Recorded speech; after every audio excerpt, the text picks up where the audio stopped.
Sí. Bueno, moi boas tardes, señoras e señores concelleiros, tamén o público asistente e as compañeiras e compañeiros que nos siguen desde o seu domicilio por razón das limitacións de aforo que temos. Entendo que non funciona. Pois séntate ali ao fondo, onde está asindo, na línea do PSOE, pero aí abaixo, sí. Bueno, repito, moitas grazas a todas e a todos por estar aquí. Imos a dar comenzo á sesión plenaria extraordinaria e, desgraciadamente, temos que comenzar con un minuto de silencio polas vítimas da violencia de xénero e do coronavirus.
O 80% da corporación tampouco pode asistir ao pleno por razón das circunstancias que estamos a vivir.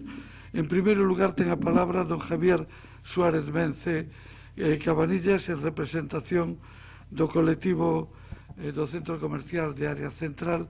Don Javier, cando vostede queira, 5 minutos. Muchas gracias, señor alcalde. Buenas tardes a usted, buenas tardes a los concejales del Grupo Socialista, del Grupo Popular, de Compostela Berta y del BNG. Y un saludo muy cordial y muy personal a usted, porque venga a hablar de lo que venga a hablar, siempre está el reconocimiento de lo que ya se ha hecho y de lo que ya se ha ayudado a Área Central. Muchas gracias por la oportunidad de poderles hablar. Antes que nada, permítanme, señores concejales, situar en 4 cifras la dimensión del asunto, del problema que estamos tratando, para hacernos una idea. En Área Central defienden su actividad diaria cerca de 240 autónomos y pequeños comerciantes, 250 trabajadores por cuenta ajena, y además es el centro natural de esparcimiento y compras de todos los vecinos de Fontiñas. Sobra decir que Fontiñas es el segundo barrio más poblado de Compostela, con unos 12.000 habitantes aproximadamente. Se trata, Área Central, como todos saben, de un edificio peculiar, singular, emblemático. No es un centro comercial al uso, todos ustedes lo saben, sino más bien una calle comercial con 2.000 vecinos encima, oficinas, viviendas, hotel, todo ello integrado en el corazón de Fontiñas, la cual a su vez está integrada en la ciudad de Santiago de Compostela. Estas cifras son las cifras reales de los posibles afectados, que esperemos entre todos evitarlo, de un posible deterioro en la higiene, sanidad y seguridad de la zona.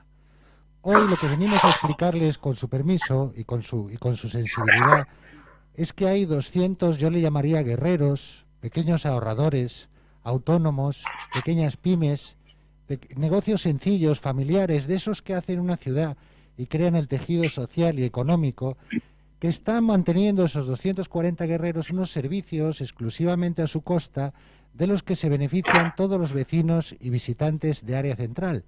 Es decir, unas 15.000 personas todos los días, y estos guerreros están soportando unos servicios de naturaleza que o bien tenemos que llamarle claramente pública o, según los gustos o opiniones personales, por lo menos semipública. Y lo que queremos explicarles hoy aquí es que ya no pueden seguir haciéndolo por más tiempo, por la sencilla razón de que ya no tienen más dinero en sus cuentas corrientes para hacerlo. Los costes que viene soportando Área Central son inasumibles hoy por hoy, por lo que las opciones son 2. O se recibe un apoyo municipal para hacer frente a esos servicios semipúblicos o públicos, o sinceramente tenemos que advertir que la situación toma una deriva hacia una zona pues que quizás se acabe convirtiendo en una zona marginal, sucia, con cortes de luz y desprotegida. Pese a mi buen humor habitual y mi talante positivo, esto es una descripción exacta de lo que podría ser una premonición próxima. Un local cualquiera de cualquier calle de la ciudad paga sus impuestos. Un local de área central, además de pagar sus impuestos, paga una especie de alquiler a mayores para que la calle esté limpia, segura y alumbrada. Un local de área central de unos 100 metros cuadrados paga casi 1.000 euros de gastos de comunidad. ¿Creen ustedes que pagando 1.000 euros de gastos de comunidad, aparte de todos los gastos e impuestos normales, es algo viable para una familia pequeña emprendedora, que es lo habitual allí? ¿Creen ustedes que con estas cargas se podrán alquilar los locales vacíos y resucitar área central? Ya les adelanto que sin ella, sin esas cargas, el futuro de área central existe y es viable. Hemos competido en área central con grandes fondos de inversión que poseen superficies comerciales a menos de 1.000 metros. Después vino Amazon, el comercio electrónico, y esta última y devastadora enfermedad que ha paralizado el consumo ha sido algo realmente definitivo. Entendemos que es momento de tener sensibilidad a flor de piel, con unos comerciantes de Compostela y con un barrio entero, el segundo más poblado de la ciudad. Estamos simplemente pidiendo poder competir en este escenario de dificultad económica extrema en igualdad de oportunidades con otras zonas de la ciudad o de Galicia, que no soportan estos gastos de naturaleza pública o semipública. Por favor, si ustedes así lo quieren entender, yo les invito a que no cometamos el error de comparar un edificio multipropiedad con 7 pisos encima, que es claramente tejido urbano de la ciudad, con un centro comercial como esas Cancelas, que tiene una propiedad única, que es un fondo de inversión y con plantas exclusivamente comerciales. No es lo mismo una cosa que otra y no es lo mismo el impacto de una cosa que de otra. Y ya para terminar, por si estos argumentos no han cautivado la sensibilidad de los asistentes o su paciencia, un comentario. La situación económica de la comunidad que represento es de caos técnico. Tengo que decirles esto. Pues con un presupuesto de ingresos de 1 millón de euros presenta actualmente una morosidad de 720.000. Y con la situación comercial actual, la cosa está muy difícil. Es un hecho que no vamos a poder seguir dando servicios de seguridad, limpieza y alumbrado en área central. Y ante esta situación no se va a poder recoger la basura. ¿Se imaginan la situación de alarma sanitaria que podemos sufrir en estos tiempos? ¿Se imaginan el ambiente social que se puede crear en el barrio ante la delincuencia que puede hacer de área central su centro de operaciones? Termino ya. ¿Se imaginan el deterioro en el valor de las viviendas, de activos de miles y miles de familias compostelanas que todo este entorno puede sufrir? Creamos sinceramente que ha llegado el momento de sentarnos cordialmente, como siempre nos hemos sentado con el señor alcalde, y llevar a cabo un convenio que ponga la solución a todo esto y salvemos los posibles obstáculos jurídicos y administrativos que los habrá y nos centremos en la gente, en las familias, en su economía y en su bienestar. Espero en estos 5 minutos haberles llegado, perdonen la precipitación al hablar, estoy un poco nervioso y no tengo práctica, y espero que también si se adopta un acuerdo favorable a nuestras pretensiones o a las que algunos de los grupos políticos aquí presentes han presentado, no quede en un enunciado teórico bonito, sino que sea respaldado por hechos contundentes y serios que habrían de llegar en días, semanas y no en meses. Muchísimas gracias por su paciencia, muchísimas gracias por esta oportunidad. Muchas gracias a ustedes, don Javier. Temos unha segunda solicitud de intervención diante do Pleno que está formulada por doña Esperanza Rodríguez López en representación máis que en representación é para falar da revisión e mellora dos protocolos de atención das familias despois do fallecimento en accidentes de algún dos seus membros. Cando vostede queira, doña Esperanza. Boas tardes. En primeiro lugar, agradecervos a todos e a todas polo voso apoio. Sin el, hoxe non podría estar aquí. O que nos pasou a miña familia e a min non ten justificación e non me digan que isto é protocólogo. A veces a vida é injusta e non se pode facer nada, pero isto é por moitas máis injusticias que hai neste país. Si se pode facer algo máis. Nós fomos unhas víctimas desas injusticias que hai. A miña situación é a seguinte. O 7 de xunio de 2017, o meu fillo Pablo Iglesias Rodríguez, de 31 anos, tivo un accidente de tráfico na carretera de Ourense, á altura do Carballiño. El conducía un camión de transportes de produtos de alimentación. O accidente foi por impacto por alcance, con outro camión que transportaba pedras de gran tamaño. O accidente foi ás 16:30 horas. Hora e media despois conseguiron sacalo do camión. Pero xa era tarde, o meu fillo falecera. Trasladaron o seu corpo ao complexo hospitalario de Ourense. A Garda Civil deu aviso á familia no domicilio. Nese intre comenzou a nosa tortura, a desesperación. Non sei explicar o que sentín, rabia, impotencia. Chegamos a Ourense sobre as 22 horas e non querían deixarnos ver o meu fillo, irmán, cuñado e novio. Eu e toda a miña familia estábamos en estado de confusión e atónitos polo que estaba pasando. Non podíamos creer que nos estuvera pasando isto.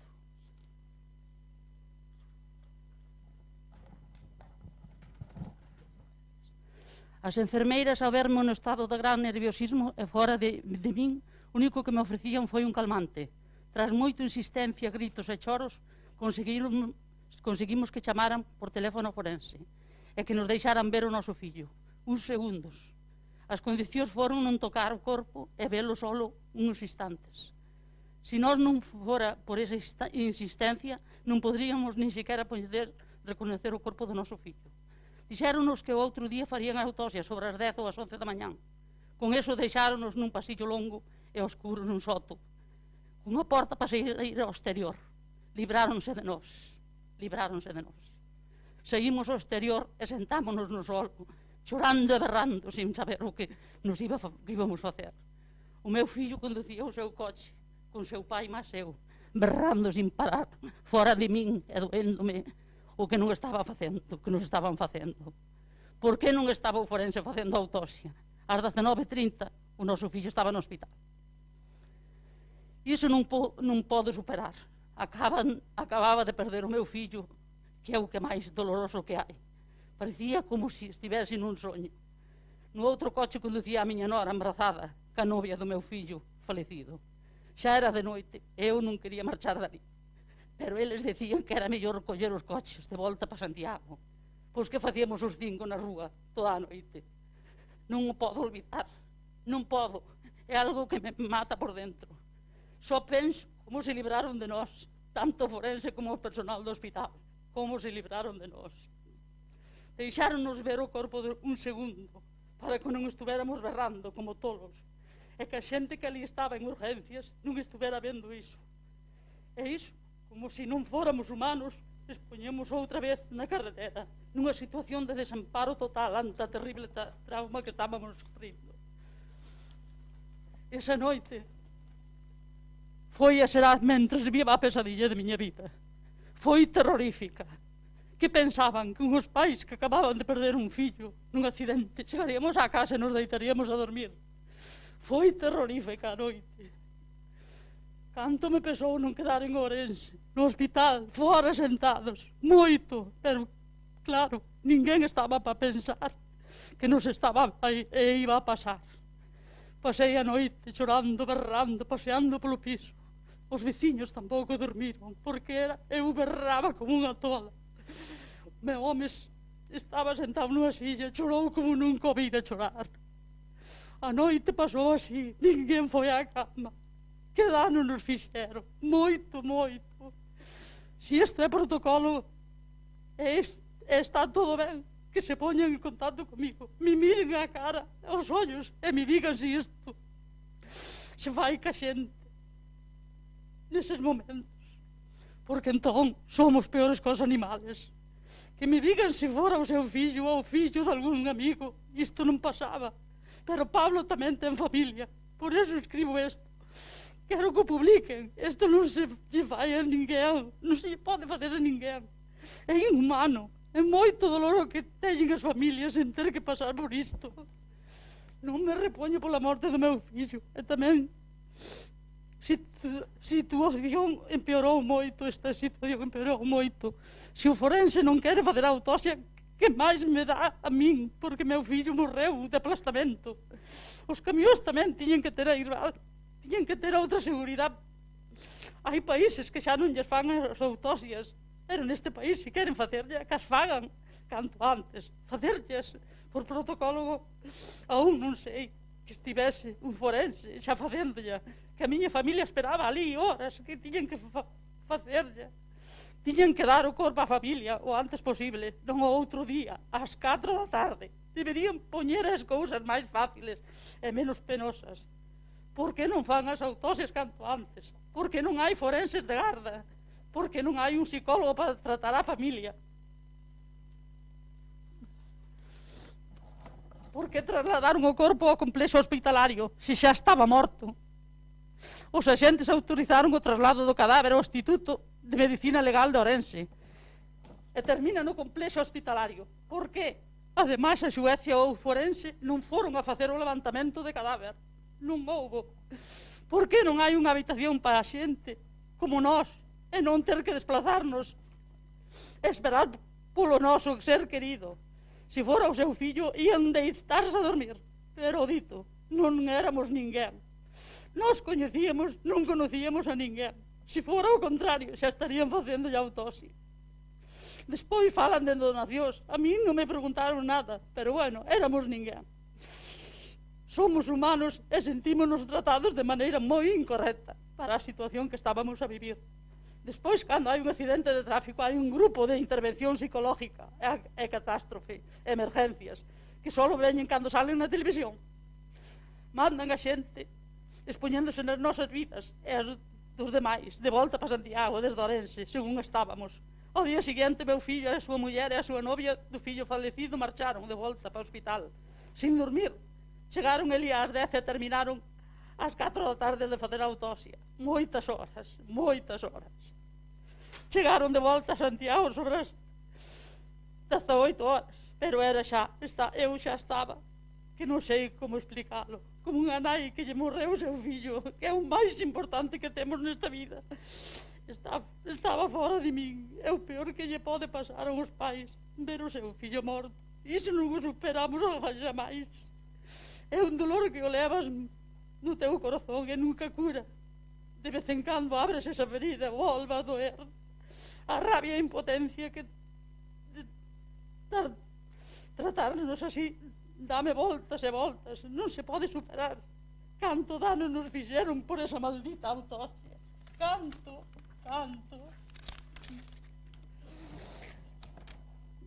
Se guardasen os cartos para a sanidade ou curar os vivos, os mortos xa non necesitan nada.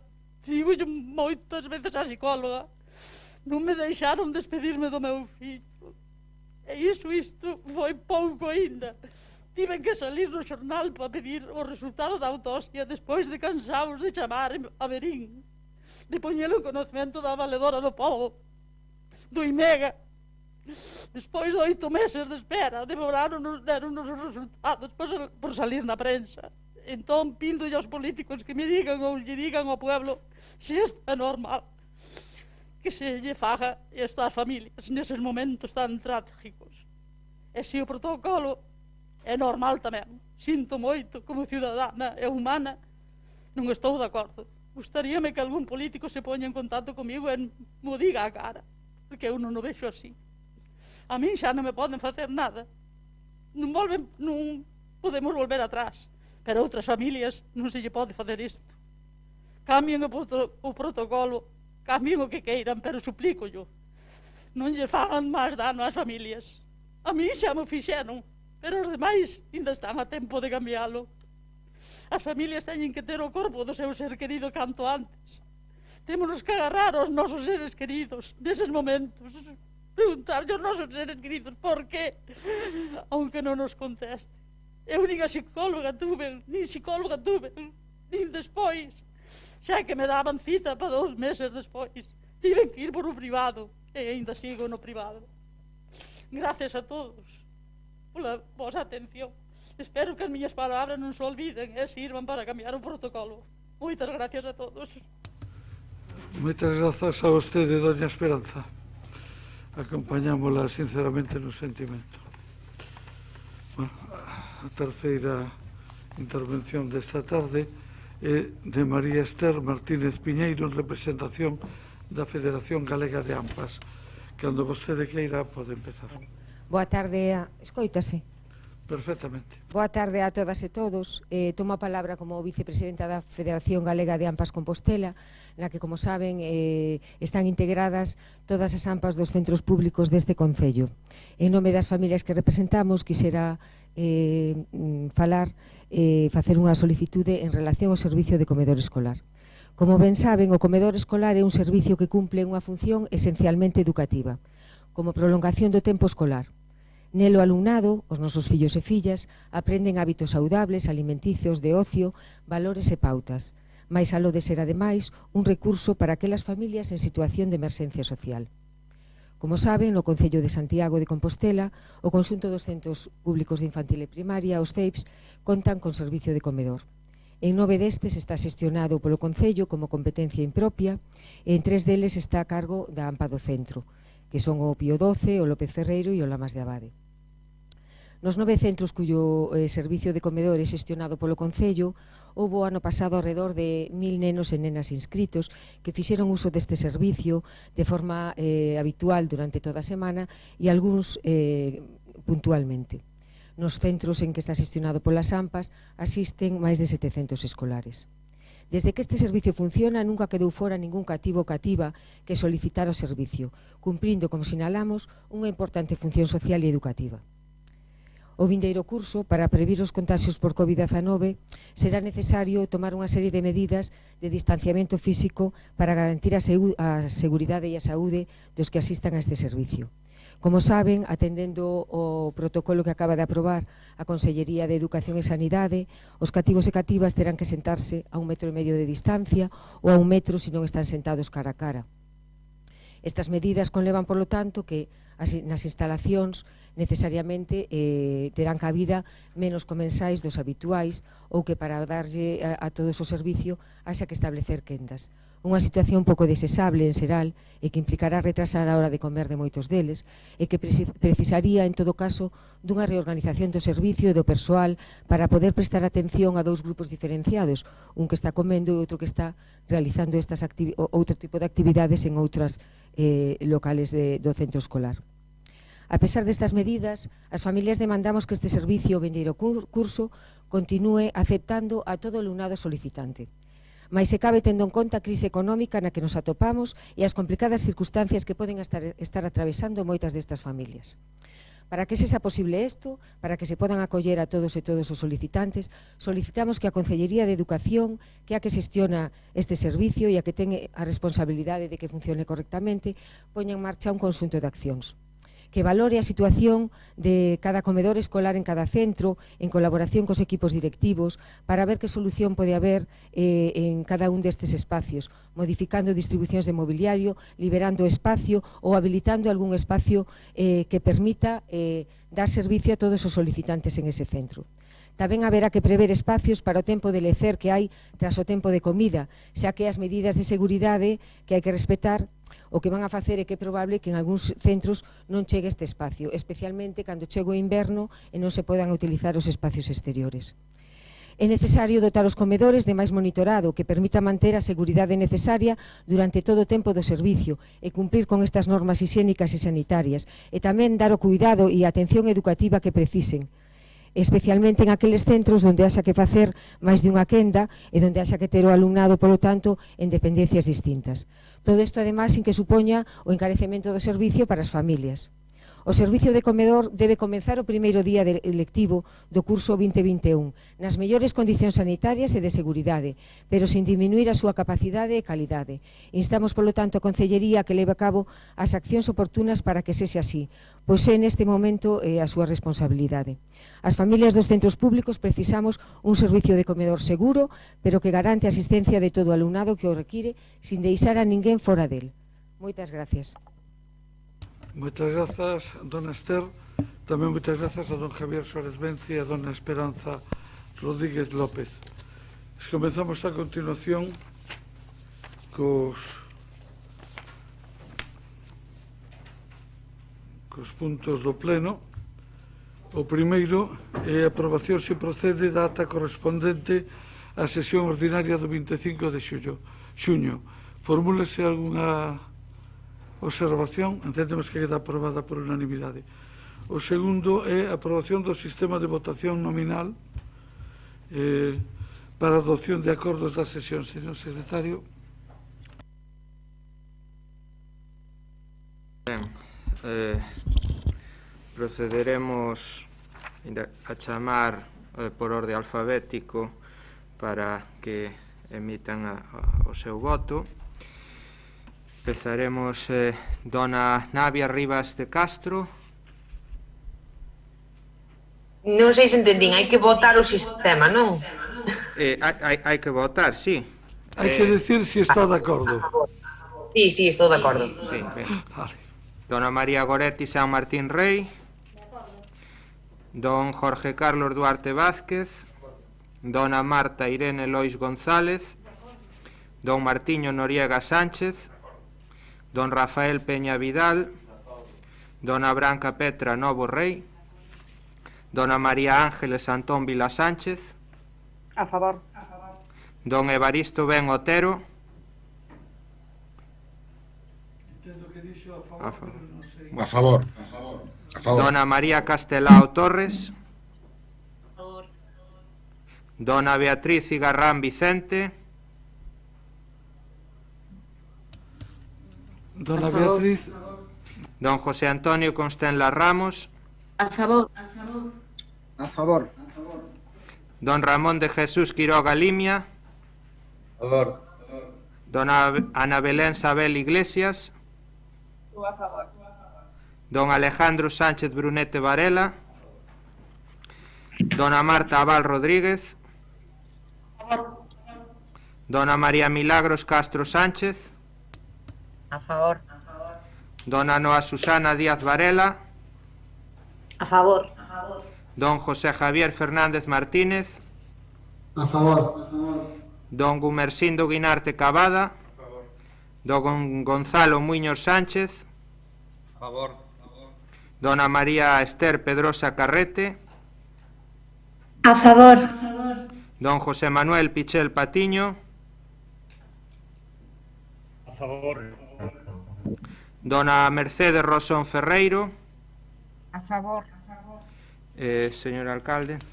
Eu a favor, que non sei que orden está seguindo o señor secretario na lectura. O que establece o ROF, hai que chamar por orde alfabética e, en último lugar, o presidente. E que isto iba por orden de lista, por eso estábamos un pouco sorprendidos. É o que establece Pois o nada. regulamento. Estupendamente. Entendo que queda aprobado o sistema de votación nominal por unanimidade. Pasamos ao punto 3 da sesión, que é a renuncia de don Rafael Peña Vidal. Señor secretario de lectura o escrito de renuncia.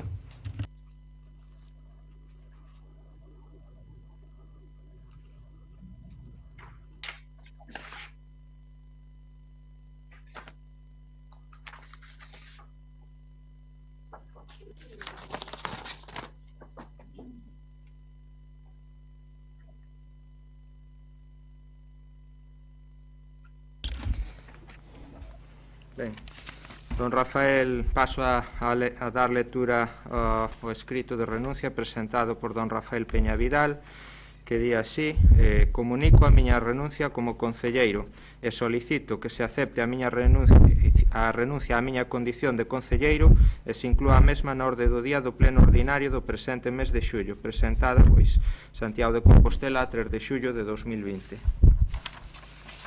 Moitas grazas, señor secretario. Desea intervir os voceiros dos grupos. Doña Goretti, ten a palabra.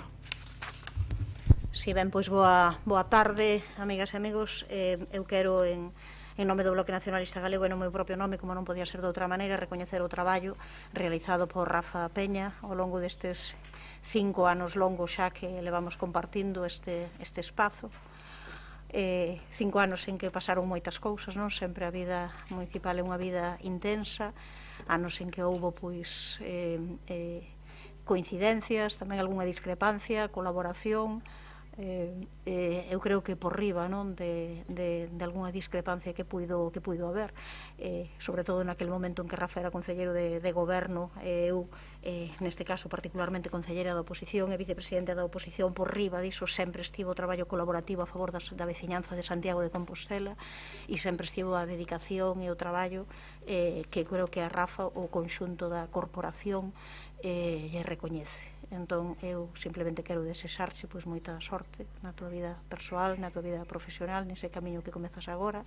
Estou segura de que continuarás a pelexar noutros ámbitos polos dereitos de traballadoras e de traballadores, e seguro que nos seguimos vendo nas rúas de Santiago, no barrio, e tamén polas aldeas do teu rural, sempre reivindicado aquí neste pleno. Moitas grazas, doña Goretti. Se lles parece ben, prefieren que manteñamos orden dos grupos ou prefiere quedar vostede para o final, doña Marta? Casi prefiero que quede vostede para o final.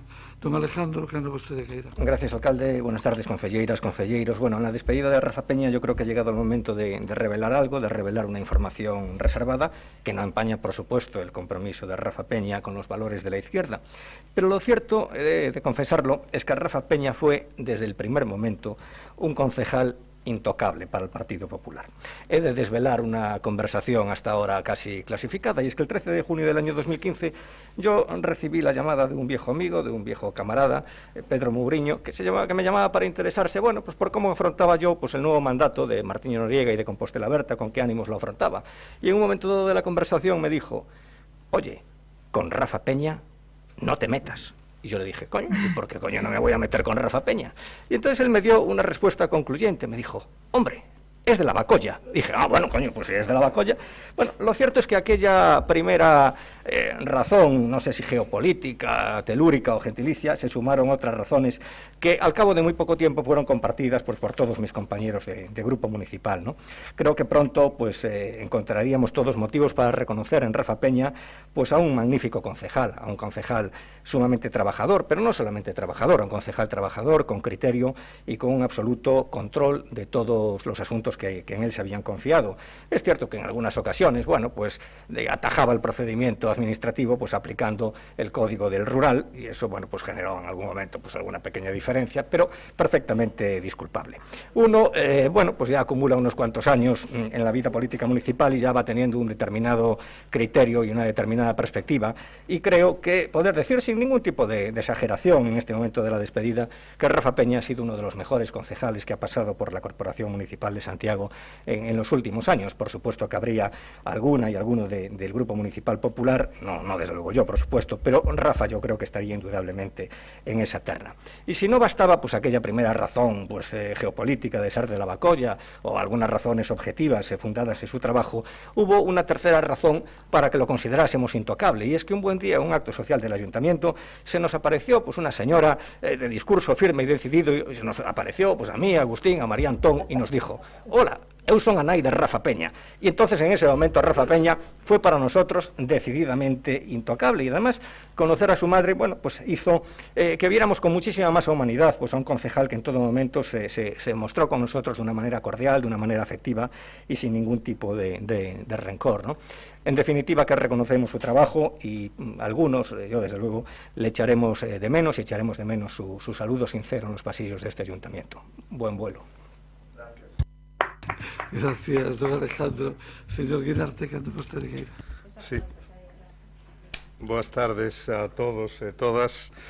Bueno, dentro do Grupo Socialista tamén quero aproveitar este momento para moi brevemente recoñecer o traballo de Rafa Peña e a súa contribución seguramente no goberno. Eu non tiven ocasión de comprobalo en persoa, pero dende logo tamén na oposición ao longo destes anos no Concello. Bueno, eu non coñecía persoalmente a Rafa Peña hasta que coincidimos aquí no salón de plenos do Concello, e obviamente tampouco podo, en fin, emular este panegírico que acaba de facer o portavoz popular, que, en fin, eu creo que non é facilmente superable, non vou intentalo, por tanto, non.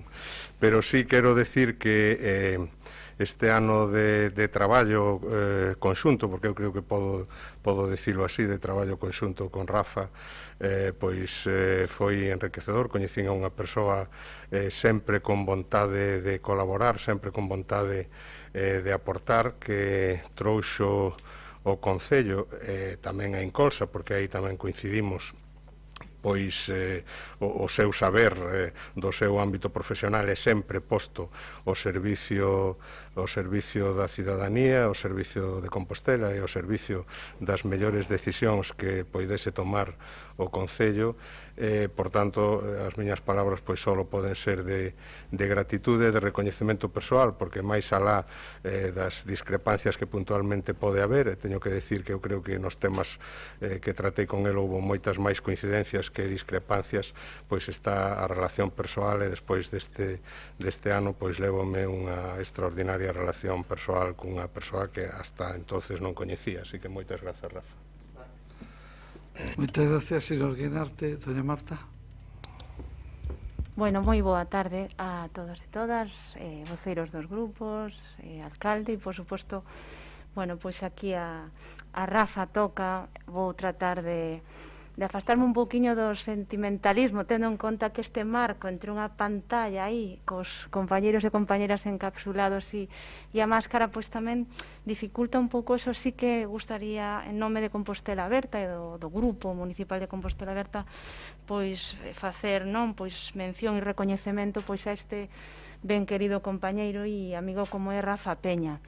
E coincido en moitas das cousas que acabamos de escoitar, pero tal vez do noso grupo eu tamén recoñecería que quizáis unha das persoas que máis paixón e enerxía e tesón colocou no seu traballo, tanto os 4 anos de responsabilidade no goberno municipal, como tal vez tamén no último ano para facer fiscalización e oposición, ese foi Rafa Peña. Rafa Peña protagonizou interesantísimos e brillantes debates no pleno, grazas á súa agudeza, grazas á súa inteligencia política e, por suposto, tamén o seu bo humor, que rebaixaba e relaxaba moitas veces, despois de longas horas aquí, pois os debates intensos e ás veces, pois dende o punto de vista ideolóxico, pois máis duros, estaba Rafa para tirar de ironía ou de retranca e aliviar un pouco esa tensión. Por lo tanto, en eso ímolo botar de menos. Eu quería sinalar tamén 3 eixos importantes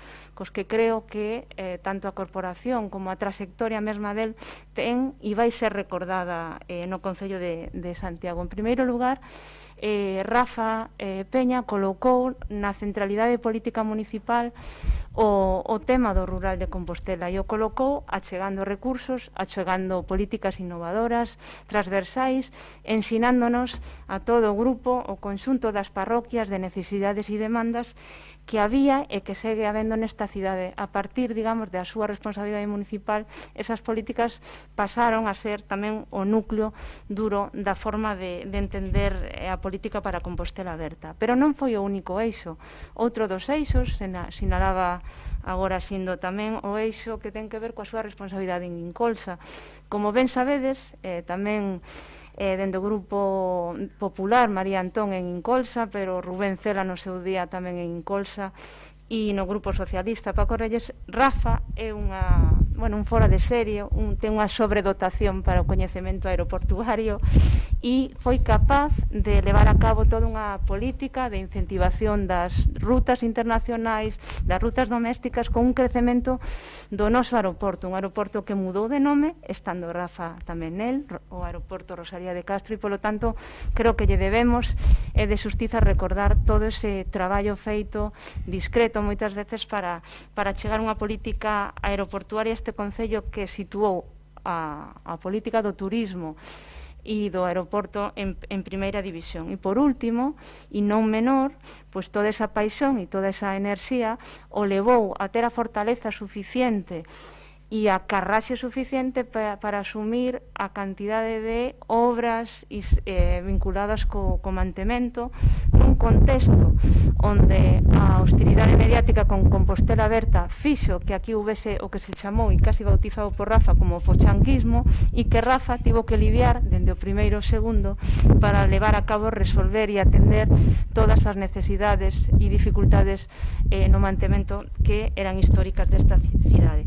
Por todo eso, eu creo que Rafa está claro que non quero dicir que fixo historia, sino que está na memoria de todos e de todas e vai seguir, e inicia un novo camiño moi vinculado á reivindicación dos dereitos dos traballadores e traballadoras, e polo tanto vai a estar a carón de nós, e no camiño nos vamos a topar, e dende o grupo de Compostela Aberta lle desexamos toda a sorte do mundo, e moitas apertas. Un placer, Rafa, ter camiñado contigo estes 5 anos. Nada máis.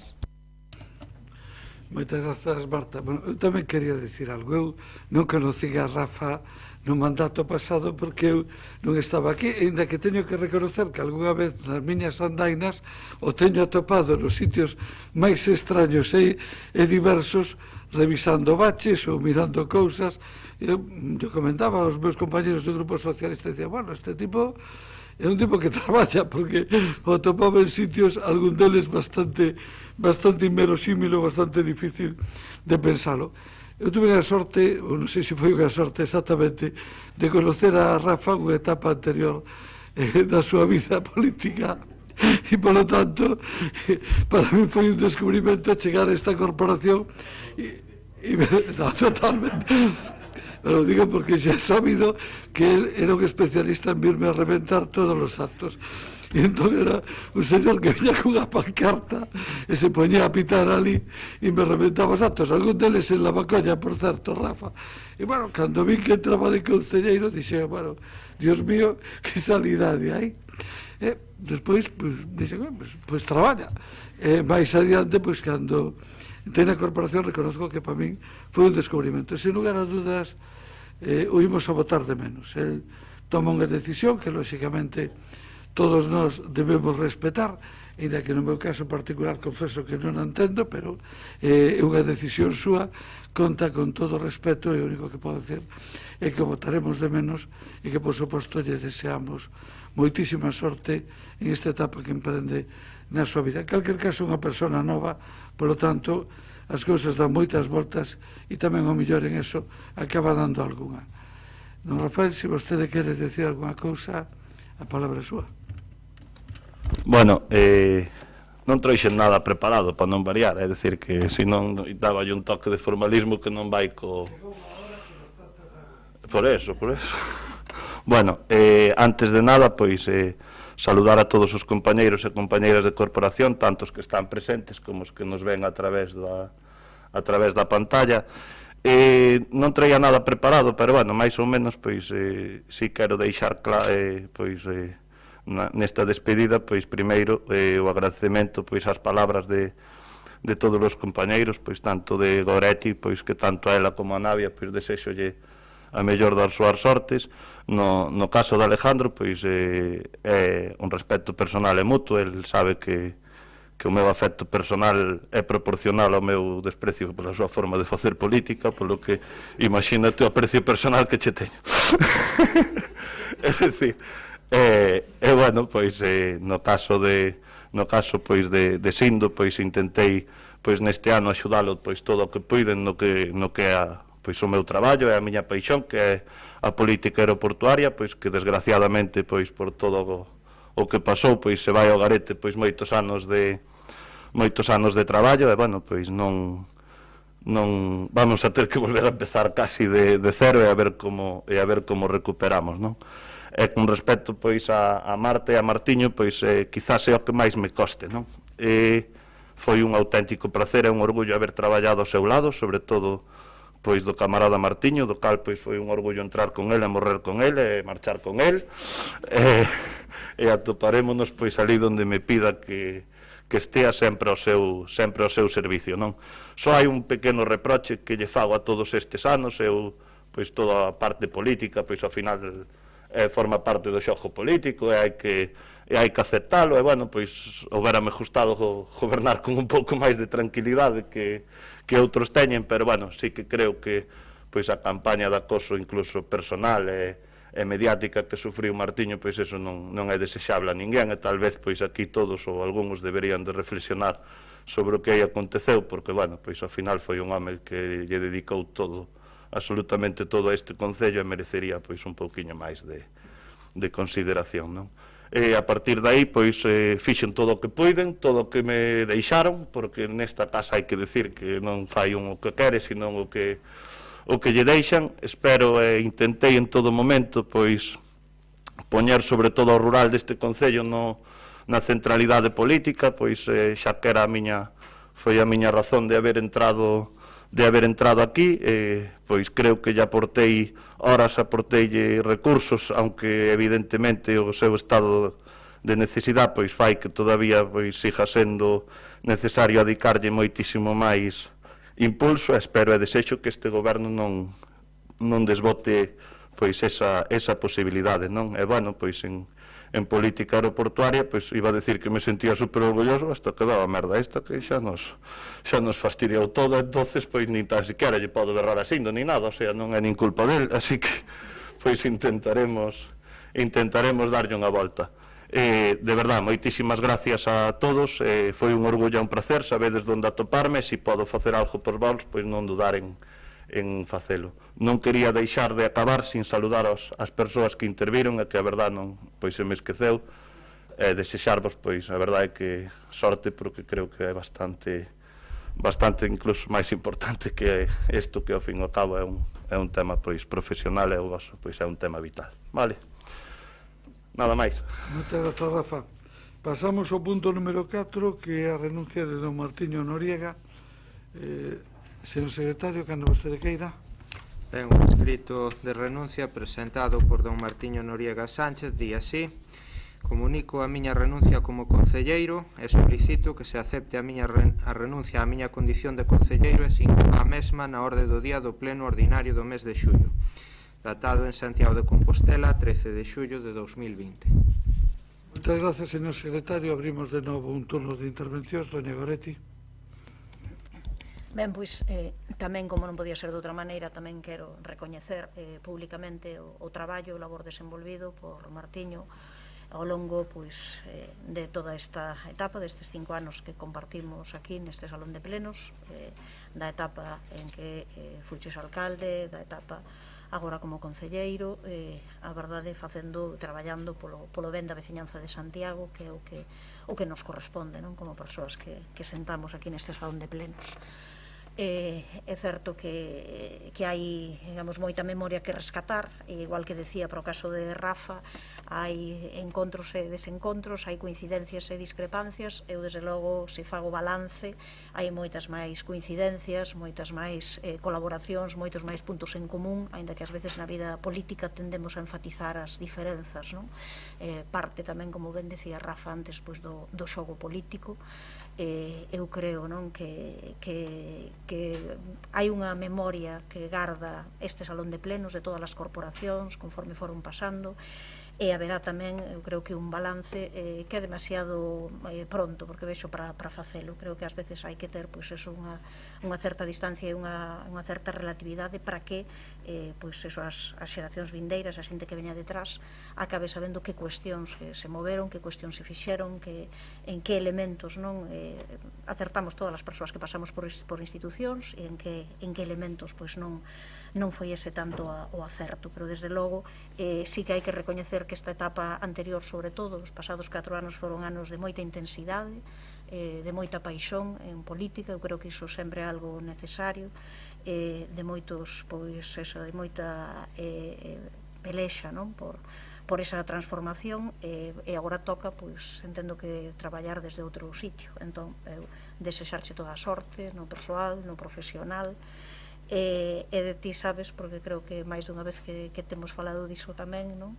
Que hai tamén moito que cambiar, non? Desde estes outros lugares, non? Hai que tripar e que habitar este planeta de outra maneira, un planeta pois cada vez máis vulnerável, máis interdependente, así que estou segura de que tamén nos continuaremos vendo, o mellor non nas aldeas de Santiago, pero desde logo que sí que en concertos, en recitais de poesía e en lugares onde tamén estamos pois axudando a transformar o mundo, así que moita sorte. Muchas gracias, doña Goretti. Don Alejandro. Gracias, alcalde, de nuevo.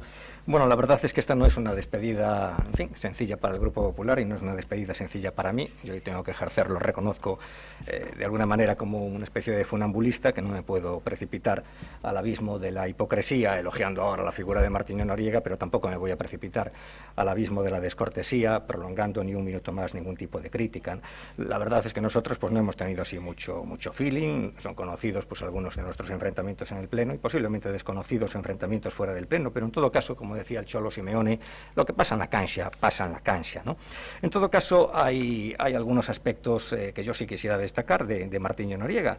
Gracias a Martiño Noriega, pues el Partido Popular, que es un frente, digamos, amplio, ¿no? Un partido político con sensibilidades muy diversas y con un perfil ideológico un tanto difuso, y es un partido, pues a veces emocionalmente muy previsible y un poco soso, pues gracias a Martiño, pues el PP recuperó casi la épica de la política, ¿no?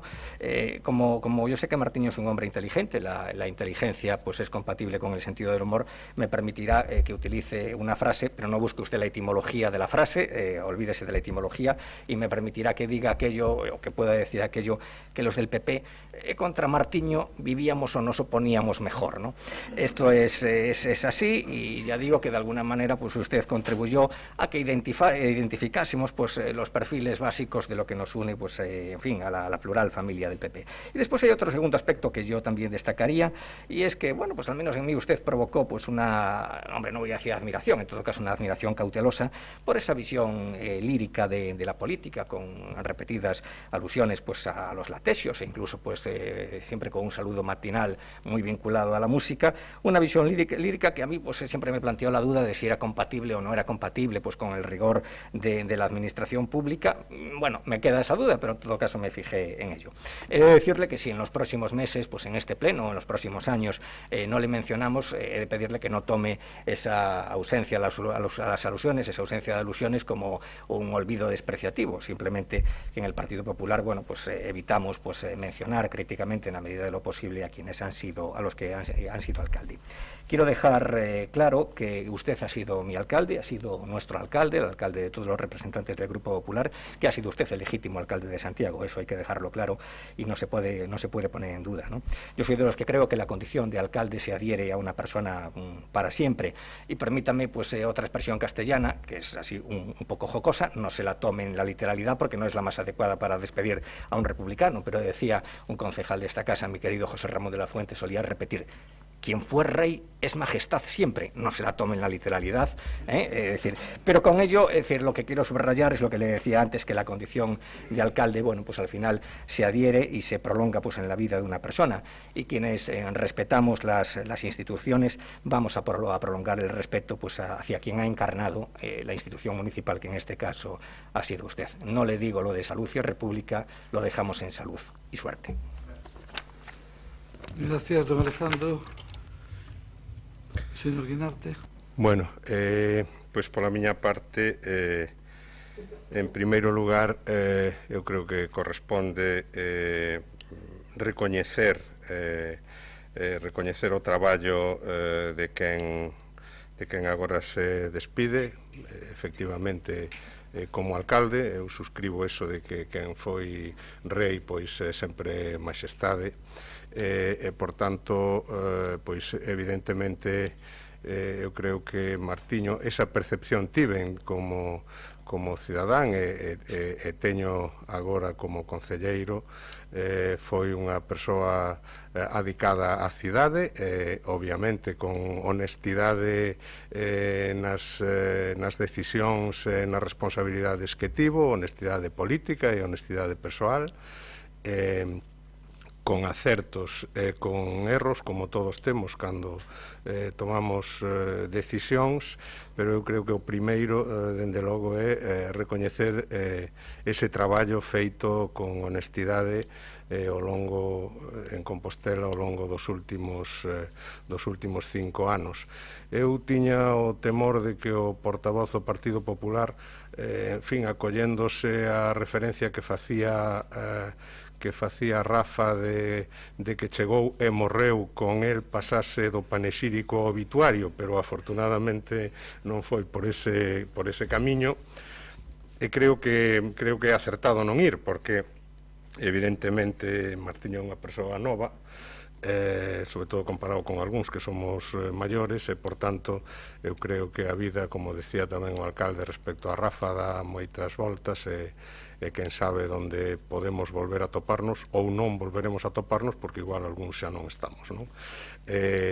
Pero bueno, volvendo ao que decía inicialmente, eu creo que o primeiro é recoñecer ese traballo feito, teño a percepción de que con absoluta honestidade persoal e política, e despois tamén eu pasaría do institucional ao persoal, non? Porque ás veces o institucional, pois, en fin, non deixa ver as persoas que hai debaixo das decisións e que hai debaixo dos debates que se fan aquí diante, neste caso das cámaras en sentido literal, pero tamén en sentido figurado, cando estábamos todos no salón de plenos. Bueno, eu creo que coñecer as persoas e a relación persoal que se pode entablar, pois moitas veces, dende logo para min é tan importante, senón máis, que a relación institucional e o traballo institucional. En ese sentido, pois tamén quero decir que ao longo deste ano, pois, en fin, con base obviamente no traballo institucional, pois, en fin, tivemos unha relación persoal que eu tamén calificaría de franca, honesta e con discrepancias e con encontros, pero, en fin, que eu valoro e recordarei pois moi positivamente. E nada máis, si tamén quero, en fin, recoñecerlle a valentía de volver á actividade profesional despois de tantos anos, porque eu tamén sei por experiencia, non foron tantos, pero sei por experiencia o difícil que é deixar unha actividade profesional e volver a ela. Ademais, cando pois igual non estaba na previsión inmediata volver, tampouco estaba na miña cando tiven que volver, e iso, en fin, pois denota unha valentía, porque eu sei que supón un esforzo grande. Nese sentido, pois desexolle toda a sorte do mundo para a actividade profesional agora e para as aventuras que decida emprender no futuro no ámbito persoal e no ámbito profesional. Moitas grazas, señor Guinarte. Doña Marta. Sí, pois boa tarde de novo. Ben, antes de pasar a un pouco a intervención en relación á despedida de Martiño, antes esquecime, quería aproveitar tamén para saudar, que están escoitando aquí pacientemente, saudar e agradecer a intervención tanto de Esperanza como de Esther, que xa non está, e o propio Javier, non? Agradecer, e, bueno, tamén pola paciencia. Isto, pois, bueno, é un recoñecemento aos compañeiros, é un pouco máis interno, e sei que estades agardando tamén polos debates dos puntos nos que se tratan as demandas tan necesarias e importantes que plantexastes aquí. Ben, respecto á renuncia de Martiño, pásame como Rafa, a min se cabe, pois me resulta máis difícil, non? Máis complexa, un pouco máis emotiva. E o é, bueno, pois polo que representa Martiño en conxunto para o noso grupo e, sobre todo, para facer memoria que en 2015 Martiño pois encarnou esa ilusión, esa forza para liderar e para sumar nun proxecto político que nos levou a un cambio moi importante na cidade, que nos levou a gobernar e, por suposto, a que se convertise Martiño Noriego en alcalde desta cidade. E o primeiro que hai que decir é que Martiño deu un paso onde renunciou claramente á comodidade, aos espacios de confort. Renunciou a a unhas políticas determinadas e gobernou dende o primeiro momento sin concesións e habitando moitas veces lugares incómodos. Gobernou sin concesións nin renuncias políticas, sin concesións aos poderes fácticos, sin concesións, por suposto, aos poderes mediáticos que dende o minuto 1, por terra, mar e aire, pois quixeron derrubalo a él e derrubar o proxecto político de Compostela Aberta. Martiño apostou dende un primeiro momento por rematar tamén coa letarxa histórica e as inercias que había nesta Compostela daquelos anos, non? Despois do paso do grupo do Partido Popular tamén polo Concello. E o fixo apostando por outra forma de entender a política, por outras políticas que en términos xerais, como sabedes, sempre reivindicamos que significaron e significan poñer as persoas no centro e a partir de aí construir, non? Un compromiso claro e declarado dende o primeiro momento co público. E é por eso, e aínda que sone un poquinho épico, tamén diría que para Compostela Aberta e para o noso grupo, o alcalde Martiño Noriega encarna xunto a Ángel Casal pois a mellor versión da tradición republicana, da tradición galeguista e laica deste país e, por suposto, de Compostela, e todo o noso orgullo e recoñecemento a ese camiño aberto, a ese aprendizaxe. A partir de aí toca a parte máis persoal, esta decisión tamén valente, esta transición que fixo tamén con un compromiso moi importante durante a pandemia, que foi incorporarse á atención primaria, estar en primeira liña atendendo dende a crise sanitaria. Deséxolle e admiro e desexámoslle toda a sorte do mundo con este novo proxecto, e tamén porque creo que é un momento para que disfrute das súas, como di moitas veces, que disfrute de Mara, de Airas e de Antía. E tamén el di moitas veces que el vai a seguir en política e ademais a política non se restringe ao ámbito estrictamente institucional, sino que a política se practica en moitos outros lugares necesarios e importantes. E é por elo, e para ir rematando, Martiño non se marcha, sino que Martiño sigue traballando e camiñando a cara onde nós e sigue sendo un referente político imprescindible para un proxecto político de futuro para este país. Unha aperta e moito cariño de todo o Grupo de Compostela Aberta. Moitas grazas, doña Marta. Sin lugar a dudas, hoxe non é o mellor día para a Corporación Municipal de Santiago.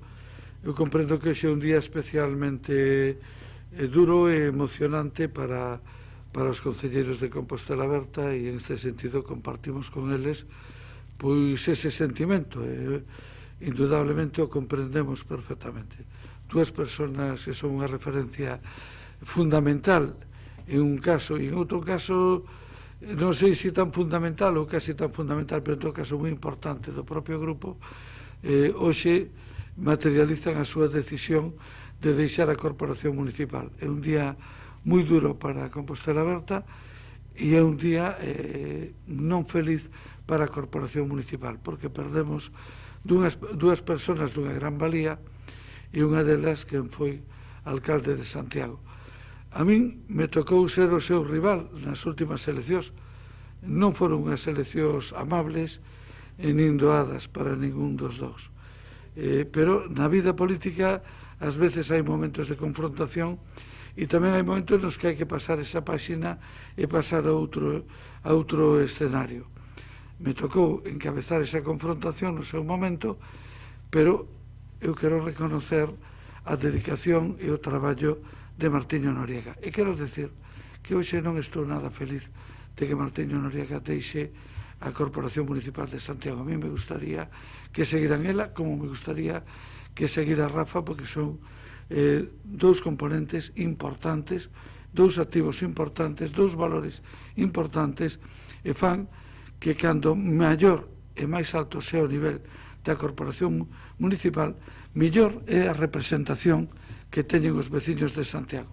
Por suposto, con elo non estou desmerecendo das dúas persoas que entrarán a relevalos, entre outras cuestións, porque nunca tuve trato con ningún dos dous, ainda que con un deles teño compartido moito ciclismo monte arriba, monte abaixo, pero, como sabedes, os ciclistas cando van pedaleando non van falando, Normalmente cada un vai nas súas propias ideas e na súa propia bicicleta.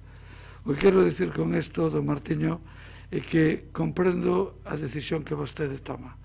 Me costa mesmo da Rafa, non sei, eu a comprendo. É unha decisión dura e valente, sin lugar a dudas. E ambos os dous teñen unha característica común, polo menos desde o meu punto de vista, son persoas novas e, polo tanto, teñen un amplísimo percorrido vital por diante. Son dúas persoas con unha vocación política moi nítida e moi clara e, polo tanto, en algún ámbito ou en outro ámbito, eu sei que o mundo da política non nos perde a vostedes e, por tanto, non nos perde Galicia e tampouco Santiago de Compostela. Moitas grazas pola súa dedicación, moita sorte e hasta sempre.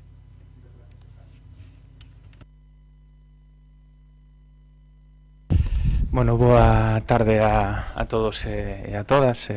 Quero comenzar saudando os intervintes no día de hoxe e mandándolle un bico de especial cariño a Esperanza e a miña solidaridade coas cuestións que se trataron do resto dos intervintes. E quero tamén agradecer as palabras, que a verdade que me colleron un pouco ca garda baixa, porque viña pensando que a cuestión era unha cuestión procedimental menor, e aquí escoitando a todo o mundo teño que recoñecer que me emocionaron, non? É un placer para min tamén hoxe facer esta retirada técnica e puntual co compañeiro Rafa Peña, o que me une moitísimas cousas, e agradecer tamén aos compañeros, tanto a Jorge como a Branca e como a Marta, que estén hoxe aquí na corporación ao límite da distancia social, pero moi cerca os uns dos outros neste día de despedidas que non deixan de ser un atalogo, porque eles saben que o noso compromiso político e o noso vencello coa cidade e co espazo político que representamos é un compromiso político sólido e persistente, non? Reitero as intervencións todas na súa xusta medida e tamén valoro o cariño personal. Eu vou a ser breve, pásame como Rafa, non teño nada preparado. De feito, viña pensando a saída da consulta de atención primaria que iba a decir no coche, vindo para aquí, e polo tanto vou intentar cinguir o que pensei. O primeiro é agradecerlle ao conxunto da cidadanía e aos conxuntos dos veciños e veciñas a oportunidade que me teñen dado de ter exercido a representación da cidade, de ter sido o alcalde desta cidade, non? Eso é algo que, bueno, obvio decir que a mí me vai a marcar para o resto da miña vida, non? É dicir, é unha cuestión que ten unha dimensión, que ten un impacto, que ten unha intensidade que sobarda moitas outras situacións cas cales nos cruzamos na vida, e evidentemente algo que marca a un para ben e para mal. No meu caso, o balance é moito máis positivo que negativo, non? E nese senso voume, bueno, a verdade é que con un capital de experiencias humanas importantísimo e que creo que me enriquecen e que incluso coido que me dimensionan nos tempos que vivimos, non? Son moito máis as cousas, como dicía antes, positivas que negativas, e con elas quero quedarme, non? Ter a posibilidade durante 4 anos de representar a cidade como alcalde, telo feito de nunha posición cando menos de honestidade e de esforzo persoal, que é extensible a todos os meus compañeros e compañeiras, porque eu creo que antepuxemos a representación da cidade ás nosas vidas persoais e a nosa comodidade, e fixémolo polo mandato que recibimos. Bueno, pois a verdade é que nos colmaron a moitos e moitas de moitísimas experiencias, non? Teño aprendido moito das victorias estes anos, teño aprendido máis das derrotas, e volvería a facer o que fixen. Creo que as derrotas sinalan tamén límites, sinalan erros propios, pero sobre todo sinalan tamén unha cuestión que para nós era fundamental, non? Máis alá das posicións e das tácticas, desafiar determinados status quo, desafiar determinadas poderes fácticos que non pasan por urnas, pero que queren condicionar a vida desta cidade, e facelo non co obxectivo de permanecer ou manterse no poder, sino facelo porque aún lle queda tranquilidade de pensar que cando pasou por aquí o fixo e non dubidou. E por eso temos aprendido moito máis das derrotas, non? Quero mandarvos un ánimo ao conxunto da corporación e dos grupos, ao alcalde Bugallo, por todo o traballo que ten por diante, non? Independentemente do disenso, dos debates, os vosos acertos e a vosa aportación será sempre en beneficio da cidade. e vivimos un momento absolutamente excepcional. Eu son dos que pensa que ninguna pequena parte do que acontece nunha cidade como Santiago, que é a capital do país e que de alguna maneira condensa e toma mostral do que é o propio país. Eu creo que Santiago é unha Galiza en pequeno e así é recoñecida polo conxunto da cidadanía. Pois a institución evidentemente non representa ninguna pequena parte desa dimensión, pero tamén sei que todos os acertos que dende elas adopten e o traballo desinteresado que se faga pois será en beneficio do conxunto da cidadanía, e eu me sala dos disensos ou de non concordar con moitas cuestións. Desexo vos sinceira sorte, non? Vivimos momentos moi complicados, ninguén pensaba que íbamos a estar nunha situación como a que estamos nestes intres, ninguén pensaba que un ano despois das eleccións que determinaron por vontade popular que houbera un relevo no grupo de goberno nos encontráramos cunha pandemia mundial, nos encontráramos cunha cidade que vai a necesitar de políticas sociais que vai a máis alá da beneficencia e que antepoñan os veciños sobre calquer outro tipo de cuestións, cunha cidade dependente e preocupada pola gobernanza do turismo que agora non sei se terá que aplicar unha gobernanza do turismo ou únicamente pensar que alternativas hai a ese modelo da cidade como é o turismo, con unha serie de retos excepcionais que sinalan os momentos excepcionais. Eu quero desexarvos a todos e a todas sorte ao grupo de goberno e tamén ao resto dos grupos da oposición, porque se algo aprendín é que tamén a labor do conxunto da corporación é unha labor importante. Deixademe que remate cunha mención especial para o espazo político no que levo participando, que quizáis o que máis me costa ao longo destos anos. Si decía que a experiencia de ter sido alcalde e ter representado a cidade, ou como lle decía a miña filla que non entendía ben que era eso da alcaldía, de ter intentado coidar da cidade fora intensa, telo feito nun espazo cidadán, comprometido e que de maneira espontánea emerxeu e tivo a responsabilidade que tivo, para min tamén é inesquecible, non? E eu reivindico ese espacio, esa maneira de facer as cousas. Creo que foi bo para o conxunto da cidade, que máis alá da miña persoa, que viña dunha experiencia de xestión dun concello veciño como o de Teo, pois xente, homes e mulleres, diferentes perfis profesionais do conxunto da cidadanía, sin ascripción partidaria e con vontade de querer axudar a gobernanza da súa cidade, chegar a ter responsabilidade de goberno ou teña a día de hoxe a responsabilidade de representación na corporación.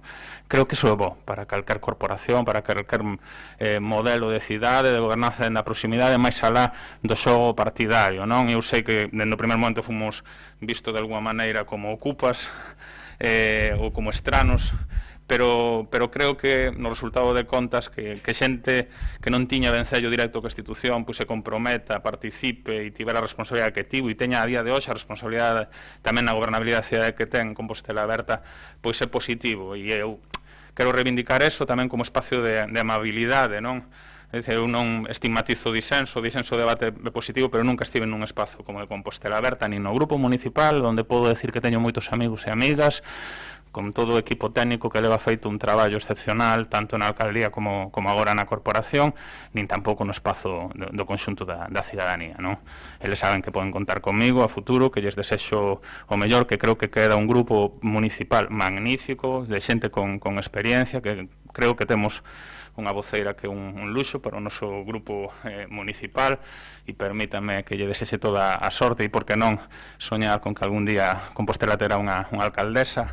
E máis alá de iso me quero despedir de vos primeiro ofertando a miña colaboración para todo o que precisedes, alcalde, dende a institución como dende calquer grupo municipal do conxunto da corporación, non? Eu creo que eu sigo na función pública, na prestación de servicio, a día de hoxe teño a posibilidade de recetar fármacos, aquí non tiña, non teño unha interventora, teño un farmacéutico que me controla o gasto farmacéutico, pero, bueno, teño máis ferramentas a veces das que tiña aquí na institución para solucionar os problemas en cada día, pero sí que me quero poñer o voso dispor. Eu creo que máis alá da política institucional hai a política tamén no conxunto da sociedade, no activismo social, e eu son un ser político, vou non seguir sendo, e tamén cunha dimensión de vontade e de colaboración con todos e con todas vos, quizáis con máis liberdade da que tiña a hora de poder falar e de poder colaborar, non? Eso nos dá tamén esa distancia partidaria, pois esa espacio de liberdade que tamén precisaba e me apetecía ter, non? E decir que bueno, que eu creo que cumprín con 2 requisitos que me marquei. Cando cheguei á alcaldía, fixeronme unha entrevista, creo que era en Vía V, da Voz de Galicia aquela noite, que espera do seu mandato. Eu lle dixen non volverme gilipollas, creo que eso o conseguín, que non a pompa e o boato e o ornamento me comeran, e manter sempre unha distancia co cargo. Todos e todas pasamos polas institucións, non podemos patrimonializar o Concello é da xente e dos veciños, pasamos, aportamos, marchamos, facemos o mellor ou peor, e nese sentido eso cumpriuse, e logo pues, salir como entrei.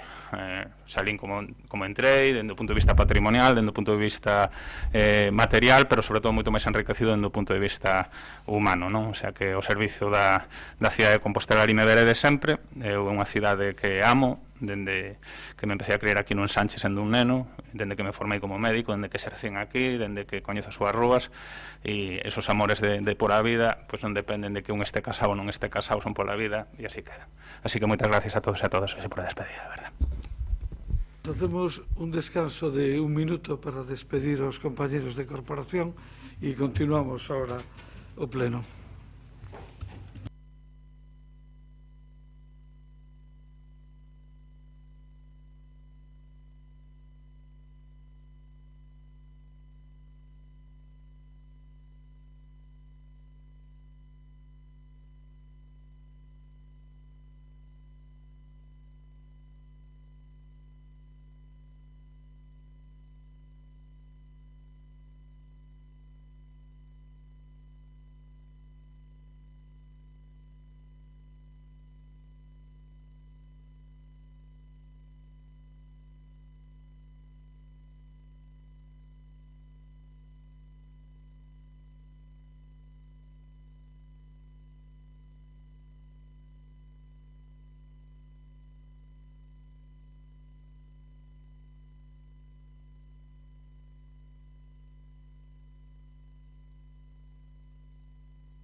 Eu creo que podemos reiniciar a sesión. Están todos os grupos representados na sala.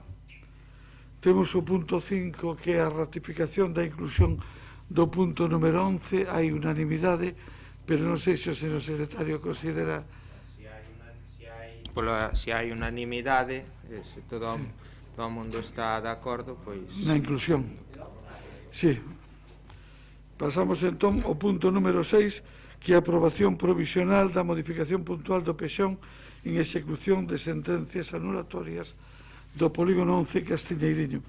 En principio, acordamos que sin intervención debe ordenar vostede a votación, se lle parece oportuno. Moi ben. Comezamos votación nominal polo mesma orde da anterior. Dona Navia Rivas de Castro. A favor. Dona María Goretti San Martín Rey. A favor. Don Jorge Carlos Duarte.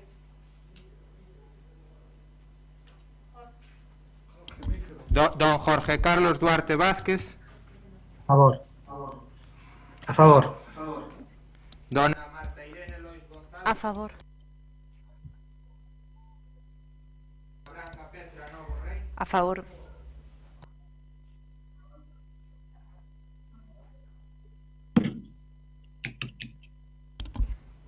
Dona María Ángeles Antón Vila Sánchez. Abstención. Don Evaristo Ben Otero. Abstención. Dona María Castelao Torres. Abstención. Dona Beatriz Cigarrán Vicente. Abstención. Don José Antonio Constenla Ramos.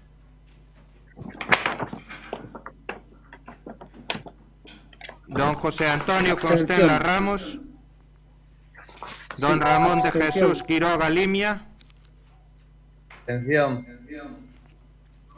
Dona Ana Belén Sabel Iglesias. Don Alejandro Sánchez Brunete Varela. Dona Marta Val Rodríguez. Favor. Dona María Milagros Castro Sánchez. Favor. Dona Noa Susana Díaz Varela. A favor. Don José Javier Fernández Martínez. A favor. Don Gumersindo Guinarte Cavada. A favor.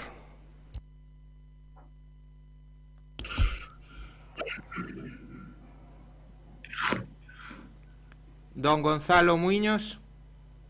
A favor. Dona María Esther Pedrosa Carrete. A favor.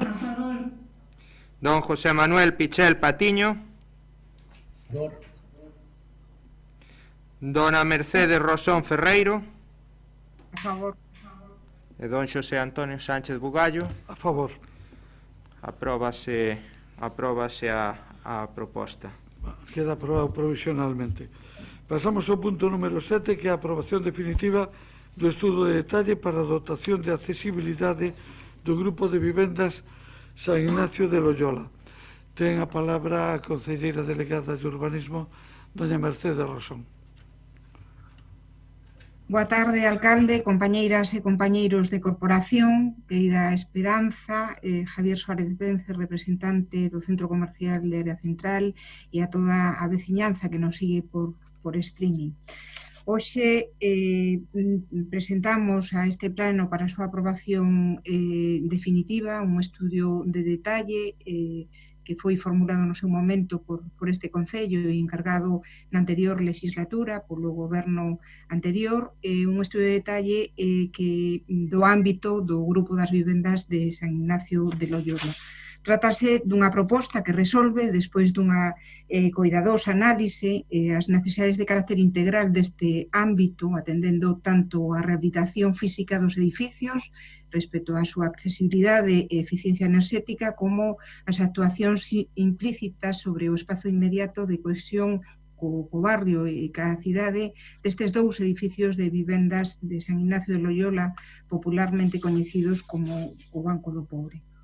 A primeira pedra deste grupo de vivendas colocouse hai agora 58 anos, en agosto de 1962, e o segundo dos bloques finalizouse de construir a mediados dos anos 70. Era unha promoción de vivenda social a través dunha entidade benéfica construtora chamada Banco do Pobre, creada, segundo narraba a prensa da época, para dotar de vivendas as familias humildes e moi necesitadas.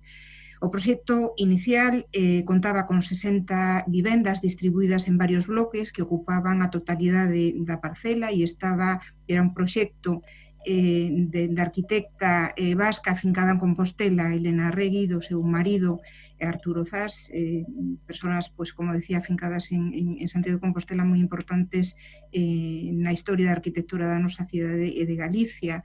E este proxecto se adiantaba moito o que se estaba facendo naquel momento no resto do Estado. Pero foi un proxecto que quedou incompleto. A previsión inicial era construir 2 bloques de 3 módulos, 5 bloques de 2 módulos e un bloque dun módulo. Só se construíron 2 bloques, un de 2 módulos e outro de 3. 30 vivendas das 60 que estaban previstas. O estudio de detalle foi redactado polos arquitectos Cristina Nieto e José Luis Gil Pita, que fixeron un traballo minucioso tanto a nivel de investigación do proxecto original como de análise da tipoloxía edificatoria e dos aspectos particulares que tiñan que resolver con este documento. O ámbito de actuación correspóndese cos terreos edificados na marxe sur da avenida de Mestre Mateo, contiguos á reserva do equipamento universitario EU2, o Plan Especial 8, que é o plan de ordenación do campus universitario sur. Ata o ano 2018 cualificaba este ámbito como Sistema Xeral de Equipamento Universitario EU2, ascribindo para a súa obtención ao polígono 22 no Burgo das Nacións, unha parcela concreta na esquina da Avenida de Castelao con Vista Alegre. No 2018 modificouse o Plan Xeral no ámbito de San Ignacio de Loyola, quedando este ámbito excluído dese Plan Especial 8 do campus universitario e volvendo a estar suxeitos á ordenanza 9A do Plan Xeral, sendo perceptiva a aprobación previa dun estudio de detalle que para calquera actuación que supoña o cambio na imaxe do conxunto ou dos elementos tipolóxicos ou representativos. E aquí temos hoxe o estudio de detalle. A proposta consiste na implantación dun ascensor adosado á fachada sur de cada un dos bloques que se comunica coas vivendas a través duns corredores de planta, extintores exteriores e cubertos. Tanto a envolvente do ascensor como as pasarelas de acceso ás vivendas resolvense constructivamente con elementos prefabricados de formigón autónomos e estruturalmente independentes das edificacións orixinais. Complementariamente, prevese a sustitución dos panos das galerías existentes que non estaban previstas no proxecto orixinal dos autores do proxecto de principios dos 60, se plantexa unha carpintería de madeira tipo o fin de mellorar a eficiencia enerxética e recuperar a imaxe unitaria do conxunto. O estudo de detalle aprobouse pola Xunta de Goberno este pasado mes de febreiro. Como conclusión, por suposto, someteuse á información pública durante o prazo dun mes. Como conclusión desa tramitación non houbo alegación algunha formulada durante ese trámite de participación pública. O informe da Xunta de Galicia, da Dirección Xeral de Patrimonio, é favorable. O único que quero rematar un pouco falando de que o Concello de Santiago ten unha débeda importante e histórica cas veciñas e os veciños de San Ignacio de Loyola. Estiveron moitos anos condicionados á construción de novos equipamentos para a cidade e para a Universidade de Santiago, vinculados todos eles ao campus da saúde. pasaron moitas incertezas e esperas que esperamos próximamente poder compensar. Penso que temos a obriga de axudar a mellorar as condicións de vida da veciñanza deste lugar tan especial, non? E invisible, e por eso temos que traballar por facelo visible e por darlle tamén esa imaxe arquitectónica que este proxecto de Elena Rey e de Arturo Zas merece. Nada máis, eu pido o voto para a aprobación deste estudo de detalle. Moitas grazas. Moitas grazas a vostede. Abrimos o turno de intervencións. Doña Goretti. Sí, moi brevemente anuncio que o BNG vai votar a favor desta proposta e que esperemos imos únicamente referirnos a estas últimas cuestións, non? Que é o tema do agravio, da discriminación, da débeda que temos coa veciñanza justamente de San Ignacio de Loyola, das casas do Banco do Pobre. Temos unha débeda que temos que cumprir, espero que esta sexa só a primeira parte e que haxa moito diálogo, moito debate, moito coñecemento, moita proximidade para saber cales son as necesidades, as outras moitas necesidades e outros moitos problemas que ten justamente esta zona e poder, desde o noso ámbito de actuación a nivel municipal, botarlles unha mau, porque a súa discriminación foi moi importante e eu creo que é unha veciñanza que está un pouco farta, nalgún caso, de entender que non houbo ese apoio, esa celeridade, esa posibilidade de facer que vivisen mellor. Esperemos que esta sexa unha primeira parte para que poidan vivir mellor, que se faga con todo o diálogo posible e que, xa digo, que se continúe traballando, porque non todos son cuestións ao final urbanísticas, senón que hai outros temas que todo o mundo coñecemos que creo que hai que poñer en riba da mesa e solucionar a respecto da mellora das condicións de vida da veciñanza desta zona. Moitas gracias, doña Goretti. Doña Marta ou don Jorge Duarte. Don Jorge, cando vostede queira. Hola, moi boas tardes a todos e todas de novo. Boas tardes ás persoas que interviron, Esperanza, Javier. Paso directamente e vou intentar ser breve. No anterior mandato para o Grupo de Goberno de Compostela Aberta, mellorar a accesibilidade a esos edificios dos anos 50, 60, 70 que non contaban con ascensor foi unha das nosas máximas prioridades. Así se aprobaron 5 estudios de detalle diferentes para o barrio de Vite para poder dar unha solución e instalar ascensores polo exterior. Tamén no barrio de Pontepedriña, unha demanda histórica que estaba desde facía máis de 8 anos sin aprobar ese estudio de detalle para colocar ascensores en Pontepedriña, quedou tamén aprobado esta operativo e posteriormente encargáronse outros 4 estudios de detalle que serían os do barrio de Ultrella, Praza Ultrella, os da Rúa Oviedo e Avenida de Salamanca, outro en Corredeira de Camsa e este de San Ignacio de Loyola. Para min é un motivo de satisfacción ver que hoxe ven a aprobación definitiva deste estudio de detalle, porque sí é certo que non só este concello, eu creo que toda a cidade temos unha débeda histórica, porque realmente esa reserva que facía o planeamento para a ampliación do hospital ou para a ampliación da universidade e traslado da Facultade de Medicina, pois foi o que hipotecou que esas vivendas estuveran sin mantemento. Por lo tanto, creo que existe esa débeda histórica, creo que sería unha moi boa nova que haxa unhas axudas específicas. Nos contemplamos así ter unhas axudas específicas para este barrio, porque entendemos que as súas condicións non son iguais que no resto dos barrios, é un barrio máis desfavorecido que ademais ten unha falta de mantemento dos últimos anos, e ademais de todo eso creo que hai que seguir avanzando e dotar de maior conectividade a este barrio. Este barrio está xusto, estes bloques están xusto nun punto de conexión directa co hospital, ao lado do espazo público onde se tiña plantexado un aparcamento e un espazo público que dera servicio ao hospital. Por lo tanto, toda a conectividade, esa contorna, o desenvolvemento dese aparcamento para servir ao hospital, a conexión coa Avenida de Barcelona, creemos que é necesaria para mellorar este barrio. E, polo demais, só me quedaría recordar que durante este traballo os arquitectos fixeron un traballo brillante e participativo. Ao longo do traballo reunímonos, cando eu era concelleiro e posteriormente, máis de 3 e 4 veces cos veciños para saber as súas inquedanzas, as súas preocupacións e, por tanto, hai ese proceso participativo para buscar a solución e creo que, ao final, o estudio de detalle ten unha solución brillante de respeto a unha arquitectura de gran calidad que xa existía aí e, por lo tanto, felicitar aos arquitectos por esa solución que entendemos que é moi boa. O noso voto, por lo tanto, vai ser favorable. Moitas grazas. O Grupo Popular non intervén, non sei se considera necesario replicar algo doña Mercedes Rosón ou pasamos á votación deste punto. Únicamente que sí vai haber e está habendo moita proximidade e moita tutela, porque queremos tutelar en todos os procesos que van a acompañar a isto que empeza hoxe, non?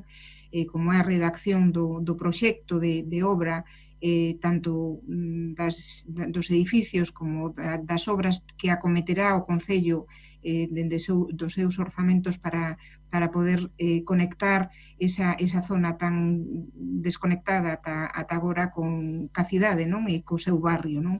E polo tanto estamos facendo un exercicio creo que importante de relación con eles. Nestas últimas semanas tivemos 3 reunións con representantes e antes de onte unha moi importante con unha parte grande dos propietarios e propietarias destas 30 vivendas.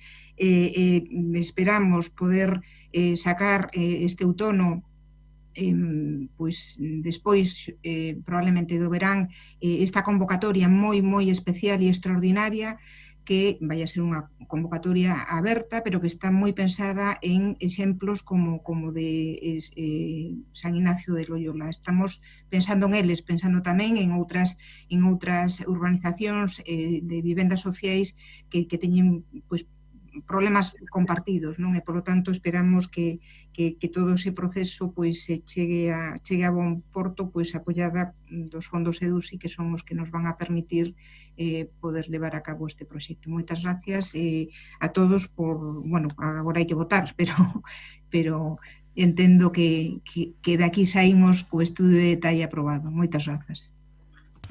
Moitas grazas, doña Mercedes. Señor secretario, ordena a votación. Aprobación definitiva do estudo de detalle para a dotación da accesibilidade ao grupo de vivendas de San Ignacio de Loyola. Dona Navia Rivas de Castro. A favor. Dona María Goretti San Martín Rey. A favor.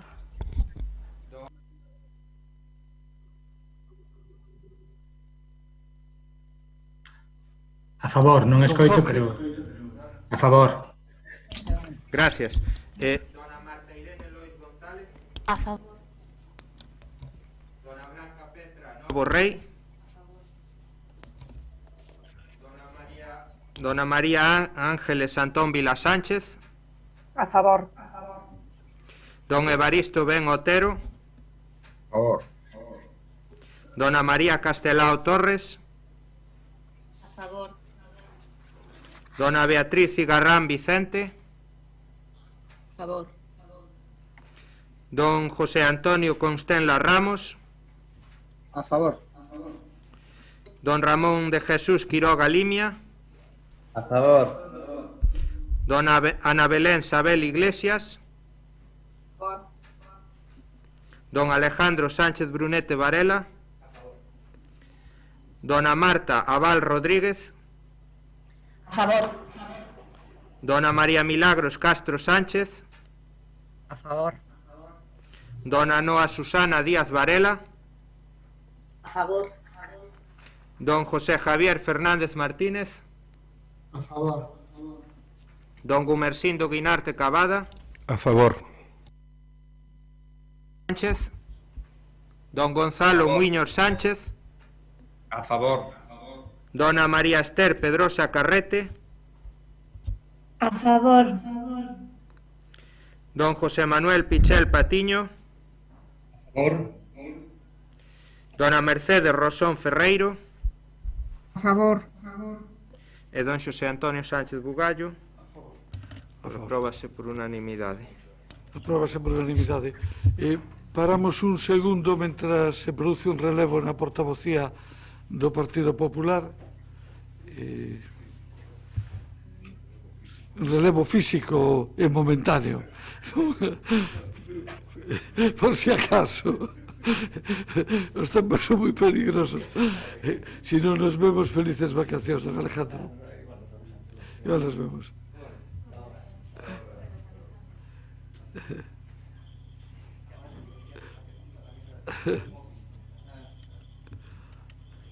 Ben.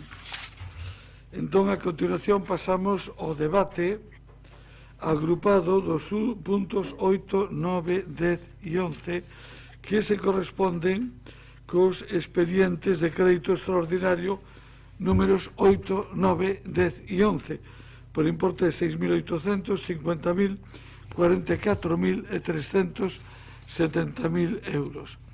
Imos abrir o turno de intervencións, empezando pola concelleira delegada de Facenda, doña Marta Abal. Cando vostede queira, doña Marta. Hola, boa tarde a todas e a todos, en especial o grupo, o público que está, bueno, que estaba aí escoitándonos, non sei se segue, pois é unha aperta moi forte para todas elas e eles. Bueno, nada, simplemente decir, bueno, traemos aquí estes modificativos de crédito, que son 4 modificativos de crédito, son créditos extraordinarios. En todos os casos, o primeiro crédito extraordinario é por importe de 6.809,16 euros e é para facer fronte ao gasto no que tuvo que incurrir o Concello de Santiago de Compostela na limpeza da cociña económica e da praza de abastos con motivo da COVID-19. Era un gasto que, obviamente, como os podedes imaginar, non estaba previsto no orzamento 2020 e, en consecuencia, hai que aprobar un crédito extraordinario para dotar as partidas do crédito axeitado e suficiente para facer fronte así os gastos que supuxeron estas intervencións e, en consecuencia, pois solventar o reparo da intervención que a intervención tivo que facer sobre estes gastos. Este crédito financiase, como podestes ver, con cargo a partida de actividades de festas que, bueno, debido á situación na que nos atopamos, pois, bastantes actividades vinculadas ao Departamento de Festas pois quedaron sen celebrar.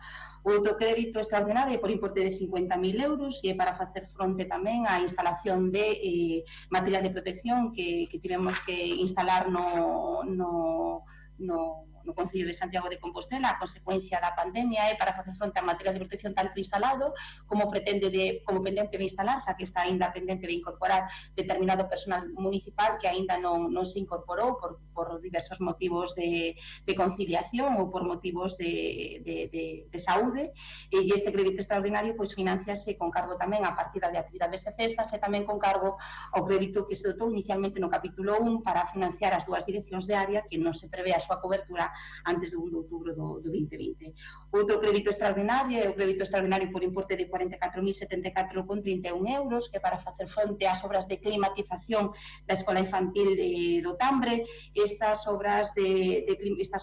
actuacións hai que encadrarlas no convenio asinado co Consorcio Galego de Igualdade de Benestar para o mantemento das escolas infantís consorciadas. Como sabedes, os gastos de investimento lle corresponde ao consorcio, pero, bueno, o que se acordou, porque o consorcio non faría as obras directamente, non as facía, sino que nos dixo que vale, que eles asumían o gasto, pero que as obras as temos que acometernos. Este gasto vai no financiar, como digo, o consorcio con cargo á segunda liquidación, pero, mentras tanto, temos que mobilizar fondo propio e esta mobilización do fondo propio faise con cargo a partida que estaba inicialmente prevista para as actividades de conciliación de verán que, como sabedes, pois non se realizaron. E, finalmente, o último modificativo de crédito é o crédito extraordinario por importe de 370.000 euros, e é para dar salida a autorización autorización de IFS que a finais de xullo autorizou o Goberno do Estado, que permitiu destinar hasta un máximo de un 7% da capacidade máxima de financiación prevista a final de exercicio para a compra de vehículos eléctricos e 100% eléctricos ou vehículos híbridos destinados a protección civil, a prevención e extinción de incendios e a policía local. Como podedes ver, nos o que propoñemos é un modificativo de crédito por importe de 370.000 euros para a compra de un vehículo en protección civil 100% eléctrico, un vehículo 100% eléctrico en prevención e extinción de incendios, un vehículo 100% eléctrico para a policía local, unha furgoneta neste caso, 2 vehículos híbridos tipo camuflado para a policía local e 2 vehículos híbridos tamén, pero para neste caso tipo patrulla para a policía local finalmente propóñense tamén a compra de 5 infraestructuras de recarga que, como sabedes, tamén son susceptibles de financiarse co remanente líquido de tesourería. Nada máis. Moitas grazas. Doña Marta, abrimos o turno de intervencións. Doña Goretti. Sí. Ben, vou comezar anunciando xa que o Bloque Nacionalista Galego vai votar a favor destes expedientes modificativos de créditos, aínda que aquí hai casos que son diferentes, non?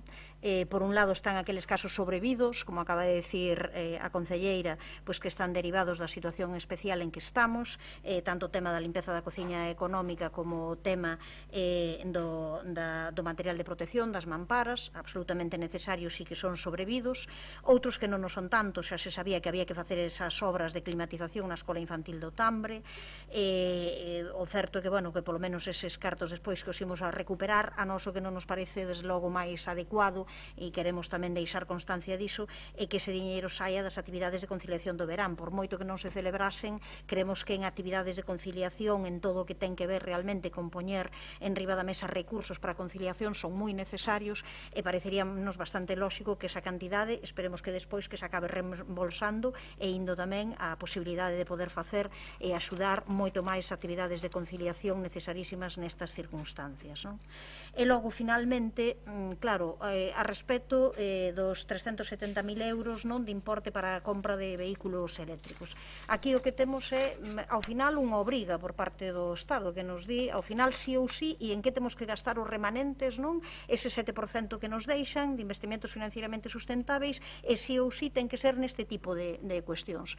Nos queremos aproveitar tamén para deixar constancia da nosa denuncia de que traten os concellos, as entidades locais, como entidades non maduras, non capaces, parece que non podemos decidir en que podemos gastar os nosos remanentes, será algo que lle dedicaremos e que falaremos despois máis adiante, nas mocións que hai para falar desta cuestión, pero ao final eu creo que era bo tamén que por parte do conxunto da corporación se lle dese unha explicación ao conxunto da poboación, porque quen vexa que hai diñeiro e que ese diñeiro decidimos gastalo pois en vehículos eléctricos, que claro, sempre poden ser pois eses vehículos necesarios, pero o mellor non é a primeira das prioridades. Desde logo hai outras prioridades para o Concello de Santiago de Compostela, eu teño clarísimo e supoño que estaríamos de acordo aquí a corporación en que hai outras prioridades, pero visto que só nos lo deixan gastar para isto, que nos obrigan a facelo, pois eu concordo, vamos a intentar restar e gastar todo e deixar canto menos posible para uns fondos que xa sabemos que o Estado nos vai incautar, que xa sabemos que o Estado quere para cubrir pois ese déficit, non, que di que é necesario botar man dos aforros de veciños e de veciñas deses remanentes, dese superávit que ten o Concello de Santiago de Compostela. A verdade é que é algo desde a nosa perspectiva inadmisible, verémolo máis adiante, verémolo máis tarde, pero entendemos que desde o punto de vista do Goberno o que hai que facer é, tendo esa opción de gasto única, pois ao final abordala e facela. Así que xa digo, imos votar a favor, pero insistimos que os casos son distintos, o da limpeza da cociña económica e o do material de protección entendemos que hai que facelo sí ou sí, o da climatización da Escola Infantil do Tambre non sabemos se este é o mellor procedimento e desde logo non nos gusta que saia das actividades de conciliación do verán, e neste caso, no caso do 7% que se pode gastar para vehículos eléctricos e demais, está nun nunha lógica absolutamente absurda do Estado de tutela das entidades locais, como se a estas alturas os concellos non tivesen a madurez e a capacidade suficiente para decidir en que queren gastar o seu diñeiro e, sobre todo, que nos deixen gastar eses remanentes que temos. E eu creo que é unha loita en que lle pido a todo o mundo, a todos os grupos políticos, que nos empeñemos, porque será sempre por ben do conxunto da poboación. Desde logo, ninguén mellor que a corporación coñece en que se poden gastar, e eu lanzo unha pregunta tamén de volta á concelleira que non o dixo. Se non houvese esta obriga por parte do Estado dese 7% para este concepto, sería este concepto que sería unha prioridade para a súa concellería? Moitas gracias, doña Goretti. Dona Marta. Sí, boa tarde de novo. Vou intentar ser breve e, en primeiro lugar, tamén indicar o sentido de voto de Compostela Aberta. En relación aos 4 puntos, Compostela Aberta vai votar a favor do punto 8, do punto 9 e do punto 11. E ímonos a abster no punto 10. En ese sentido, concordamos tamén coa compañeira Goretti que son asuntos diferentes e, polo tanto, eu creo que nese sentido, logo me pararei un momento no punto 10, creo que aquí pois a nosa posición en relación ao rol que ten que adoptar o Concello e o certo desleixo do propio Consorcio Galego de Benestar, pois non nos dá para apoiar esta medida, este modificativo. En calquera caso, efectivamente, estes modificativos, como decía a concelleira Marta Val, están vinculados a medidas extraordinarias, medidas con carácter de urxencia que son fundamentais e foron fundamentais para garantizar a saúde do persoal, dos traballadores e traballadoras, tanto da cociña económica como da praza, e tamén dos usuarios e usuarias. E, en ese sentido, Compostela Aberta apoia este modificativo en favor destas medidas. Por outra banda, tamén concordamos na necesidade de apoiar ese modificativo para o que foi esa instalación de medidas de seguridade, de mamparas para o persoal do Concello, tanto do persoal xa incorporado como, decían con anterioridade, aquel persoal que en este momento poda estar adoptando medidas de conciliación e que se incorporará no futuro. Si nos imos o punto 10 para marcar, digamos, tamén a diferencia, efectivamente, o expediente modificativo de crédito para dar cobertura á obra de climatización da Escola Infantil do Tambre.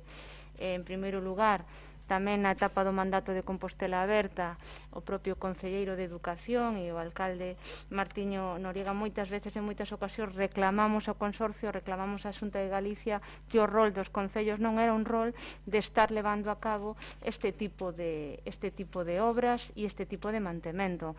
Creo que temos que seguir na liña de exixir que isto non debe recaer outra vez nos concellos. Non se entende que teña que mobilizar fondo propio o Concello para facer isto, non? E máis nun momento como que estamos a vivir.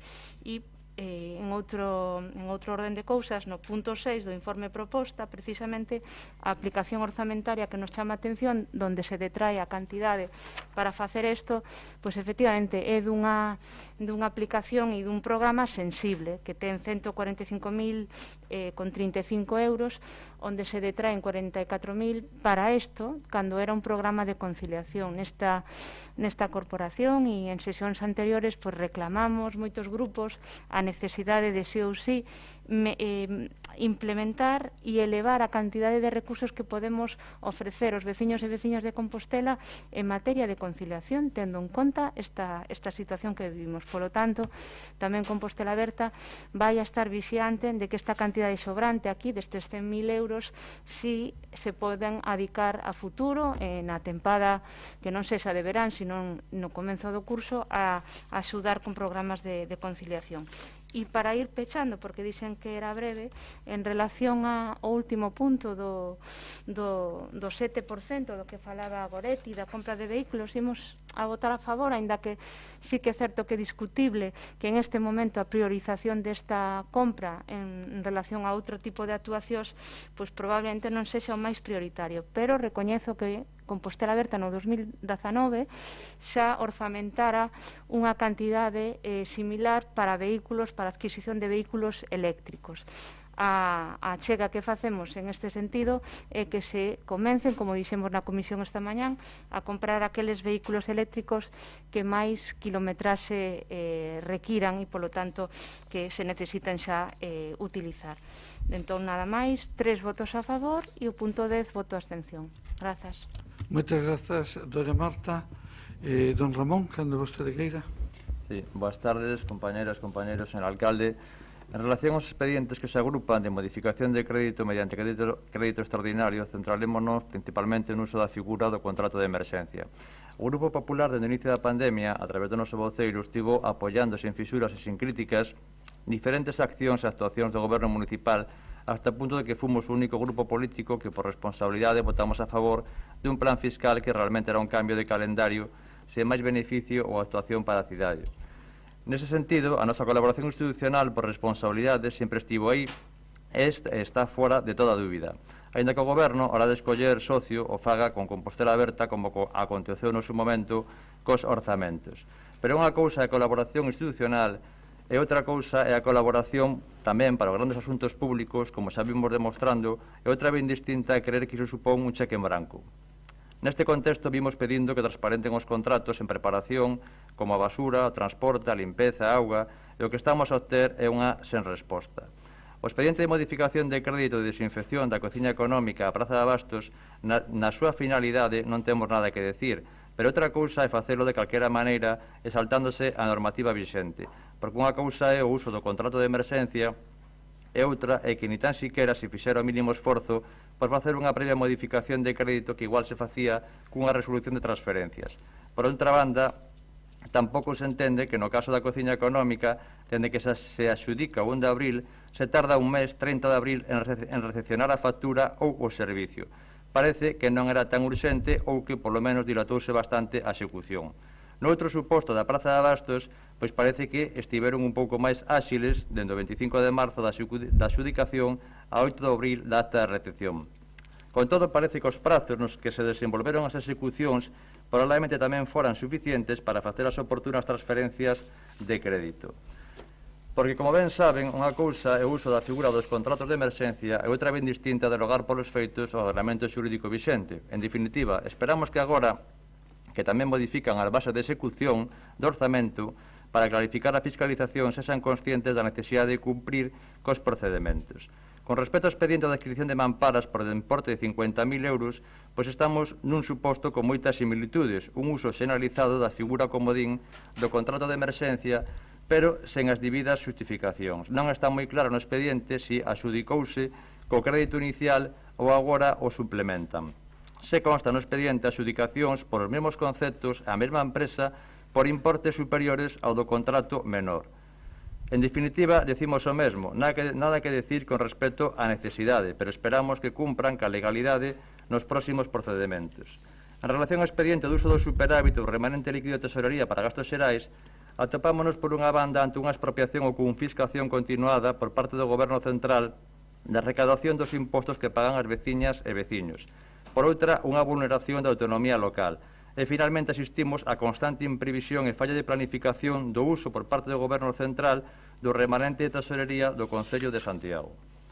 Creemos que non é de recibo que nunha situación económica como que se atopan as persoas, os profesionais, as empresas, os comercios, autónomos, etc., o Goberno Central quere apropiarse de preto de 12 millóns de euros froito do pagamento dos impostos dos veciños. Porque neste suposto, igual era mellor haber aprobado o plan fiscal que lle propuxemos no seu momento que suporía unha baixada de impostos aos veciños. E que o que temos por parte do Goberno Central son imprevisións e bandaces. Primeiro aprobaron o uso parcial do 20% para gasto social. Depois continúa sen definir o resto do uso do remanente. E agora aproban sen contar coas necesidades de cada concello, porque normal sería ofrecer un abanico de posibilidades que cada concello só poda gastar o 7% nunhas cuestións que haberá que ver en cada concello se son as necesarias ou non son as necesarias.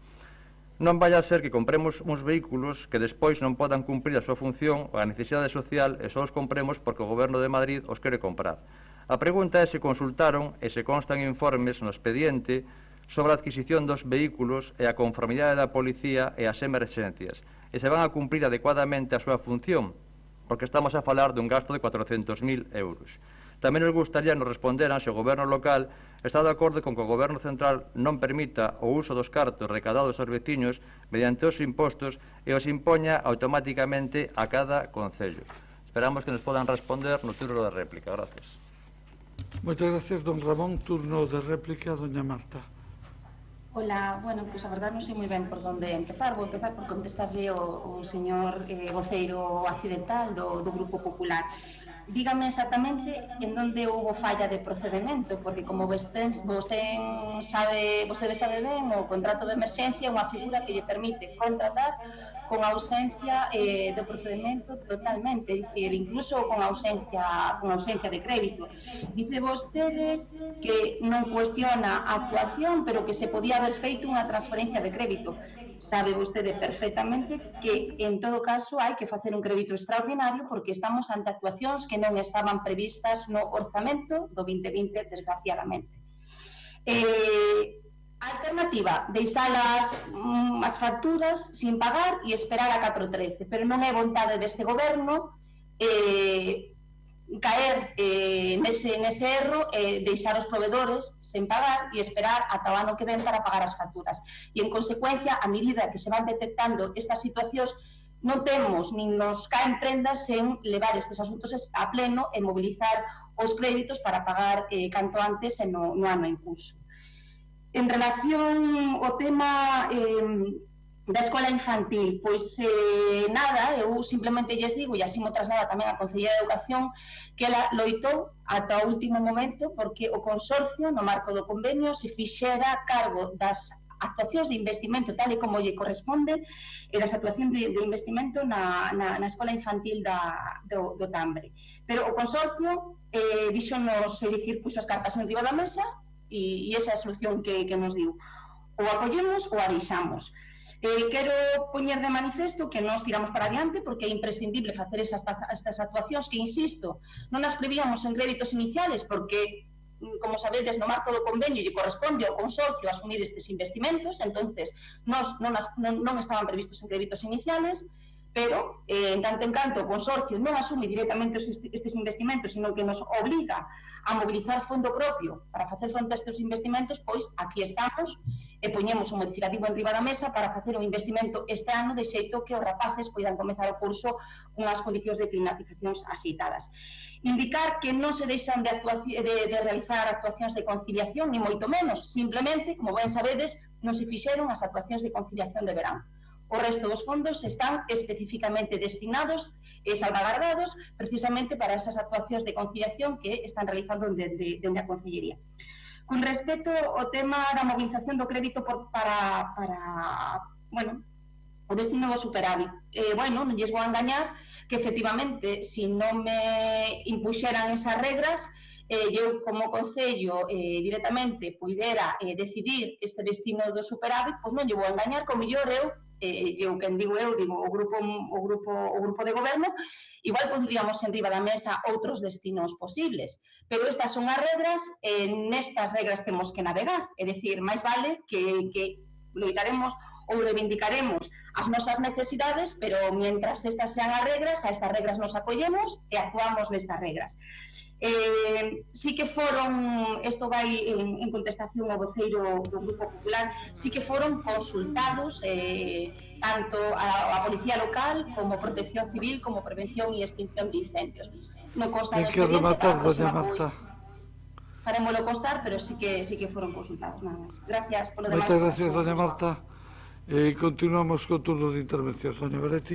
Sí, vou ser moi breve. Eu agradezo a sinceridade a respecto da pregunta. É evidente que calquera persoa que coñeza as necesidades que hai nestes momentos no Concello non gasta 370.000 euros nestes momentos en coches.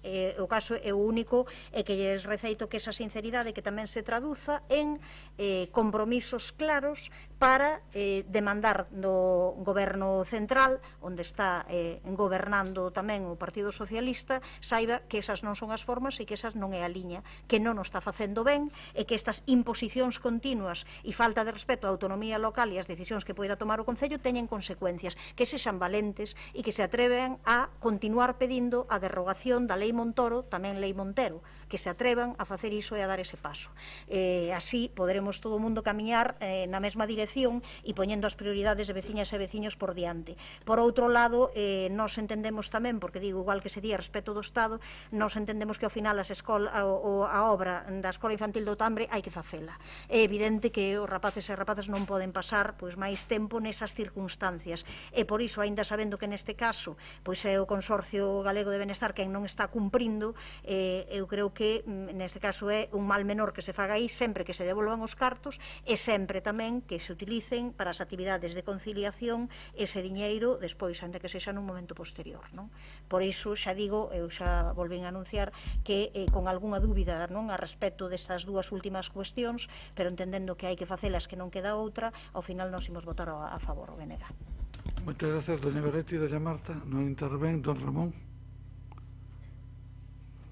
Sí, brevemente, solamente para pregunta a concelleira onde exactamente está o problema cos expedientes en canto ao uso do contrato de emerxencia. Pois, home, está claro porque estamos no pleno precisamente para resolver o problema dos expedientes. En concreto, o de 6.000 euros está reparado pola intervención e, por lo tanto, ten que vir ao pleno. Se non tuvese problema, pois non estaríamos aquí con este expediente, co cual está clarísimo que está reparado e que ten problemas de legalidade. En canto ao segundo, pois prácticamente o mesmo, porque concretamente os técnicos dicen que fallan as justificacións do uso do contrato de emerxencia e incluso plantexan a posibilidade de que se hubiese usado outro tipo de procedimento que facilita a concurrencia das empresas, porque hai unha empresa que ten adjudicados varios contratos que superan evidentemente o contrato menor. Por lo tanto, creo que leo o expediente e creo que están claro porque estamos no pleno precisamente para aprobalos. En canto ao expediente do consorcio da Escola de Otambre, pois é un procedimento habitual que se usa polo consorcio. En ese sentido, pois non temos nada que decir, é un convenio firmado ca FEGANDA no 2016 e creemos que está perfectamente correcto. Por último, en canto ao uso do superávit, pois se realmente foron consultados os colectivos, tanto a policía como as emerxencias, e realmente hai informes que avalan que os tipos de vehículos que se van a comprar van a cumplir a función para os cales teñen a finalidade, pois perfecto, esperemos que sexa así. En todo caso, insistimos en que sería convinte que por parte do Goberno pois insistira en que o Goberno central non se apropie dos 12 millóns de euros que son froito dos impostos dos veciños, e por outra banda que tampouco impoña neste momento que é necesario máis plans sociales, unha serie de medidas concretas ao Concello. Gracias. Moitas gracias. Brevemente, si me gustaría decir unha cousa neste punto. Eu creo que xa na Xunta de Voceiros o comunicamos no seu día que a nosa intención era destinar o 50% do superávit disponible para apoio do comercio de autónomos e da hostelería. Iso o plantexamos na Xunta de Voceiros e así o dixemos. Desgraciadamente temos un problema e é que non temos habilitación legal para facelo. É dicir, a día de hoxe a alternativa que temos é un tope do 20% para servicios sociales, un tope do 7% para vehículos eléctricos que evidentemente nin siquiera formaba parte das nosas previsións, e no 73% restante o que estamos vendo é como acaba a cousa. Probablemente xa se debatirá no próximo punto, pero probablemente non vaya a ser o que nos gustaría e consideramos necesario, sino que ao mellor ao final temos que escoller entre A e B, pero non imos adiantar ese debate.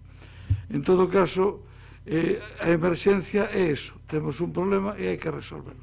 Había que limpiar a Plaza de Bastos ou a Cociña Económica, que por certo no caso da Cociña Económica non é unha institución municipal, pero é que non podía abrir, non podía traballar o personal que estaba ali, porque se lembrarán vostedes que houve 2 personas que deron positivo en COVID-19 e por lo tanto, visto ante o brete de coa Cociña Económica pechada e deixamos as persoas sin atender, porque o problema non é que a Cociña Económica estuvera pechada, é as 200 persoas que recibían a súa comida todos os días ali.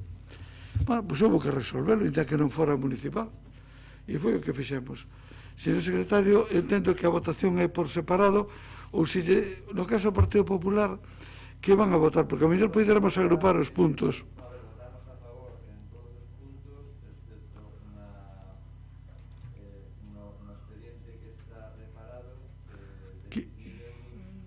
que é o número 8.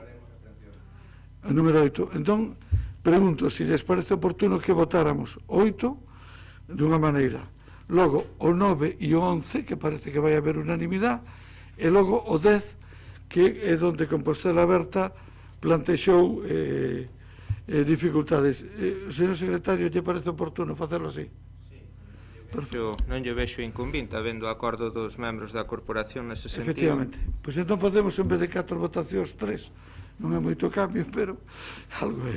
Bueno, entonces entendo que serían primeiro lugar o punto 8. Vamos aló.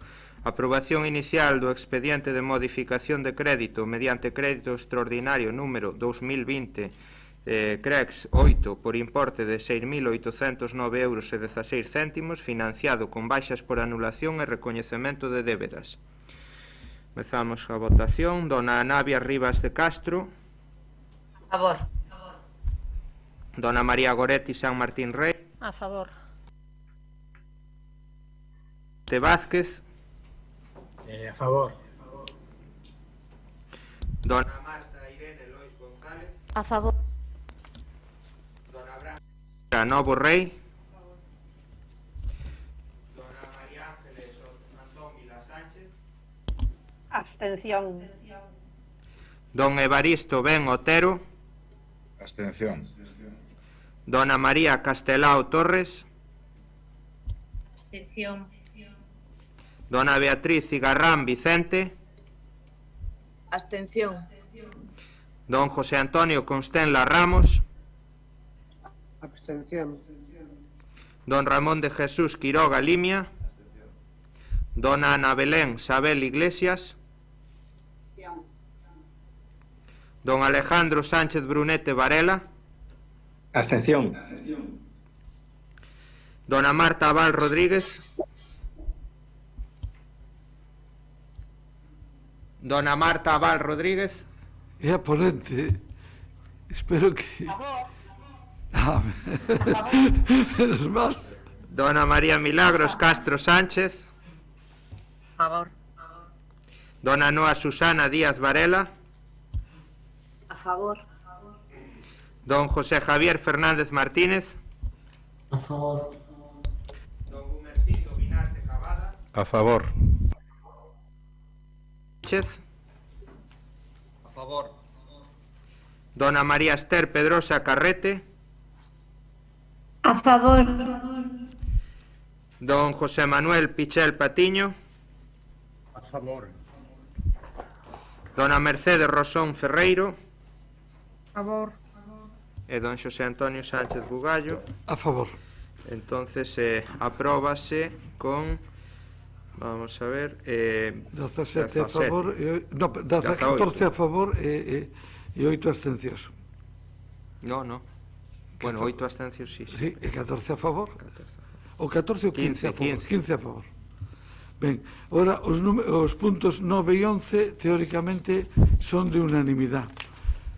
Ordena a votación do 9 e 11. O punto 9 e o 11 poden votar xuntos? Sí. Porque serían por unanimidade. Punto 9, versa a aprobación inicial do expediente de modificación de crédito extraordinario número 2020-09 por importe de 50.000 €, financiado con baixas por anulación. E o punto 11, aprobación inicial do expediente de crédito extraordinario 2020-11 por importe de 370.500 €, financiado con remanente líquido de tesouraría para gastos xerais do Concello do exercicio 2019. Dona Navia Rivas de Castro. A favor. Dona María Goretti San Martín Rey. A favor. Don Jorge Carlos Duarte Vázquez. A favor. Dona Marta Irene Lois González. Dona Branca Petra Novo. Dona María Ángeles Antón Vila Sánchez. A favor. Don Evaristo Ben Otero. A favor. Dona María Castelao Torres. A favor. Dona Beatriz Cigarrán Vicente. A favor. Don José Antonio Constenla Ramos. Don Ramón de Jesús Quiroga Limia. Don Ana Belén Sabel Iglesias. Don Alejandro Sánchez Brunete Varela. A favor. Dona Marta Abal Rodríguez. A favor. Dona María Milagros Castro Sánchez. A favor. Dona Noa Susana Díaz Varela. A favor. Don José Javier Fernández Martínez. A favor. Don Gumersindo Guinarte Cavada. Don Gonzalo Muñoz Sánchez. A favor. Dona María Esther Pedrosa Carrete. A favor. Don José Manuel Pichel Patiño. A favor. Dona Mercedes Rosón Ferreiro. A favor. E don Xosé Antonio Sánchez Bugallo. Apróbanse por unanimidade. E ora votaríamos o punto número 10, que é relativo á escola infantil. Sí, punto 10, aprobación inicial do expediente de modificación de crédito mediante crédito extraordinario número 2020-10 por importe de 44.074,31 € financiado con baixas por anulación. Dona Navia Rivas de Castro. A favor. Dona María Goretti San Martín Rey. A favor. Don Jorge Carlos Duarte Vázquez. Abstención. Dona Marta Irene Lois González. Abstención. Dona Branca Petra. Dona María Ángeles Antón Vila Sánchez. A favor. Don Evaristo Ben Otero. A favor. Dona María Castelao Torres. A favor. Dona Beatriz Igarrán Vicente. A favor. Don José Antonio Constenla Ramos. A favor. Don Ramón de Jesús Quiroga Limia. Dona Ana Belén Sabel Iglesias. Dona Ana Belén Sabel Iglesias. A favor. A favor. Don Alejandro Sánchez Brunete Varela. A favor. Dona Marta Abal Rodríguez. A favor. Dona María Milagros Castro Sánchez. A favor. Dona Noa Susana Díaz Varela. A favor. Don José Javier Fernández Martínez. A favor. Don Gumersindo Guinarte Cavada. A favor. Don Gonzalo Muñoz Sánchez. A favor. Dona María Esther Pedrosa Carrete. Dona María Esther Pedrosa Carrete. A favor. Don José Manuel Pichel Patiño. A favor. Dona Mercedes Rosón Ferreiro. A favor. E don Xosé Antonio Sánchez Bugallo. A favor. Bueno, apróbase con 20 a favor e 3 20 a favor e 3 abstencións. Moi ben, pasamos ao punto número 12, que é a aprobación da modificación da base 30 das bases de execución do orzamento. Ten a palabra doña Marta Abal. Vale, pois moi brevemente, mediante a proposta que se somete aquí a consideración do Pleno, que se procede á incorporación vía bases de execución do procedimento relativo á omisión da función interventora previsto no artigo 28 do Real Decreto 424/2017, polo que se regula o réxime xurídico de control interno das entidades locais. É un procedimento que está establecido tanto na normativa estatal e que, por lo tanto, se traslada á normativa das entidades entidades locais. Mentras non aprobemos un regulamento de fiscalización, a vía xeitada de facelo e vía modificación das bases de execución, vimos dando resposta así a diversas recomendacións do Consello de Contas que ven a establecer que os recoñecimentos extrajudiciais de crédito, que era o procedimento que viñamos utilizando habitualmente para proceder o recoñecemento e a tramitación daquelas actuacións que carecían de calquera vicio de anulabilidade, pois se limiten ou se restrinxan para a súa aplicación ou para gastos realizados en exercicios anteriores. De modo que o procedimento habitual para o gasto realizado no exercicio corrente será o procedimento por omisión de fiscalización, que ao que se refire o artigo 28 do réxime do Real Decreto que, como dixen antes, polo que se aprobou o réxime xurídico de control interno das entidades locais. Simplemente decir que non supón ningún cambio cualitativo con respecto ás competencias do Pleno, sino que simplemente, pois, xa digo, como insisto, simplemente se incorpora na normativa local vía bases de execución un procedimento que xa, un procedimento novedoso que se aprobou por normativa estatal. E nada máis que decir. Gracias. Moitas grazas, doña Marta. Abrimos o turno de intervencións. Doña Goretti.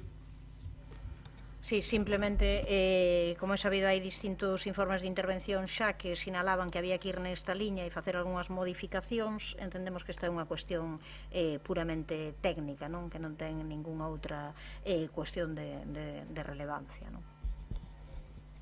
Gracias, doña Marta. Sí, exactamente o mesmo. Imos votar a favor e entendemos que é unha cuestión técnica de intervención municipal que actualiza, pois, como decía a concelleira Marta, as bases de execución a unha normativa máis recente nos procedementos de intervención municipal. Por lo tanto, imos votar a favor. Grazas. Don Ramón. Sí, de novo, boas tardes. Saúdo ahora a presencia do representante da área central, de Javier, que agradezo a súa presencia neste pleno. Depois falaremos do asunto en concreto. Con respecto a este punto, por agilizar, serei moi breve, principalmente por unha cuestión que deriva propiamente da legislación vixente, en concreto da Lei de Facendas Locais e do Decreto 424. Non obstante, o Concello, no uso das súas facultades de autonomía local, pode reglamentar o procedimento de recoñecementos extrajudiciais, reparos e omisión de fiscalización. A autonomía local, en definitiva, que agora parece que dende Madrid se pretende socavar expropiando os impostos dos veciños. O primeiro que temos que dicir é que nos alegramos de que se concrete o circuito da legalidade no uso continuado dos recoñecementos extrajudiciais e que agora sexa necesario concretar a data definitiva de actuacións anormais da Administración, como acontece, por exemplo, na prestación de servicios sen contrato, como é o caso da auga, basura, limpeza, transporte, conserjería de colexios, parques, etc. Contratos que pedimos ver e que non se nos entregan e que despois aparecen publicados con gran detalle na prensa. E tamén creemos que é bon que sexa necesario valorar a prezos de mercado as actuacións en contrato ou reparadas. En definitiva, esperamos que con esta nova reglamentación empecen a cumprir de forma axeitada e formalicen os servizos en contrato e dunha forma regular, porque, do contrario, estaremos camiño de batir récords históricos en recoñecementos extrajudiciais. Gracias. Gracias. Desea intervir? Turno de réplica, doña Marta. Marta Val? Non. Entendo que non ven. Entón procedemos á votación, señor secretario. Ben, aprobación da modificación da base número 30 das bases de execución do orzamento. Dona Navia Rivas de Castro. A favor. Dona María Goretti San Martín Rey. A favor. Don Jorge Carlos Duarte Vázquez. A favor. Dona Marta Irene Lois González. Dona Branca Petra Novo Rey. A favor. Dona María Ángeles Antón Vila Sánchez. Abstención. Don Evaristo Ben Otero. Abstención. Dona María Castelao Torres. Abstención. Dona Beatriz Igarrán Vicente. Abstención. Don José Antonio Constenla Ramos. Abstención. Don Ramón de Jesús Quiroga Limia. Dona Ana Belén Sabel Iglesias. Abstención. Don Alejandro Sánchez Brunete Varela. Abstención. Dona Marta Val Rodríguez. A favor. Dona María Milagros Castro Sánchez. A favor. Dona Noa Susana Díaz Varela. A favor. Don José Javier Fernández Martínez. A favor. Don Gumersindo Cavada. A favor. Don Gonzalo Muñoz Sánchez. A favor. Dona María Esther Pedrosa Carrete. A favor. Don José Manuel Pichel Patiño. A favor. Dona Mercedes Rosón Ferreiro. A favor. E don Xosé Antonio Sánchez Bugallo. A favor tamén. Ben, agora imos a pasar á aprobación do convenio en materia de xestión catastral entre a Secretaría de Estado de Facenda, Dirección Xeral do Catastro e o Concello de Santiago. Desean intervir en este punto? Entendo que non. O aprobamos por unanimidade ou pedimos votación individual? Bueno, se aprobaría por unanimidade. Perfecto. Pasamos ahora ao punto 14, que é a proposición presentada polo Grupo Municipal do Partido Popular para a adopción de medidas de apoio urxente ao colectivo de comerciantes de área central. É habitual que sobre as 8 fagamos un descanso. Non sei se hai das persoas que interviron antes, se queda algún, aparte de don Javier. Se for algún por respeto hacia eles, continuaremos o pleno. Se non, o remate de esta proposición faríamos 15 minutos de descanso. Parecelles ben? Entón, se non hai ninguén, se hai alguén máis, pois por respeto hacia eles o trataríamos tamén. Empezamos con... Non, está vostede aí, lógicamente, xa leva un tempo esperando. Empezamos con esta proposición. Está presentada polo Grupo Popular, polo tanto, ten a palabra o seu representante cando queira. Sí, boas tardes de novo, concelleras, concelleros, señor alcalde. Agradecemos a presencia do representante da área comercial de Fontiñas, Javier, no pleno, que é o lugar común das veciñas e dos veciños, onde se vela polos intereses da cidade. Tamén temos que agradecer a solidaridade, as mostras de apoio públicas de comprensión de diferentes personalidades da cidade, así como do Grupo Municipal BNG e do Grupo Municipal de Compostela Aberta, que tamén están a facer unha defensa sin fisuras da viabilidade do barrio de Fontiñas e da súa área comercial. Decía con razón un gran gobernante que tras la conducta de cada uno depende el destino de todos.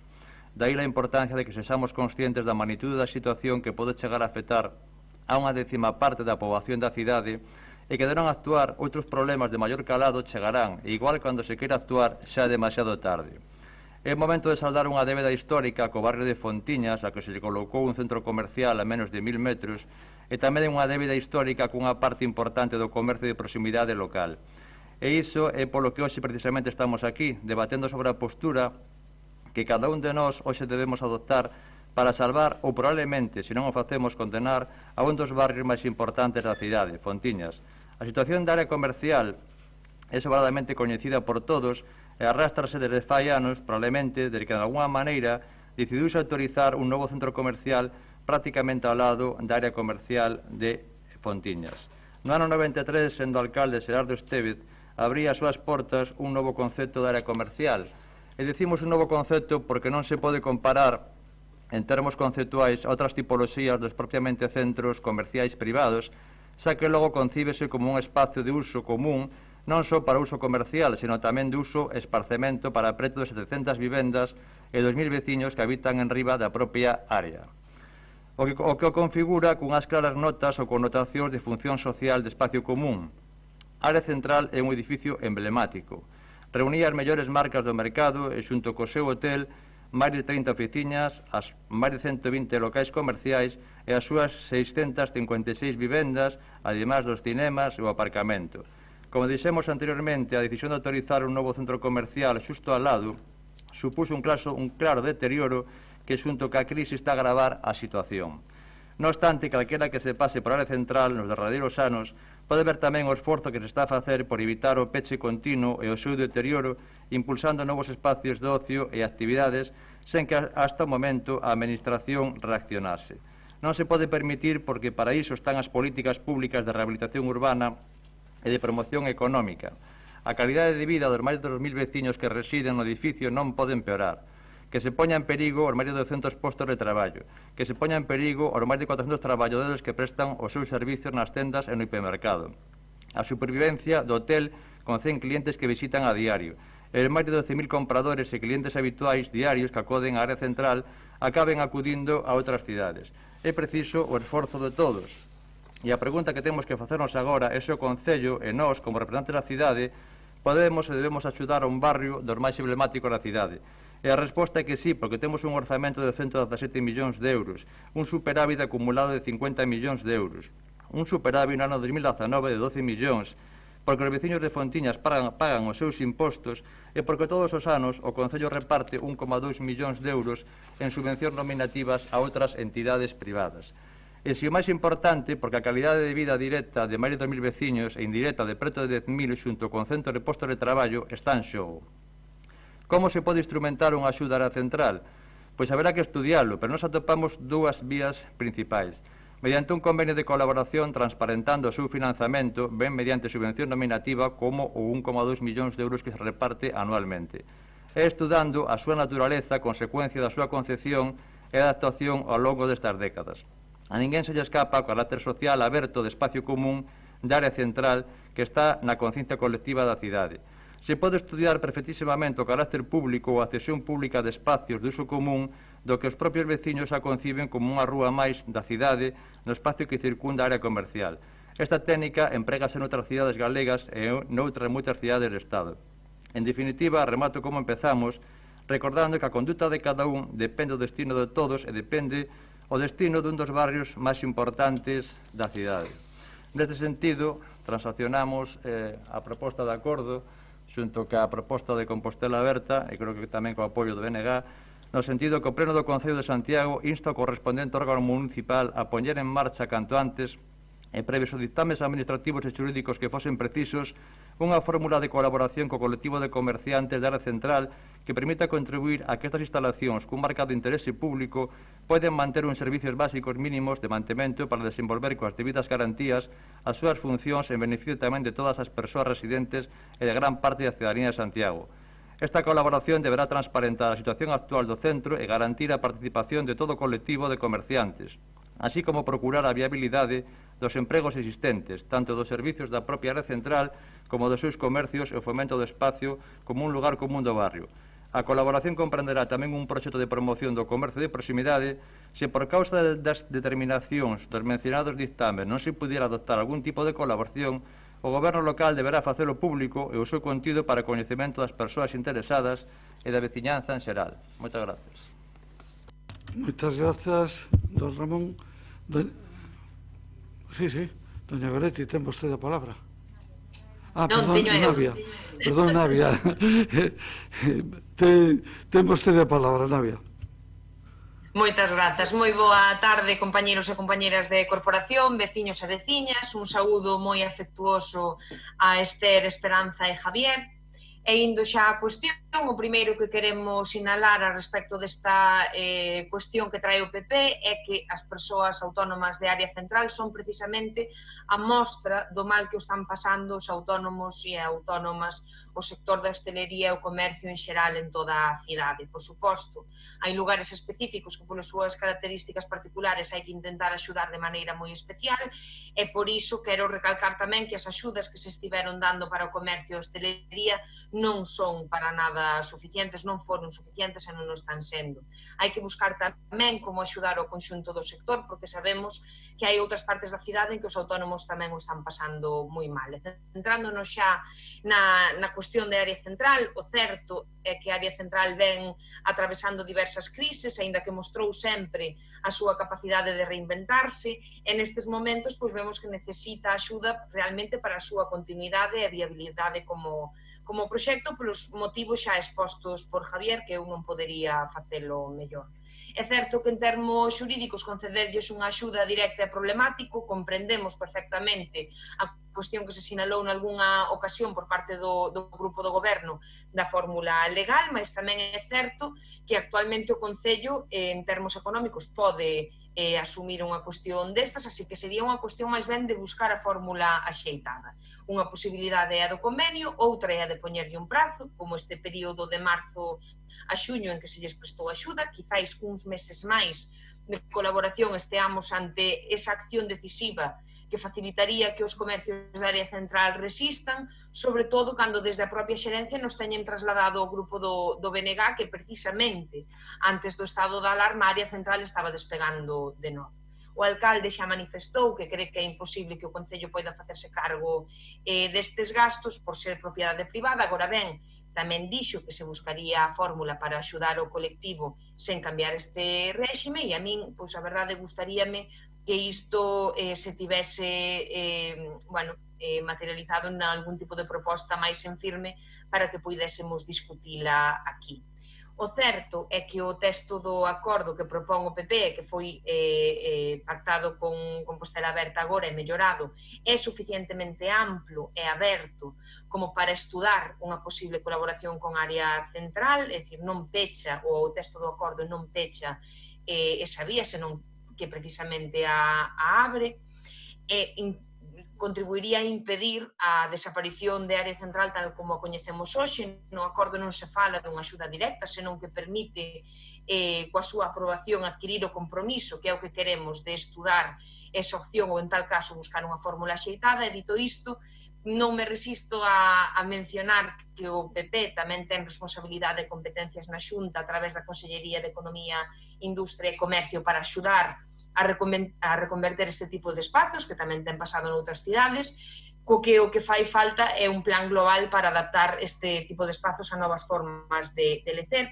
o cal non é só a responsabilidade dos concellos. En calquera caso, e volvendo ao asunto, imos, por suposto, apoiar esta moción. Creemos que é necesario buscar unha saída para a área central entendida no seu conxunto, con todo o tecido comercial, económico e social que representa, as traballadoras, as veciñas e veciños que implica, así como o barrio de Fontiñas no seu conxunto en sentido global, co cal o compromiso do BNG é firme, así que, por suposto, votaremos a favor desta proposición. Nada máis. Moitas gracias, Rabia. Doña Marta. Bueno, moi boa tarde de novo. A verdade é que para nós, para Compostela Aberta, tamén un placer ir escoitando que hai unha sensibilidade común nos grupos municipais. Agardemos que o goberno municipal este tamén á altura desta petición e, sobre todo, porque creo que a diagnose e a situación de área central pois é de todos e de todas coñecida, e creo que, como moitas veces decimos dende as administracións, en particular a local, non é momento de deixar a ninguén atrás. Polo tanto, tampouco é momento de deixar a este barrio, nin é momento de deixar a numerosos autónomos, autónomas, pequenos comerciantes, traballadores e traballadoras dos servicios que se prestan en área central e, en definitiva, todo un plan de sustentabilidade do, como dicía o xerente Javier, do segundo barrio máis poboado de Compostela, referenciado sí ou sí, eu son veciña de Fontiñas, hai máis de 20 anos, referenciado en torno á área central,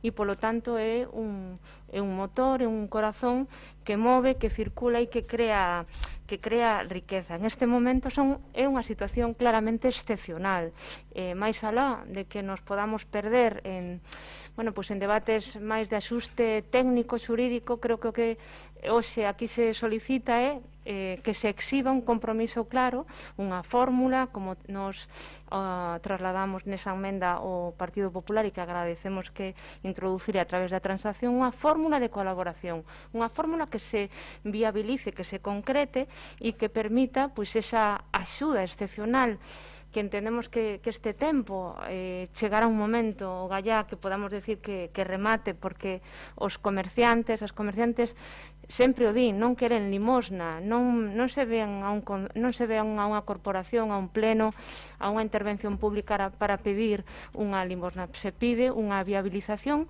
de proxectos de vida, de proxectos económicos, de proxectos de pequeno comercio. E en ese sentido, para Compostela Aberta, é moi importante que se entenda en ese sentido amplo, que se entenda que a axuda ou o compromiso do goberno debe ir na dirección de plantexar un convenio entre o Concello de Santiago e Área para ese compromiso co desenvolvemento local, para ese compromiso máis global de barrio e con área central, que teña en conta a dinamización económica, a dinamización social e cultural deste barrio de Fontiñas, que está imbricado en esta rúa, en inverno e o espacio, por suposto, non solamente dos veciños e veciñas de Fontiñas, sino de unha parte moi importante da cidadanía que siga acudindo a facer ali compras de proximidade. Dito isto, pois sí, eu tamén quería lembrar que ás veces as situacións tan desesperadas ou tan dramáticas como as que se viven en área central e que veñen de lonxe, pois partiron de outras decisións alá por 2008 desta propia corporación, cando se autorizou a construción de cancelas que abriu en 2012. Todo ten consecuencias. Creo que como administración local asumir esas consecuencias a día de hoxe tamén significa facer xustiza con área central que a leva pedindo hai moito tempo. E a pide para os comerciantes, para os traballadores e para as traballadoras e para un modelo de desenvolvemento de proximidade sustentable que poña a Fontiñas no lugar que merece. Nada máis e nós, por suposto, imos a votar a favor con o texto que se incorporou na transacción. Grazas. Moitas grazas, doña Marta.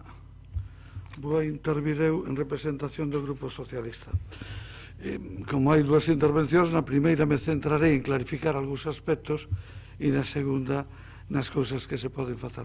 Na consideración previa, o primeiro que hai que lembrar, doña Marta, é que vostede era concelleira de Promoción Económica e de Comercio de 2015 a 2019 e don Ramón, o concelleiro de Facenda do último goberno do Partido Popular na anterior etapa de goberno do Partido Popular. Por tanto, entendo que falamos con dúas persoas que tuveron responsabilidades concretas e evidentes en materia de comercio e que deben conocer ben a situación e que, por suposto, as dúas saben o que fixeron, o que poideron facer, o que non poideron facer e o saben tamén os de área central. En segundo lugar, con relación a dous conceptos que se verteron aquí, que é a autorización do centro das cancelas, é importante que non nos confundamos. O uso terciario das cancelas era unha previsión do Plan Xeral de 1989 que se materializou efectivamente no ano 2008, pero era unha previsión contida no Plan Xeral. É un procedimento distinto, os dous absolutamente legales, que o seguido con área central. A área central non era unha previsión de planeamento, sino é unha decisión adoptada polo Goberno da Xunta en 1989, acudindo a un trámite de excepción da Lei de Solo por razóns de interés xeral. Non vou entrar máis temas, os dous están en unha situación legal, un por un procedimento extraordinario e outro por o procedimento ordinario. Era moi difícil decirles a aqueles que desenvolven o que prevé o plan que eles non o poden facer, porque por outra vía se tomou outra decisión que condicionaba o que se podía facer con eles. E que conste que intentamos convencelos de cambiar a calificación dese polígono e convertirlo en polígono de vivendas protegidas. Que o intentamos. Ese intento se fixo, pero desgraciadamente non conseguimos o acordo coa propiedade. Segundo, o réximen de área central, porque me sorprende, vostede non o dixo na proposta de Compostela Aberta, eso está matizado, pero no Partido Popular hai alguna cousa que me sorprende. A área central é un edificio privado asentado unha parte pequeniña sobre un espacio público, o único espacio público que hai a Rúa Berlín, que pasa por debaixo, e o tramo da Rúa Madrid, que pasa por debaixo. Me refiero ao único espacio de titularidade pública. O resto é un espacio de titularidade privada con uso público, que efectivamente, como dixo o propio Javier, que por certo aproveito para saludalo cordialmente, que facía comparación con Cancelas, que efectivamente a mesma consideración que ten Cancelas, pero non é só Cancelas, é que todos os edificios de Fonciñas, todos os residenciales, non sei en cal vive doña Marta, que teñen un patio interior, sabrá que en esa zona interior de parque é privado de uso público, e quenes se encargan do seu mantenimento é seguramente cando pague a comunidade do seu piso, pois na comunidade incluye o mantenimento dese espacio privado de titularidade pública. Isto condiciona algunhas das cousas que podemos facer. Por eso, cando se falou coa Asociación de Área Central, temos un problema, é dicir, o Concello é moi complicado que poida asumir os gastos de limpieza, conservación e mantenimiento de un espacio privado e non dos demais.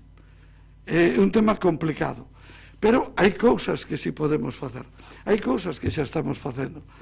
A convocatoria de subvencións e axudas ao comercio, a convocatoria de axudas ao pago de intereses, o convenio que hoxe mesmo firmamos coas asociacións de empresarios de comerciantes, nas que en concreto, en unha delas que é Punto Compostela, se incluye unha cantidad específica para o pago do aparcamento de Fontiñas, porque creemos que un dos hándicaps é precisamente o pago do aparcamento.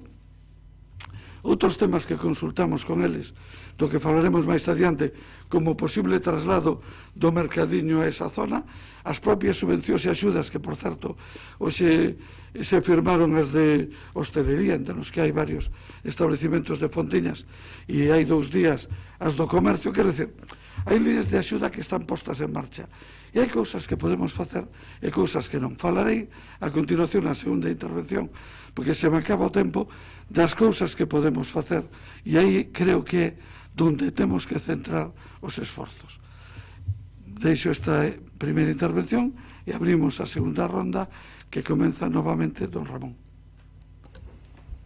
Sí, bueno, eu agradezo tamén o tono do alcalde, no sentido de que entendo que se intentará buscar algún tipo de solución, según entendín, non? Creo que é importante que todos os grupos estemos concienciados, máis que botarnos as culpas de será de un, será de outro, ou de quen fora, o que estamos creo que ante un problema moi grave na cidade, un problema de magnitude histórica, porque pode afectar a todo un barrio que concentra casi unha 10ª parte da poboación da cidade, ademais dos numerosos postos de traballo, 400 en tendas, 200 en oficinas, hotel, en fin, 12.000 usuarios que se poden ir a outra cidade a facer as compras.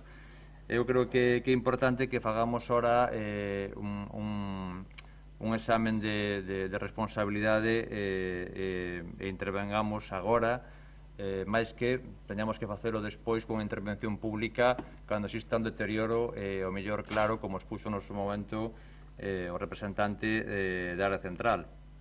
Eu creo que hai fórmulas, creo que o que a configuración da área central é moi diferente a calquer outro centro comercial, é unha configuración inicial que fixo na época do alcalde Xerardo Estévez, que se fixo cunha configuración evidentemente de centro comercial, pero con carácter moi público, porque se dotou de vivendas encima do propio espacio comercial, vivendas nas que viven ou poden habitar casi 2.000 persoas, e, por tanto, esa configuración casi de función social dos propios veciños que viven no centro comercial, esa configuración semipública, pois é unha fórmula que tamén se pode explorar, ademais do convenio de colaboración ou axudas ao comercio, porque é certo que en outras cidades galegas xa se está utilizando esa fórmula de espacios privados con uso público.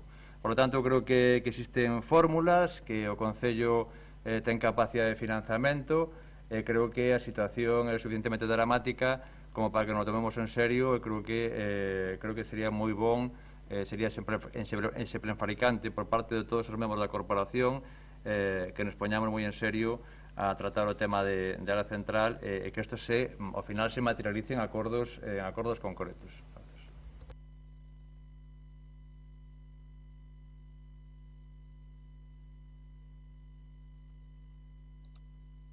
Navia, cando queira. Navia. Sí, nada, moi brevemente, eu comprendo perfectamente o complexo da situación, só quería insistir en dúas cousas. Primeira, que as axudas ao comercio que ten este Concello, hainas, efectivamente, ten que habelas, pero son claramente insuficientes, así que aí, por un lado, temos que pensar en complementalas de algún xeito. E segundo, o que queremos aquí non é máis que o grupo de goberno adquira un compromiso con Área Central e co barrio das Fontiñas. Reitero, hai que buscar unha fórmula de colaboración. O obxectivo é ese, non é outro. E o acordo desta proposición non pecha esa vía, senón todo o contrario, así que non hai incompatibilidade, por dicilo así, entre a proposición e o que propón e as declaracións que ten feito o propio alcalde. En calquera caso, a proposición vai sair aprobada se todo vai como parece, así que esperamos ver esa proposta por parte do goberno e, insisto, o que queremos é o compromiso de todos os grupos con Área Central e co barrio das Fontiñas. Ese é un pouco o obxectivo de todo isto e que esperemos que así sexa, nada máis. Moitas grazas, Navia. Doña Marta. Sí, pois moi brevemente tamén. A ver, eu solamente quería facer unha aclaración en relación a... Creo que este amosar conxunto de apoio e compromiso con Fontiñas, efectivamente, pois outros tivemos responsabilidade con anterioridade e dou fe que é difícil e que moitas veces, pois, seguramente nos tivera gustado, pois tamén poder colaborar máis. Pero, bueno, sempre estivemos a pé de rúa e eu recoñezo a cantidade de actividades. Estaba lembrando agora, mentras vos escoitaba, cando se instalou unha pista de xeo, cando están agora instaladas unha serie de actividades e de instrumentos que foron pois con moita vontade, esforzo e risco poñelos para poder seguir camiñando. Entonces creo que, alcalde, en este momento estamos nunha situación excepcional. Eu creo que esa é a diferencia, que se falamos dunha situación excepcional, busquemos para este momento excepcional un esforzo suplementario vía nominativa, vía convenio, que axude a que non esmorezca algo como pequeno comercio, que ben sabemos tamén, aquí podemos, en outros momentos temos falado de pequeno comercio, do ensanche, do casco vello, que cando unha lona metálica se baixa dun pequeno comercio é moi difícil recuperalo. Entonces, creo que este SOS da xerencia e dos pequenos comerciantes e, en definitiva, dun barrio deberían estar neste marco tamén de excepcionalidade que nos obriga, si podemos, hai recursos ou intentar que os haxa para topar unha solución, nada máis. E nada, grazas, un placer terte hoxe aquí. Moitas grazas por todas as intervencións. Bueno, desde o Goberno Municipal somos conscientes desto, levamos múltiples reunións coa xerencia buscando solucións ordinarias e extraordinarias, que van desde temas tan prosaicos como cando non puxemos a pista de xeo na Alameda nin deixamos poñela na cidade histórica para que fora en área central en estas Navidades. Por poñer un exemplo, ese foi un dos acordos que acadamos con área central para apoiar área central. Ou como foi algo que nós non fixemos público porque o mantuvemos guardado, como foi que nos fixemos cargo de servicios marzo, abril, maio e logo en xunio tamén, porque se nos pideu e porque entendimos que era unha situación extraordinaria. O que é moi difícil é algo extraordinario mantelo indefinidamente no tempo. Ese é o problema que hai. Por lo tanto, que podemos facernos? Hombre, nós queremos pechar acordos con área central, queremos apoiar a área central. Por iso estamos co tema de trasladar o mercadillo justamente ali para que sea un elemento de incentivación. Queremos seguir cos programas de apoio ao aparcamento. Podemos seguir, incluso podemos incrementalo. É verdad que temos unha dificultad que non sei como podremos encaixar, porque, claro, en área central non é unha asociación de comerciantes, é unha asociación de propietarios.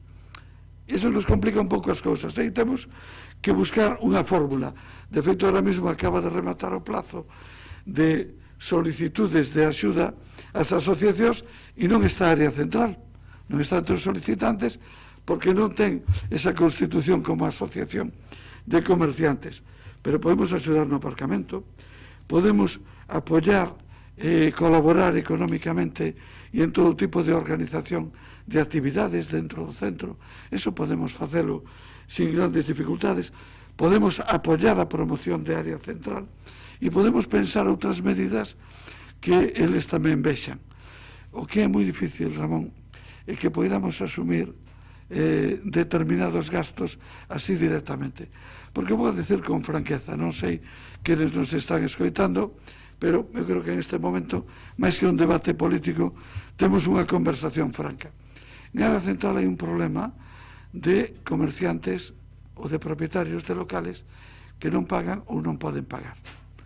Hai un problema. Claro, ese problema, desgraciadamente, non é exclusivo de área central, inda que probablemente aí teña unha magnitude importante. E en algúns casos, os propietarios deses locales non son precisamente un señor aforrador, sino que é un fondo de inversións ou é unha entidade financiera. Temos moi complicado ese tema. Ora, é o único que lle podo dicir a Javier e os que nos estén vendo que asumimos esa preocupación e ese compromiso na fórmula que busquemos a que sea máis adecuada. Nos non imos obstaculizar que se aprobe este acordo. Tampouco podemos votar a favor porque non sabemos como o podemos materializar. O que lle podemos decir é que se aprobará no pleno, nos damos por instados e entendemos que iso é un reforzo que implica a comprensión de toda a corporación para que as decisións e as fórmulas que logremos atopar logo non as cuestionemos, porque as que poidamos atopar serán as que poderemos atopar. Mais non lles podo dicir. Se lle parece ben, ordenamos a votación. Ora, compromiso e voluntad teñan claro que todo. Proposición presentada polo Grupo Municipal do Partido Popular para a adopción de medidas de apoio urxente ao colectivo de comerciantes de área central. Secretario, que a parte dispositiva non é a que nos leu don Ramón, sino a que a enmenda de sustitución que quedou aprobada. Entendo que é esta. É así. E a que presentou o CEA. Damos paso ao chamamento. Dona Navia Rivas de Castro. A favor. Dona María Goretti San Martín Rey. A favor. Don Jorge Carlos Duarte Vázquez. A favor. Dona Marta Irene Lois González. A favor. Dona Branca Petra Novo Rey. Dona María Ángeles Antón Vila Sánchez. A favor. Don Evaristo Ben Otero. A favor. Dona María Castelao Torres. A favor. Dona Beatriz Cigarrán Vicente. A favor. Don José Antonio Constenla Ramos. Voto a favor. Don Ramón de Jesús Quiroga Limia. Dona Ana Belén Sabel Iglesias. Don Alejandro Sánchez Brunete Varela. A favor. Dona Marta Val Rodríguez. Abstención. Dona María Milagros Castro Sánchez. Abstención. Dona Noa Susana Díaz Varela. Abstención. Don José Javier Fernández Martínez. Abstención. Don Gumersindo Guinarte Cavada. Abstención.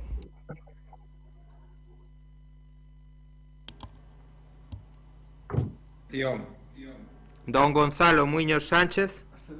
Abstención. Abstención. Dona María Esther Pedrosa Carrete. Abstención. Don José Manuel Pichel Patiño. Abstención. Dona Mercedes Rosón Ferreiro. Abstención. E don Xosé Antonio Sánchez Bugallo. Abstención. Por 13 votos a favor e 10 abstencións. Bueno, se lles parece ben, facemos ahora un descanso de 15 minutos. Sobre as 8:15 continuamos coa sesión plenaria.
Hola, pasad un buen verano.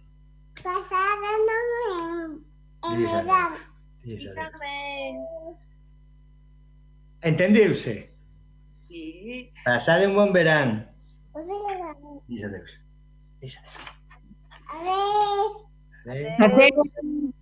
Adeus. Luego. Chao, chao. Luego. Guapa.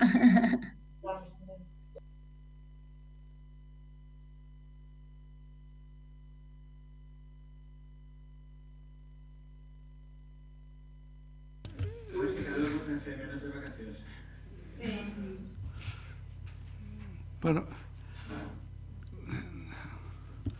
se vos parece ben, damos continuidade ao pleno.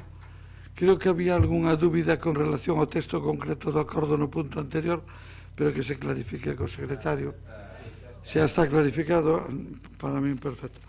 Ben, pasamos a proposición seguinte, que é formulada polo BNG relativa aos comedores escolares. Quen vai intervir? Ora ti, ben. Ben, pois do que se trata é de facer unha proposta para intentar xustamente facilitar a vida ás familias e asegurar que se manteñan as prazas de comedores escolares, cando menos as que houbo até o de agora.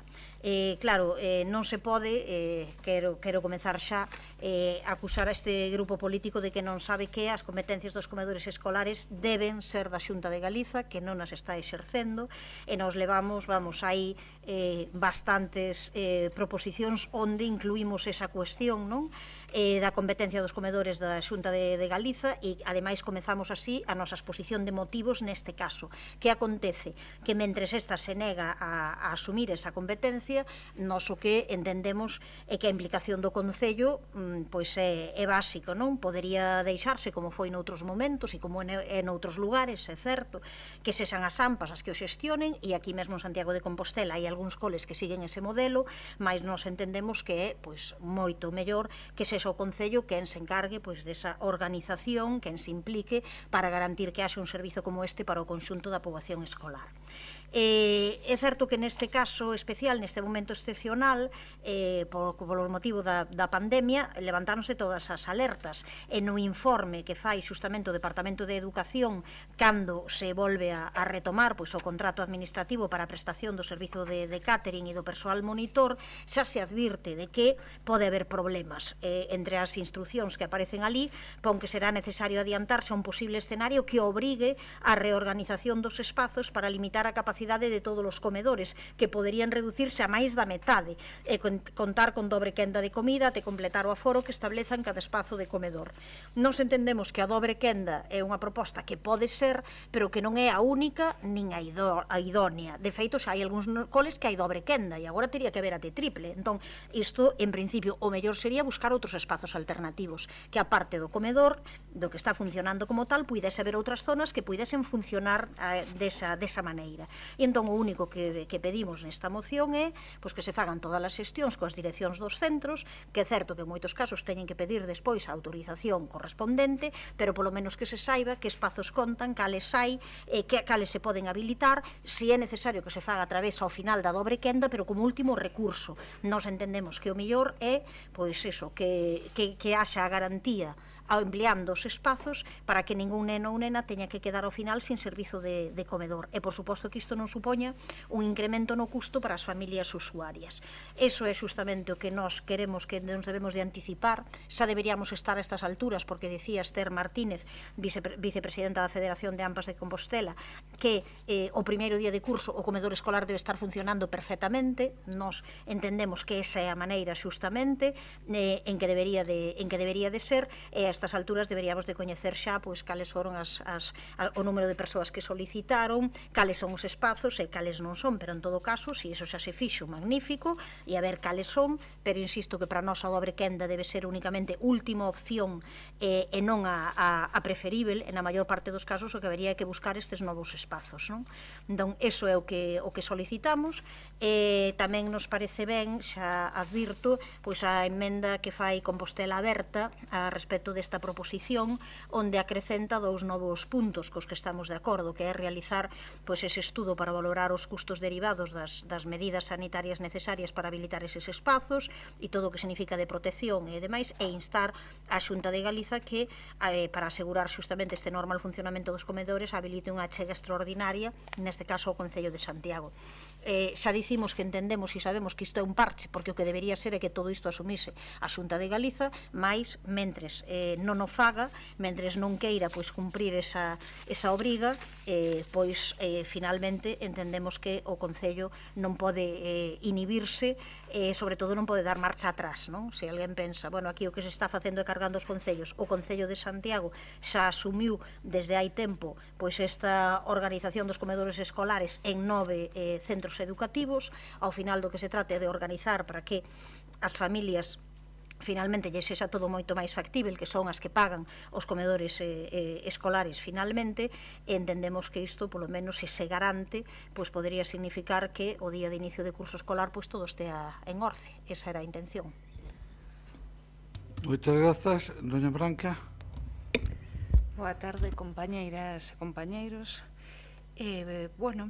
Simplemente plantexar que agradecemos que o grupo do BNG pois asuma a introdución desta emenda que vai ser in voce, porque consideramos que é necesario pois ampliar, que é necesario desenvolver un estudo para valorar todos os custes derivados que plantexa a proposición, e outros pois tamén relativos á dotación de EPIs e outras posibles accións necesarias como aumento de persoal, limpeza e desinfección. Despois, pois, subliñar o punto de que Compostela Aberta non desiste. Pensamos que debe ser tamén un matiz de toda a corporación municipal, que a responsabilidade da Xunta de Galicia, non queremos deixar de subliñar que non se pode desistir desta competencia, desa responsabilidade, e que para asegurar o funcionamento dos comedores escolares en condicións saudables, que habiliten, o normal é que se habilitase unha achega extraordinaria ao Concello co obxectivo de que o custe que supoñemos que pode ser importante deste servizo pois non repercuta negativamente pois nin nas familias nin nas arcas municipais, e que a Xunta pois asuma realmente a súa obriga e recoñeza a súa competencia na nosa cidade, non nos centros educativos da nosa cidade. Nada máis, e imos votar efectivamente a favor. Grazas, doña Branca. A continuación, quen intervén polo Grupo Popular? Eu. Dona María Antón. Eu, alcalde.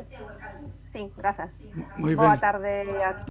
Boa tarde a todos e a todas. En primeiro lugar, gustaríame saudar en nome do Grupo Popular ao representante da Federación Galega de AMPAs, que de seguro nos estará escoitando. En segundo lugar, eu quixera facer notar que o secretario do Pleno tería que decirnos se efectivamente a emenda de Compostela Aberta pode ser debatida ou non, porque entrou fora de prazo. Eso tamén modificaría o posicionamento. En terceiro lugar, tamén quería decir que vamos a avanzar, que o Grupo Popular vai a apoiar esta proposición. Porén, consideramos que tería que ser innecesaria, porque supoñemos que na intervención da concelleira oímos a ver, non lo vai a demostrar, porque eu estou seguro que o Concello xa está traballando nesta cuestión. Como innecesario é creer neste debate se a competencia é da Xunta de Galicia ou non, porque todos sabemos, Goretti, e a min pareceme un tanto manipulador volver aquí con esta cuestión, é que nunca nestes 9 centros a Xunta de Galicia tivo competencias con respecto ao comedor, porque sabedes que a regulación do tema de comedores estaba vinculado ao principio ao que era o transporte escolar. En este caso, os centros urbanos non tiñan ese condicionamento. E despois, efectivamente, isto mudou. E aquí o que fai a Xunta de Galicia é achegar recursos suficientes para que o Concello poida prestar este servicio. Que pasa? Que, claro, nos últimos 5 anos, evidentemente, a prestación deste servicio estivo condicionada por moitísimos avatares, que non vamos a volver a poñer aquí de manifesto, pero que por todos é coñecido. Entón, claro, que se a eiva ou a falta de dilixencia na tramitación por parte do Concello temos un discurso de lanzar outra vez balóns fora cara a Xunta de Galicia, a min me parece cando menos irresponsable. Decía que eu estou segura que o Concello está traballando precisamente para esta prestación de servicios en donde ten esta responsabilidade, como decíamos, nos nove centros escolares. E seguro que está organizando a mellor forma de que se preste este servicio ante a nova situación derivada da COVID-19. En ese senso, o que realmente nos botamos de menos desta proposición é unha referencia á relación contractual do Concello coa empresa adxudicataria, porque é iso, é aí, no marco do contrato e das necesidades sobrevidas, onde o Concello terá que actuar e terá que axustar a prestación en relación ás obrigas en relación á empresa ao novo escenario.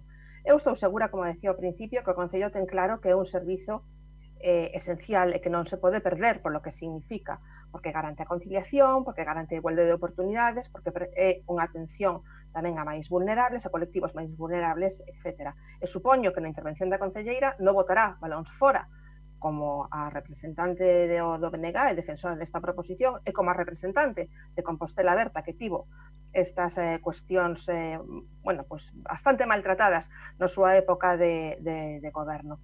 E decía Goretti que ela espera que o primeiro día do curso debería estar funcionando perfectamente.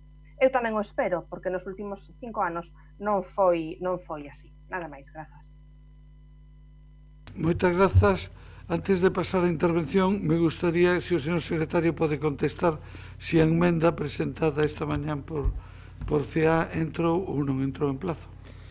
Pois as emendas, as transaccionais teñen que ser presentadas unha antelación mínima de 24 horas á celebración do pleno. As únicas que se poden presentar despois, incluso durante o propio debate, son as transaccionais. Neste caso, pois, cualifícase como unha emenda de engádega, co cal, ao meu modo de ver, pois, non estaría presentada coa antelación debida, que establece concretamente o artigo 86 do regulamento orgánico. Ben. Pode plantexar que é inboche. Penso que por motivo de omisión, se o grupo que a presenta... Que inboche... O único que poden facer é unha transacción, é dicir, poden reconvertir se vostedes queren que lles demos 3 minutos, lles damos para que reconvirta o bloque a súa moción en unha transaccional. Eu creo que é o que dixo o señor secretario. Sí, as únicas emendas que se poden presentar pois con unha antelación inferior aos 24 horas ou incluso durante a propia sesión son as transaccionais. Pero a transacción vai sobre unha emenda escrita, non vai sobre algo que se di. Non, está claro, a emenda... Claro, para transaccionar ten que haber algo que transaccionar. Non temos máis opcións, se transaccionades algo, unha modificación, nos lo indicades na segunda intervención. Si parece ben, continuamos co turno de intervencións. Doña Noa Díaz. Sí. Hola, boa tarde, compañeiros e compañeiras. Quería tamén comezar agradecendo a intervención das 3 persoas que o fixeron ao inicio. Esther, con quen ademais teño unha moi boa e lóxica interlocución. Javier, cunha aperta especialmente agarimosa esperanza. Tamén quería aproveitar para desexar desde aquí a mellor das sortes aos compañeiros Martiño e Rafa. E xa indo a proposición, a min extraña, me dá impresión despois de polo menos, bueno, non tanto da compañeira do Grupo Popular, pero si de Compostela Aberta, do BNG, que dá impresión de que, non sei, hai moito temor neste servizo, que o día de inicio do curso haxa comedores escolares, que, bueno, que non perigue este servizo, non sei, noto demasiada desconfianza. Eu asegurolles que dende o Concello de Santiago, dende a Concellaría de Educación, como non podía ser de outra maneira, xa estamos preparándonos para o novo curso, con, eso sí, todas as incertezas que existen.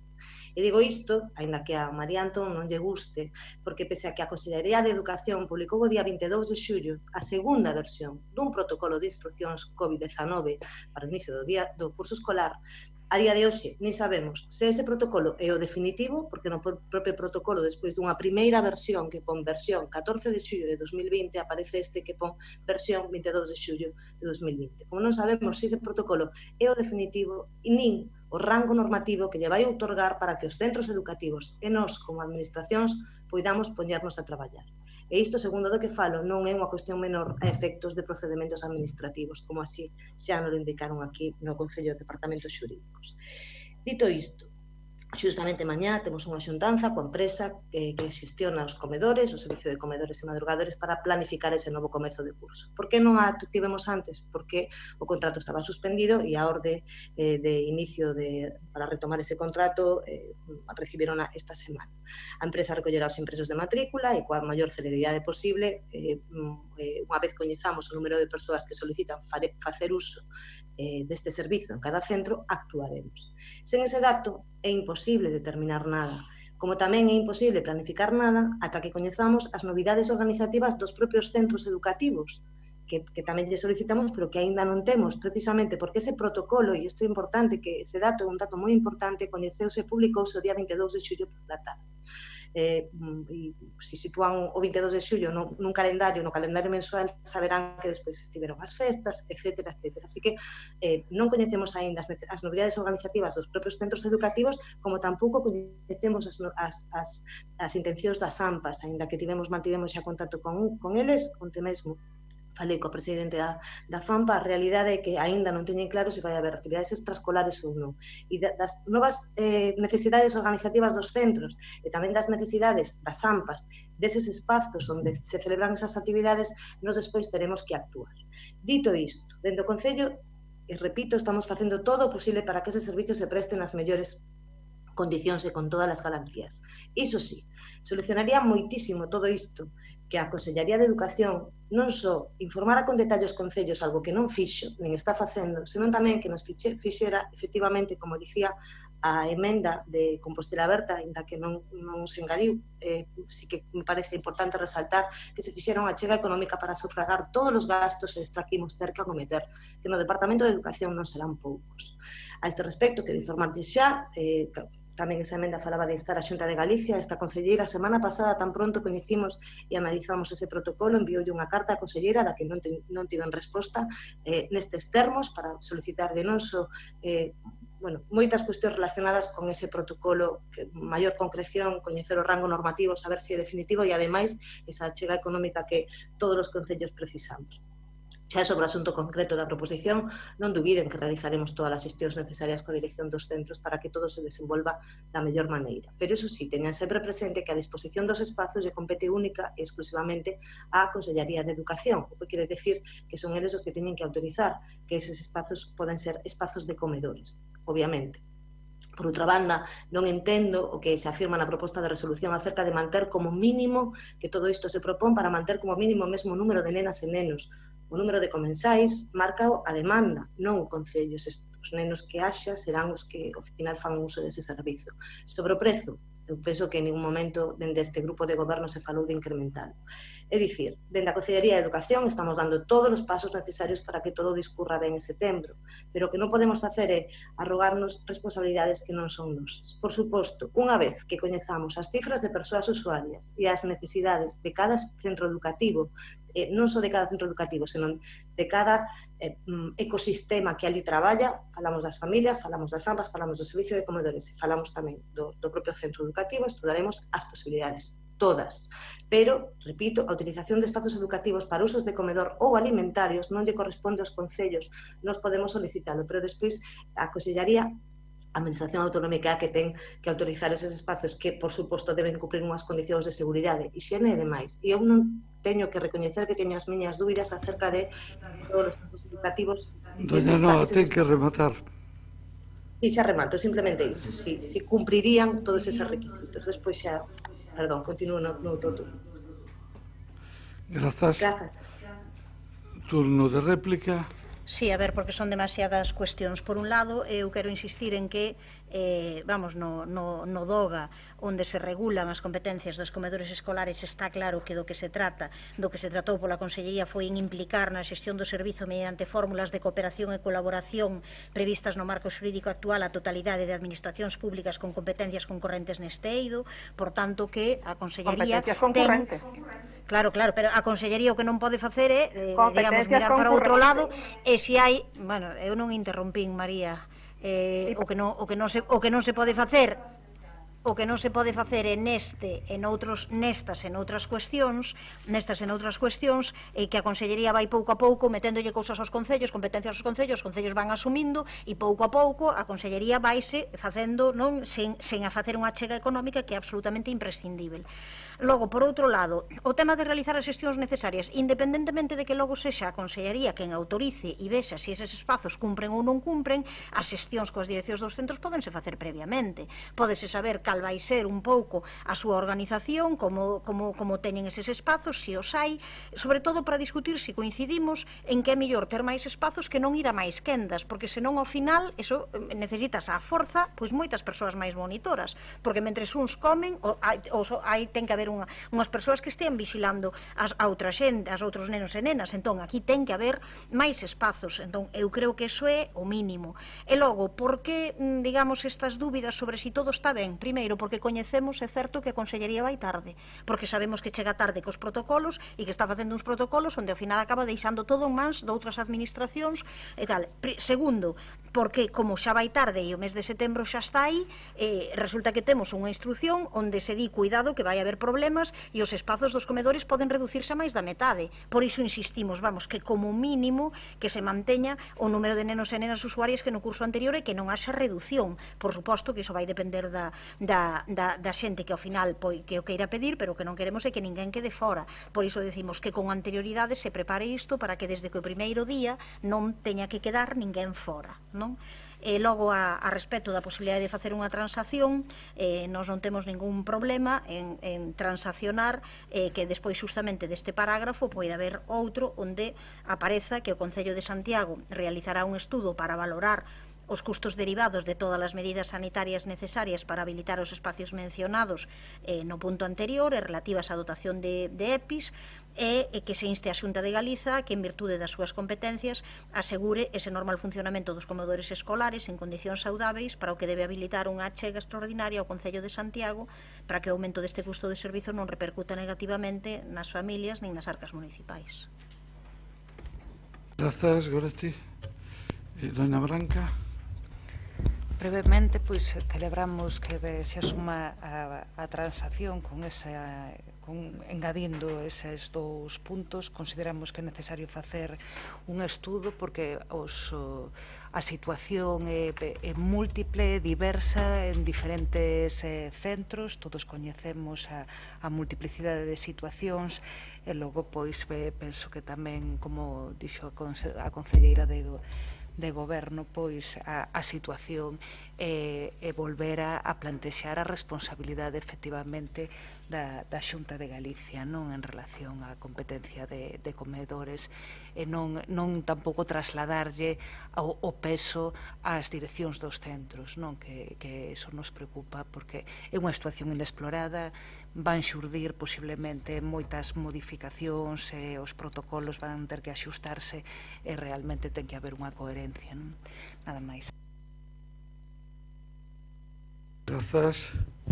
Doña María Antón. Eu estou un pouco atónita porque eu teño entendido, segundo as verbas do secretario do Pleno, que non se poden facer estas engadegas da emenda que entrou tarde por parte de Compostela Aberta.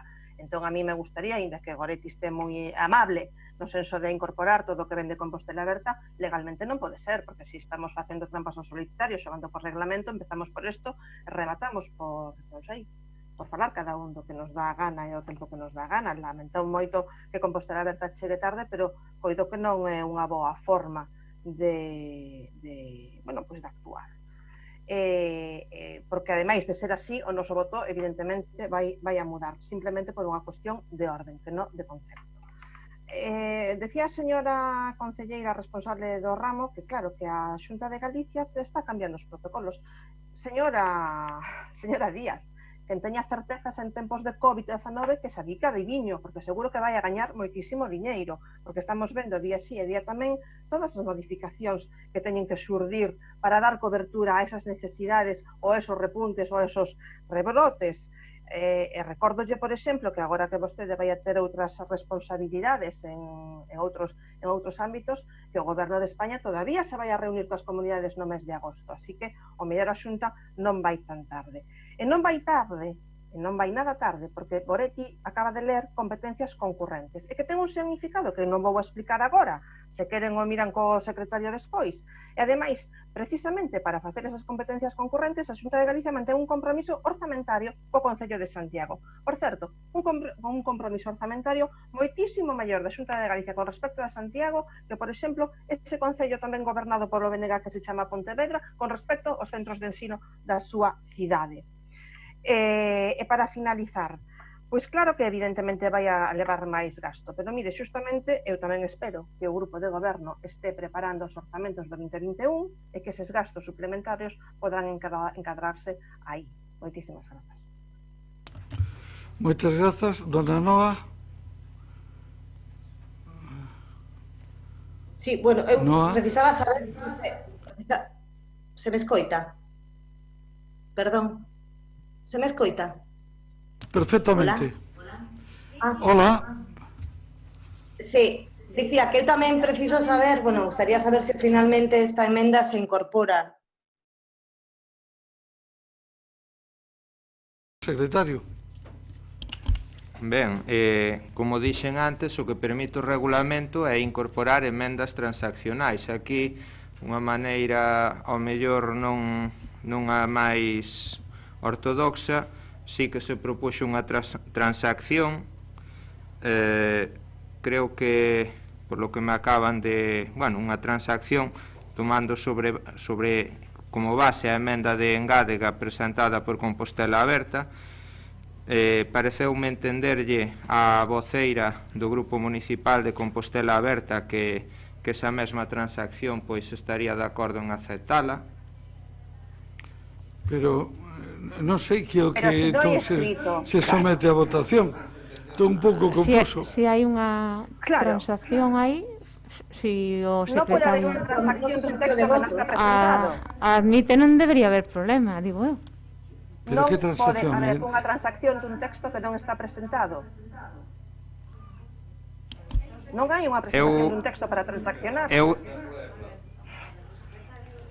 Transacción quere decir que se mudan palabras. Non vamos a interrumpir. Primeiro que nos diga o secretario que é o que se nos propón, porque a estas alturas non sei que é o que se nos propón.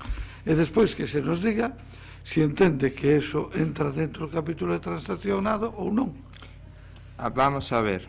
O que quería decir antes é que ao mellor non da maneira máis ortodoxa, sen dúbida, pero do debate entendín que se propón a seguinte transacción, no sentido tomando como base a emenda presentada por Compostela Aberta, que efectivamente foi unha emenda que non foi presentada coa antelación de vida, tomando como base esa emenda, repito, entendo que se propón engadir o seguinte texto: o Concello de Santiago realizará un estudio para valorar os custes derivados de todas as medidas sanitarias necesarias para habilitar os espazos mencionados no punto anterior e tamén as relativas á dotación de EPIs. De modo que se suprimiría, con respecto á emenda presentada por Compostela Aberta, unha frase final que di outras posibles accións necesarias como aumento persoal, limpeza e desinfección.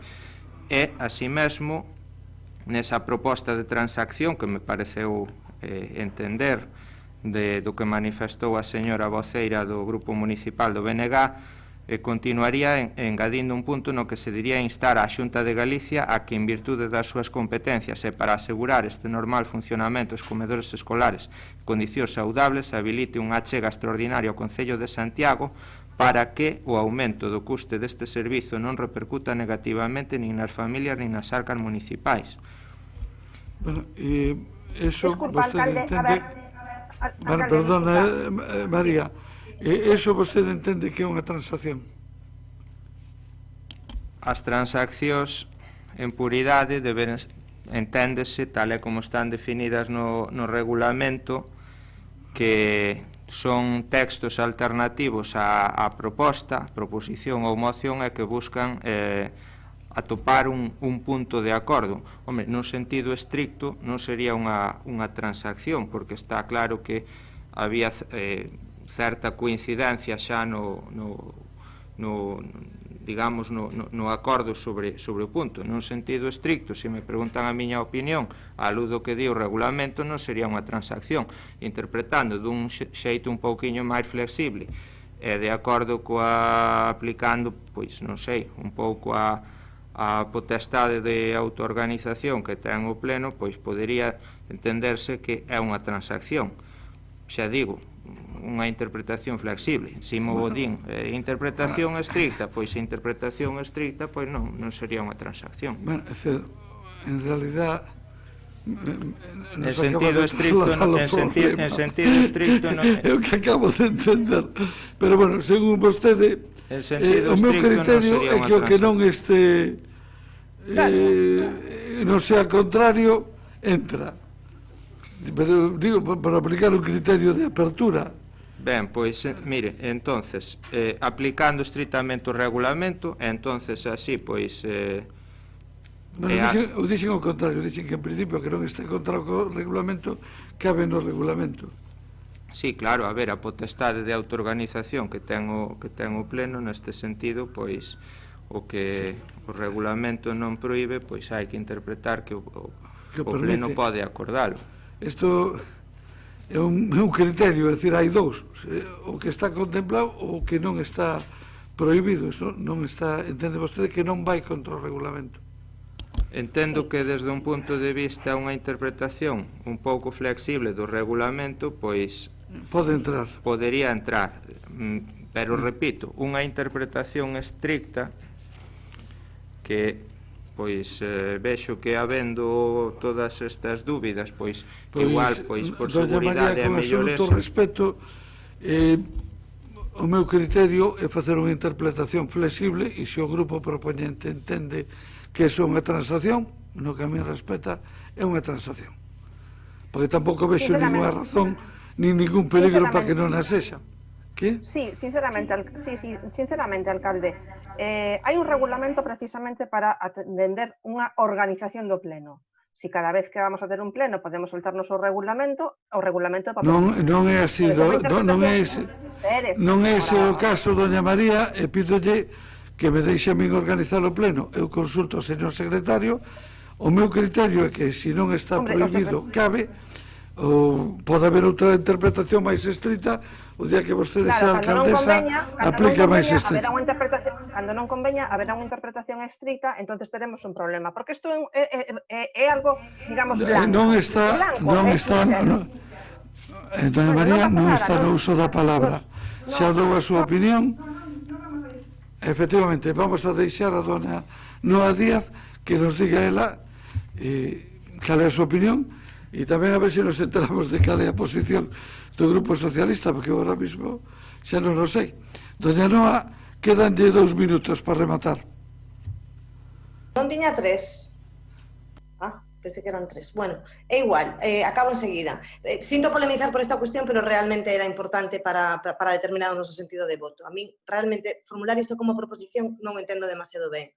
Si o vería oportuno como pregunta, pero non comprendo convertelo en proposición tendo en conta que ninguén, nin os centros, nin a comunidade educativa, nin as AMPAs saben aínda cales eran esas necesidades para o vindeiro curso, toda vez que o protocolo acaba de publicarse, estamos todas as instancias en pleno proceso de organización. Sobre esas emendas que se acaban de aceptar, e por iso estaba interesada a petición de estudo para valorar custes, xa lles adianto unha resposta negativa. Primeiro, porque xa o estamos realizando coas empresas concesionarias no que atinxe a limpeza e comedores, que son as nosas competencias. En segundo lugar, porque non imos gastar recursos das arcas locais en cuestións que non nos atinxen como pode ser, por exemplo, a suministración de EPIs para os centros escolares ni para ningún persoal. Eso non nos compete a nós. Resumindo, non lle imos facer as contas á Xunta de Galicia dos seus custes. Sobre a instancia a Xunta de Galicia, nada que obxetar, como dixen, esta concelleira xa lle enviou unha carta á conselleira a semana pasada nos mesmos termos. Concluindo, este é un tema, dende logo, non menor e moi preocupante. A nós nos preocupa, porque estamos falando da saúde dos nosos nenos e nenas, pero tamén do persoal dos centros e das propias familias. Pero creo que deberíamos estar cuestionando o que non fai a Xunta de Galicia para solucionalo, e non solicitando que os concellos asuman en parte, competencias que non lle corresponden. Por esa razón, e deixando claro que estamos traballando nisto para por todos os recursos que teñamos ao noso alcance para un correcto inicio de curso escolar en setembro, vamos a absternos nesta proposición. Hai cuestións que non podemos aprobar. Pero só quero insistir porque non podemos comprometer xestións que aínda non sabemos se son necesarias nin estamos dispostas a asumir en exclusiva competencias que non nos corresponden. Grazas. Moitas grazas. Entendo, señor secretario, que procede a ordenar a votación.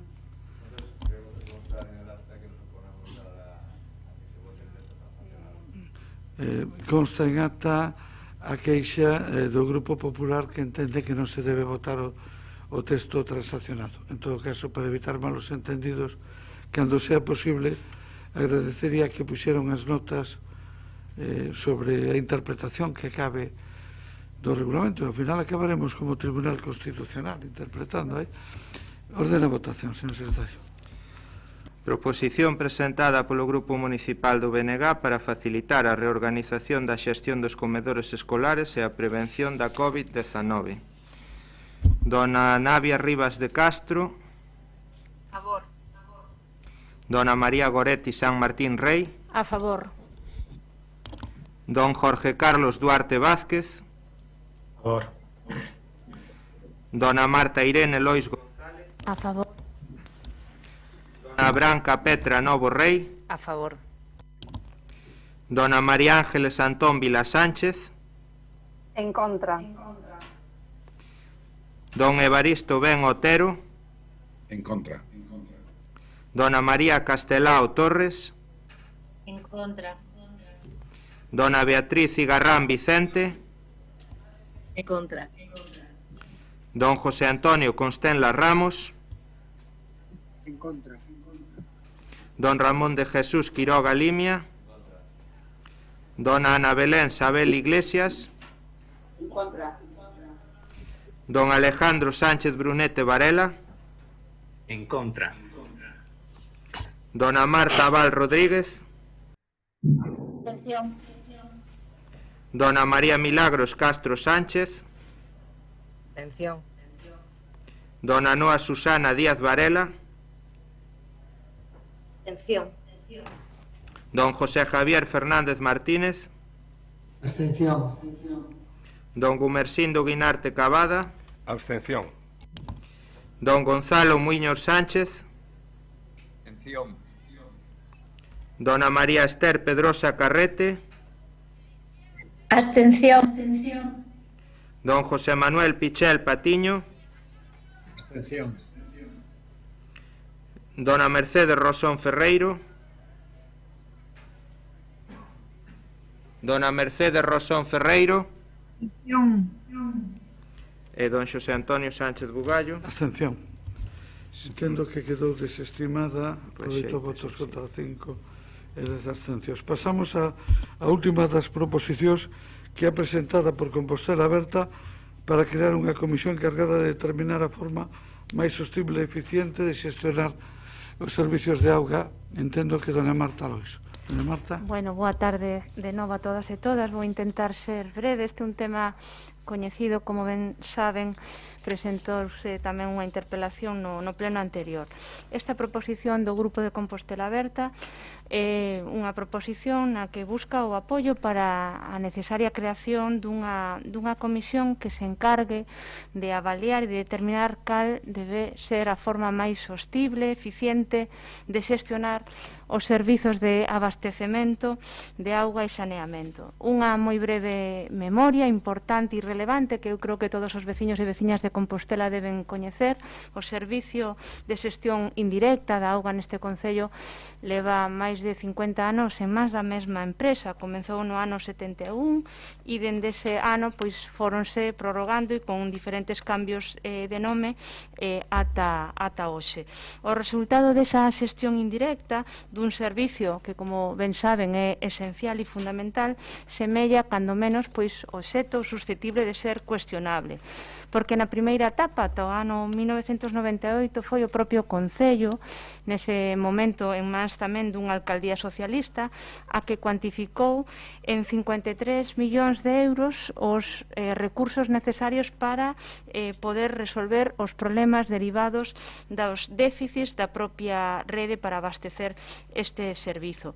Despois dese primeiro informe e desa necesidade en materia de investimento pasaron outros 20 anos e en este caso o déficit anunciado polo Concello pois se incrementou sustantivamente. Estamos falando nos últimos meses o propio goberno socialista, aínda que con un baile de cifras, se está falando de que a mellora da rede do servicio de abastecemento pasaría por un investimento entre 120 e 140 millóns de euros nos próximos anos. A partir desta situación e sin gran debate co resto dos grupos e sabendo que gobernan en minoría, o grupo municipal de goberno considerou e fixo unhas declaracións de que sería necesario facer un novo contrato, unha prórroga que alcanzase ata uns novos 25 anos. Estamos falando, polo tanto, dun compromiso moi importante dos recursos dos veciños e veciñas, non só deste mandato,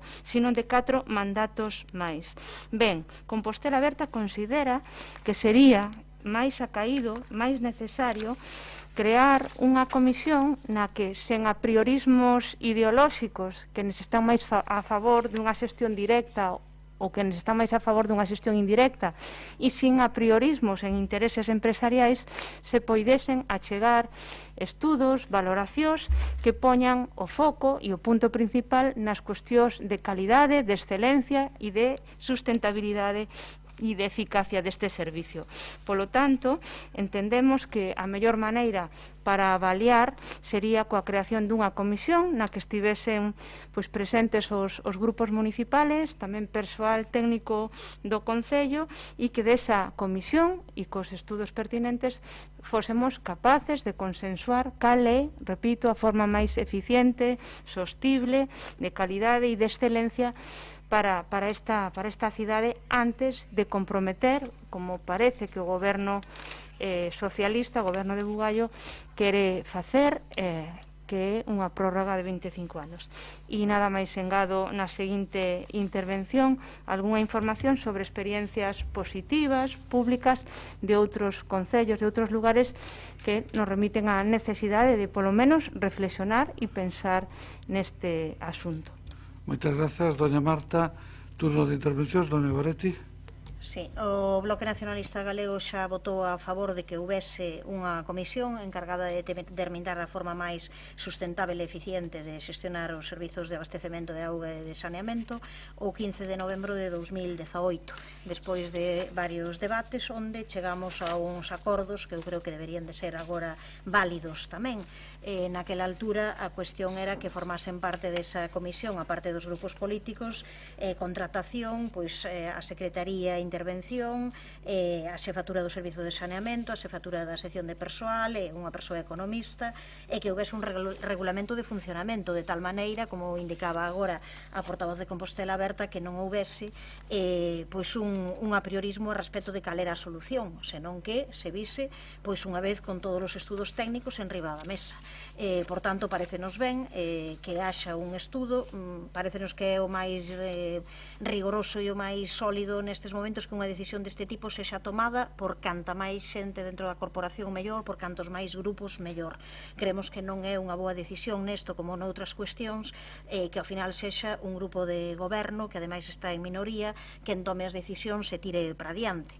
Quero lembrar, logo xa falaremos, que hai outras cuestións tamén relacionadas coa participación dos grupos políticos que están aínda por poñer en funcionamento, desde consellos de participación cidadá a participación dos grupos de todos os grupos políticos nas mesas de contratación ou coñecemento de aposta a disposición de determinados expedientes ou coñecemento sobre novas contratacións, novas contratas que son realmente millonarias e que significan tamén un cambio, unhas propostas para moitos anos en adiante e, por tanto, que o normal é que iso sexa coñecido polo conxunto, xa digo, das forzas políticas. E tamén nos parece o seguinte punto, que antes antes non estaba naqueles momentos a finais de 2018, que se impulse tamén un foro para socializar estes feitos e coñecer realmente e que todo o mundo saiba pois cales son as distintas opcións, porque senón ao final o que nos encontramos é con que facemos aquí moitos debates,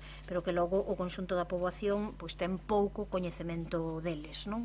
Algúnas das cuestións que logo sí que nos chaman a atención, cando nos falamos moito en moitas ocasións do tema da depuradora, sabemos o importante que é para Santiago, logo chámanos a atención que en moitas inquéritos aparece que o tema da depuración non é unha preocupación para a maior parte da xente de Santiago de Compostela. Non é porque moitas veces quedamos con debates que non saen de aquí e a xente non coñece a importancia que é ter pois unha depuradora en condicións para Santiago, non? Por iso xa digo que nós imos apoiar esta proposta de Compostela Aberta. Muchas grazas, doña Goretti. Don Ramón, quen vai intervir para o Grupo Popular? Vostede? Cando queira. Alejandro. No. Don Alejandro, cando queira. Gracias. Gracias, alcalde, de nuevo. Buenas tardes. Bueno, el Grupo Popular va a votar a favor de esta proposición de Compostela Aberta, ¿no? Y la verdad es que al escuchar a la señora Lois decir que hay que huir de apriorismos ideológicos, pues nos quedamos gratamente sorprendidos y valoramos este giro al centro que imprime la señora Lois a Compostela Aberta. Bueno, es una broma, es un espejismo, por supuesto, pero sí que valoramos positivamente, bueno, que Compostela Aberta asuma una perspectiva, un punto de vista ecuánime, que es el que ha defendido el Grupo Popular cada vez que se ha hablado de la forma de gestión de los servicios públicos, ¿no?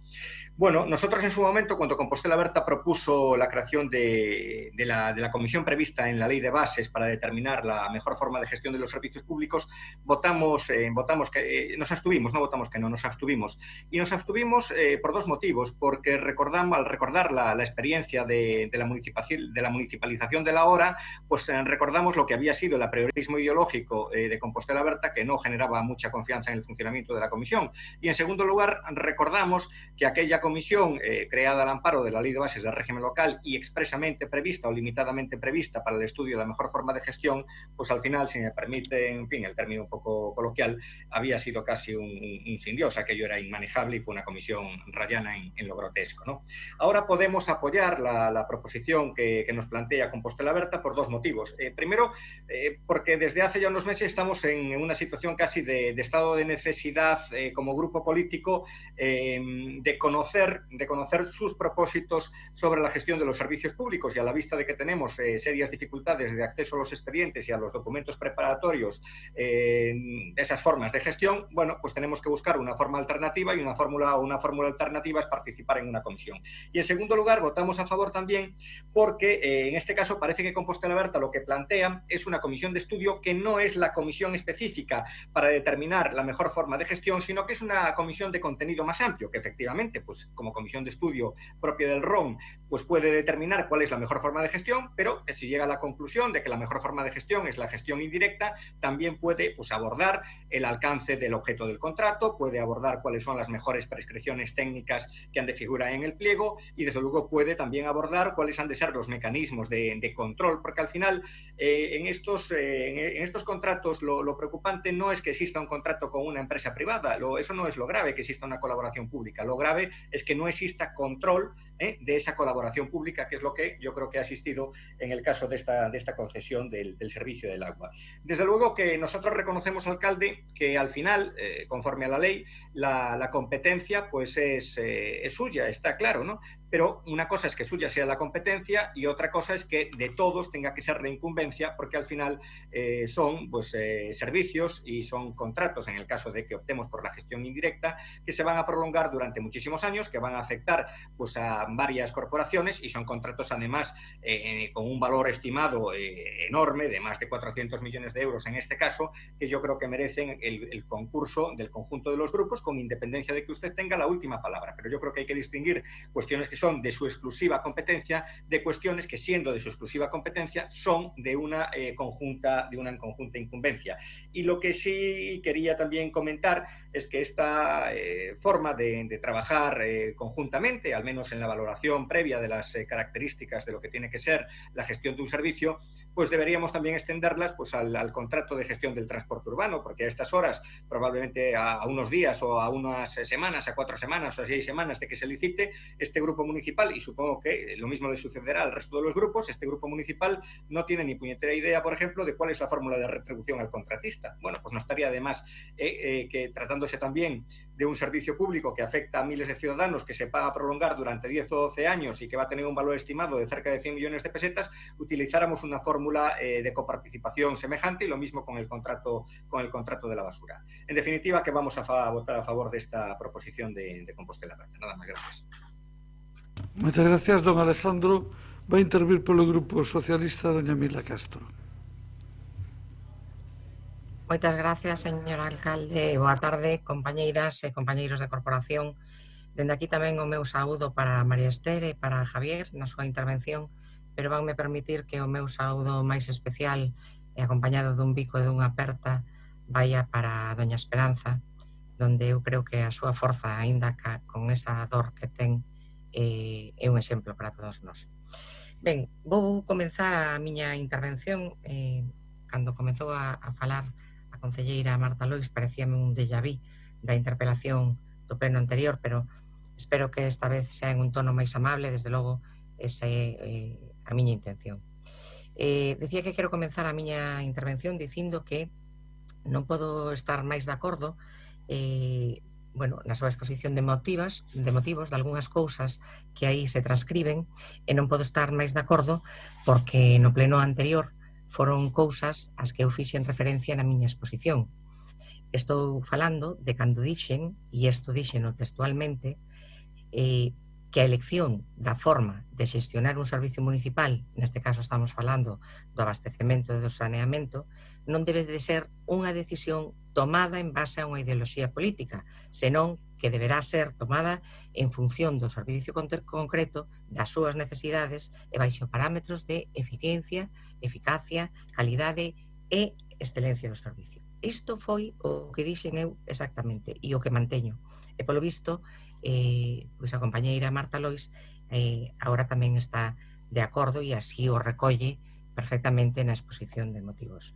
Polo tanto, efectivamente, dixeron no pleno anterior, e volvo a decir, isto non vai de ideoloxías políticas, senón de prestar un servicio do xeito máis eficaz e máis eficiente e máis adecuado para as necesidades das nosas veciñas e dos nosos veciños. Ponme exemplos nesta proposición, ponse exemplos de concellos que adoptaron diferentes formas de xestión deste servizo. Eu tamén podería poñer exemplos de concellos con diferentes siglas políticas, precisamente isto non vai de ideoloxía política, e que optaron pola xestión indirecta. Estou falando, pois, por exemplo, de Soutomaior ou de Alcázar de San Juan do Partido Popular, estou falando de Illescas ou de Navia do Partido Socialista, e estou falando de Pontevedra e Carballo do Bloque Nacionalista Galego. Entón, claro, decía que nesta proposición, cando lemos, hai algúns exemplos de concellos que, en principio, o que invocaban era a reducción de costes para os veciños e as veciñas, cousa que despois se viu que non era así. Fálame vostede, por exemplo, de Valladolid, con un grupo do Partido Socialista ao frente, onde o primeiro ano natural de xestión pública da auga acabouse convertindo nun sistema multiprivatizado do servicio. Ahora mesmo hai informes existentes nos que se revela que o 51% do orzamento total destinado a este servicio acabouse destinando a concesión de servizos a empresas privadas. Máis de 40 contratos para diferentes áreas de xestión, e eran áreas de xestión que son imprescindibles para o bo funcionamento deste servicio. Falo do control dos desbordamentos na rede de alcantarillado, ou falo da reforma das infraestructuras. Ben, pois, houve que facer contratos externos. Fálame tamén de Berlín. Pois mire, Berlín, en 2012, decidiu municipalizar o 49% da súa empresa mixta por 1.200 millóns de euros coa promesa de que iban a reducir as tarifas para os usuarios. Ben, pois as tarifas non só non se reduxiron, senón que os niveis que tiñan que facer de inversión víronse mermados porque non podían. Ou falame tamén de París.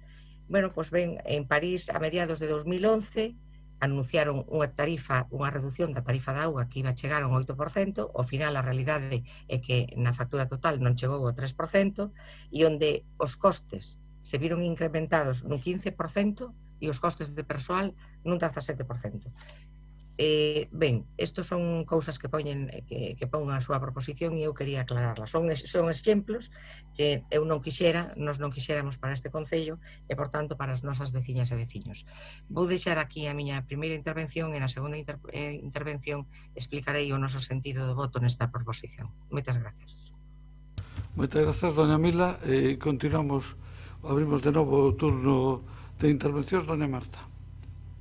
Sí, ben, bueno, en primeiro lugar, dende Compostela Aberta, quería pois agradecer o apoio expresado tanto por o grupo do BNG como do grupo popular, non?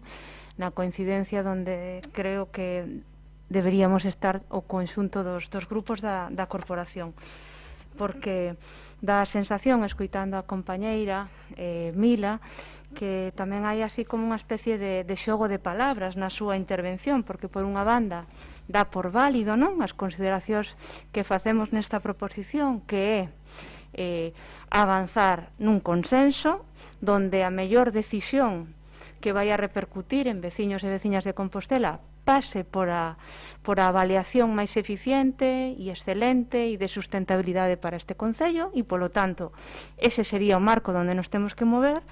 Despois fai así como unha volta co tema do apriorismo ideolóxico.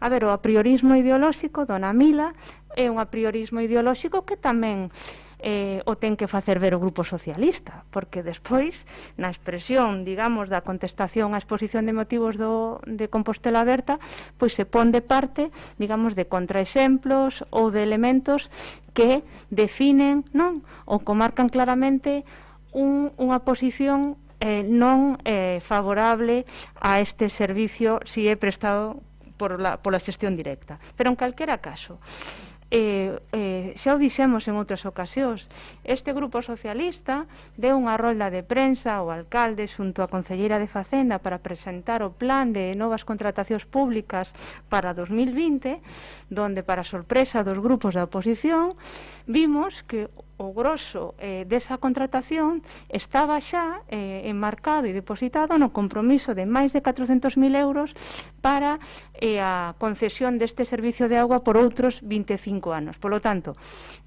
aquí sí que hai unha toma de partido, aquí sí que houbo unha posta en marcha dunha decisión que afecta sí ou sí aos veciños e veciñas, e afecta porque as empresas privadas concesionadas non son ENGs, como temos dito moitas veces. Entón, haberá que pensar se na tarifa da auga para os veciños e veciñas de Compostela todas esas melloras da rede de abastecemento van a ir precisamente a esa tarifa do recibo. Polo tanto, nós volvemos a insistir e insistimos coa man tendida a necesidade de falar non, como decía o compañeiro Alejandro, dende o centro, porque nós temos o noso principio da aposta por os servicios de prestación directa, pero sí para que haxa unha comisión máis alá do que poda pensar Compostela Aberta ou outro grupo e que se decida en base a eses criterios obxectivos. E por eso traemos aquí hoxe esta proposición, para que se decida con consenso e que se involucre a veciñanza de Compostela, porque é un tema moi relevante que durante os 25 anos próximos van a afectar a moitas xeracións que nin siquiera hoxe poden votar. E nada máis, reiteiro o agradecemento aos grupos que amosaron abertamente o apoio a esta proposición e agardo a resposta do Grupo Socialista. Moitas grazas. Goretti? A ver, eu creo que hai que xogar coas cartas boca arriba, porque senón, se nos enganamos, facémonos trampas, perdemos tempo e non ten sentido. Se hai unha decisión tomada, que se asuma e que se diga que se prefire ir con unha decisión tomada que ten un goberno en minoría e que diga por onde quere ir, porque é certo que nas palabras da concelleira de Mila, claro, parece por un lado, sí, parece que sí imos facer a comisión, pero nós xa parece que temos decidido por onde ir. Claro, eu creo que é lóxico que non estamos falando de contratos millonarios a moitos anos, que parece lóxico que participe o conxunto de forzas da corporación e que tamén haxa informes técnicos en que se basear para decidir que é mellor e que non neste contexto aquí e agora para este concello, porque hai moitas cuestións que o conxunto da poboación que lle interesan. O conxunto da poboación interesa, claro, no sistema vaise pagar por consumo ou vai haber un mínimo? Claro, cales son moitas das cousas que hai, como este exemplo tal, eu creo que non é a cuestión agora de poñernos en exemplos, de poñernos a decir, senón simplemente decir, aquí hai unha proposta, fágase unha comisión de traballo e de estudo. Agora, eu tamén digo, fágase se se vai ter en conta o que se decide. Se finalmente faise para que vayamos ali a reunión tras reunións e xa todo está encaminhado para outro lado, desde logo para iso non ten sentido ningún. Entón, a min dame a impresión de que se vai dicir que sí, pero non sei até que punto se asume que iso significa. Por iso nos dicíamos na anterior comisión, xa digo, en novembro de 2018 tamén, que haxa un regulamento de funcionamento e que haxe unha obriga, digamos, de asumir finalmente o que saia dos resultados desa comisión, porque senón ao final traballo hai moito que facer, pero é unha decisión moi importante que eu creo que tamén ao grupo de goberno lle debería de interesar, que canto máis forza tivese conxunta mellor sería, creo eu. Moitas grazas, doña Goretti. Don Alejandro. Don Alejandro. Sí, ya está. En cuanto a la obligación de asumir el resultado de la comisión, bueno, yo creo que legalmente no podemos exigirle al alcalde que asuma el resultado de la comisión. Yo creo que es más una obligación ética y en todo caso si en su momento pues el alcalde de la Junta de Gobierno se desvía de lo dictaminado por la comisión, pues tendrán que dar evidentemente explicaciones a la opinión pública. Pero yo creo que ha llegado el momento de hablar menos y de empezar a leer más, alcalde, y entonces yo le agradecería, ya no me extiendo más y así ahorramos tiempo, que en cuanto pueda que nos envíe ya los primeros documentos que usted seguro que tiene, ¿no? Porque yo creo que habíamos quedado en recabar la auditoría, un informe pues de una consultora que se le había encargado pues el estudio de las inversiones. Creo que ya tiene usted un estudio sobre las formas de gestión. Entonces, en cuanto pueda, agosto es un mes estupendo y si en cuanto pueda, pues nos manda la documentación. Gracias. Gracias, don Alejandro. Doña Mila. Sí. Bueno, non vou entrar en máis polémicas de si... Deixeme un minuto da súa intervención ao final, se é tan amable. Sí. Nada, eu solo decir que, como xa dixen o que quixen explicar, porque xa o expliquei de sobra no pleno anterior, eu decir que hoxe tomamos nota desta petición que se fai nesta proposición. Entendemos que esta é unha decisión importante para a nosa cidade, para as nosas veciñas e os nosos veciños, e que entendemos tamén que os grupos municipais, neste caso da oposición, que irán aportar ideas e participar coas súas aportacións. Comprendémolo, claro, como non o imos a comprender, e de feito, esta concelleira, pódense repasar as miñas verbas cando falo, sempre falamos de debate sí, transparencia sí. O que sí tamén lles digo, xa deixo o señor alcalde, é que esta experiencia de hai 4 anos dos servizos básicos desta cidade non son o mellor exemplo, e coñecémolo todas e todos, porque foron servicios que quedaron sen contrato e servicios que chegando ao final da concesión do contrato non foron quen de resolver. Entón, o que nos gustaría é que na medida do posible evitemos que este equipo de goberno lle suceda o mesmo que lle veu sucedendo os últimos 4 anos o goberno anterior, e que nos enredemos, que pase o tempo e non se resolva nada.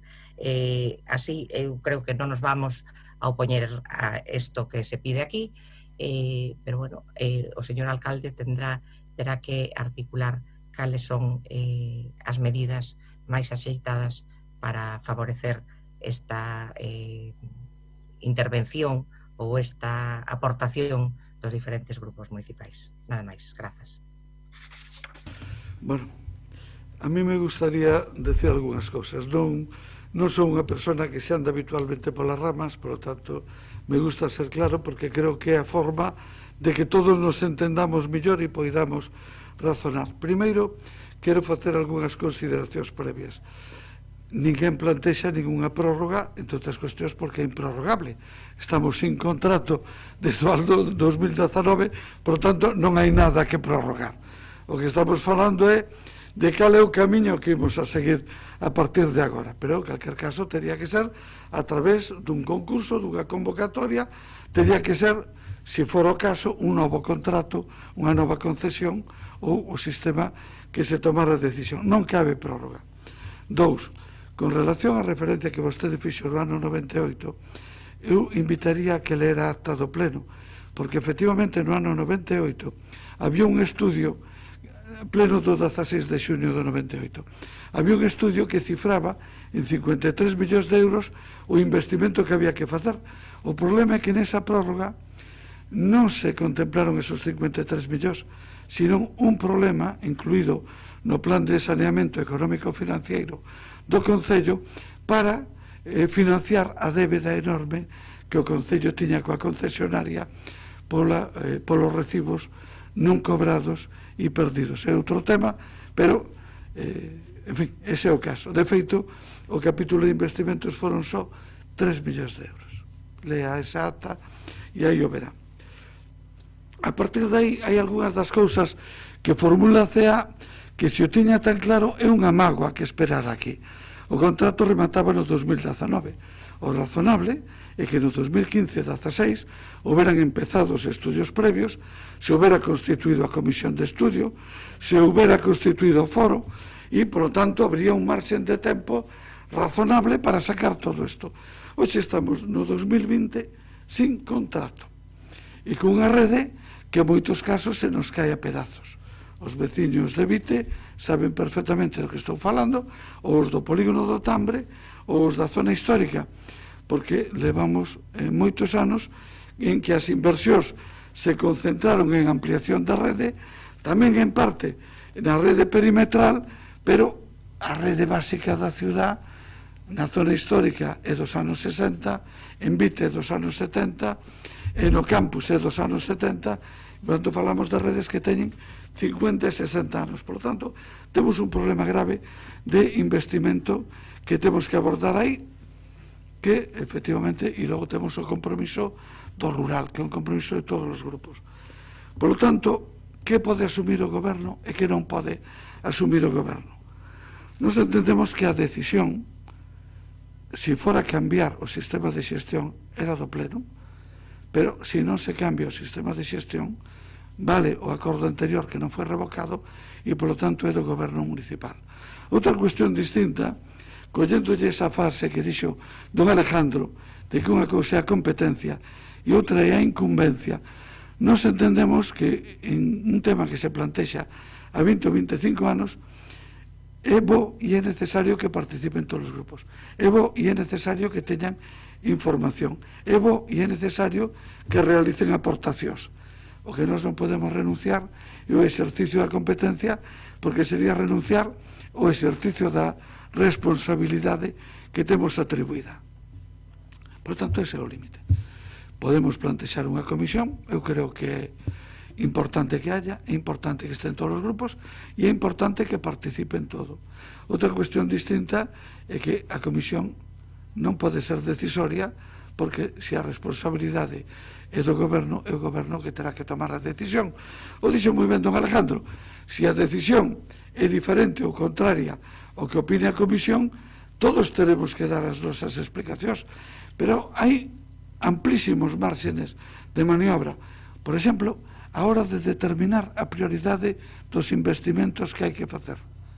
Hai amplísimos márgenes de búsqueda de acordos.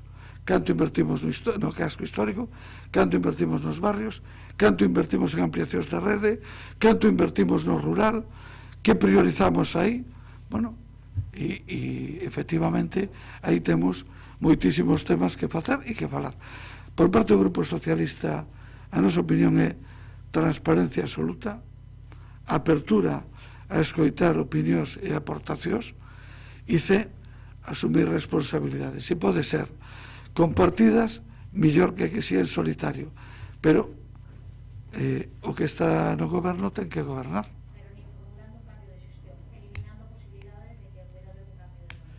Se houbera un cambio de xestión, se houbera que facer un cambio de xestión, tería que ser o pleno o que o determinara.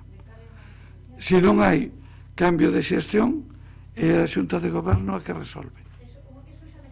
Pois, se respondí, se houbera que facer cambio de xestión e houbera acordo en eso, que non é o caso, eu creo que fomos claros. Cando presentamos o plan de contratación, se foi claro en este tema, e a motivación que se dou foi moi clara. Nós temos que absorbir un volumen de investimentos que no escenario presupostario no que entramos é absoluta, total e completamente inviable desde o punto de vista da Corporación Municipal, salvo que consigamos acceder a unha financiación anticipada. Non nos podemos endevedar, e de feito a variación esa que decía doña Marta, mire, a realidade do investimento é que vai moito máis alá desa cifra.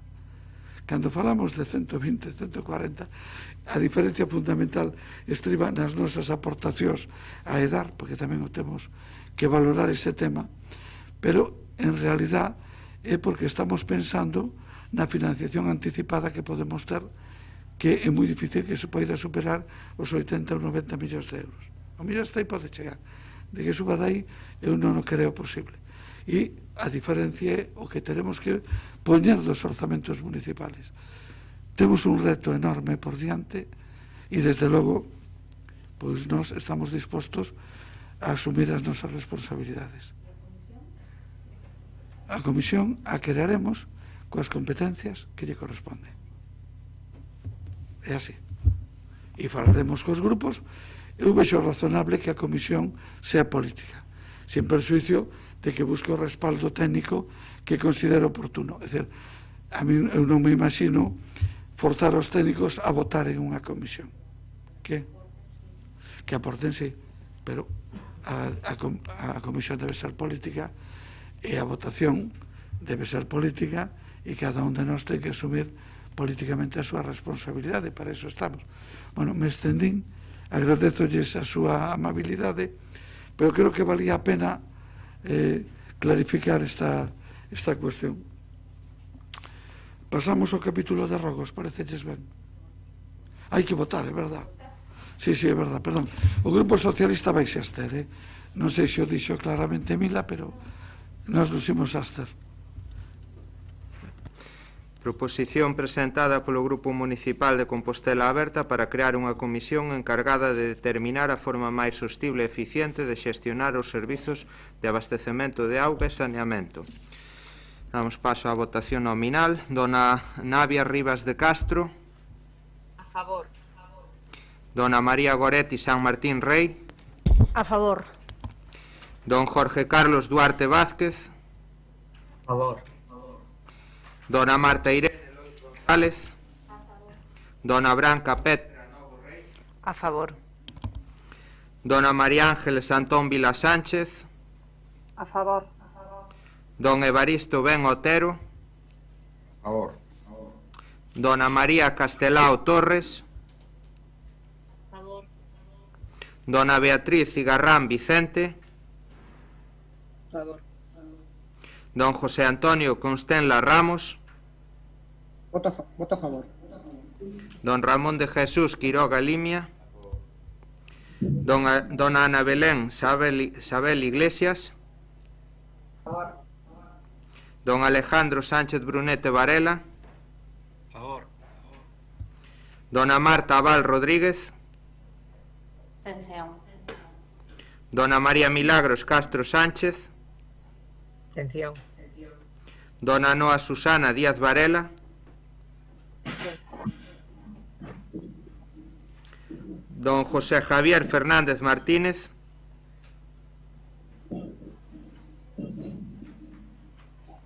Abstención. Don Gumersindo Guinarte Cabada. Abstención. Don Gonzalo Muiños Sánchez. Abstención. Dona María Esther Pedrosa Carrete. Abstención. Don José Manuel Pichel Patiño. Abstención. Dona Mercedes Rosón Ferreiro. Abstención. E don Xosé Antonio Sánchez Bugallo. Abstención tamén. Efectivamente. Bueno, pasamos aos rogos. O primeiro rogo está presentado por Compostela Aberta e é relativa a evitar a disolución do refuxio de animais. Entendo que vai ser doña Branca. Perfectamente. Ten vostede a palabra. Boa tarde. O pasado 16 de xullo, nunha sesión extraordinaria da Fundación do Refuxio de Animais, a concelleira Esther Pedrosa comunicou que valoraba a posibilidade de disolver dita fundación. Alegou que é insostible afrontar os gastos de persoal que superan o 80% dos gastos anuais do refuxio, algo que sucede noutras moitas fundacións da cidade de diferentes naturezas. E tamén, sorpresivamente, a Edila comunicou que valoraba como alternativa privatizar o servizo.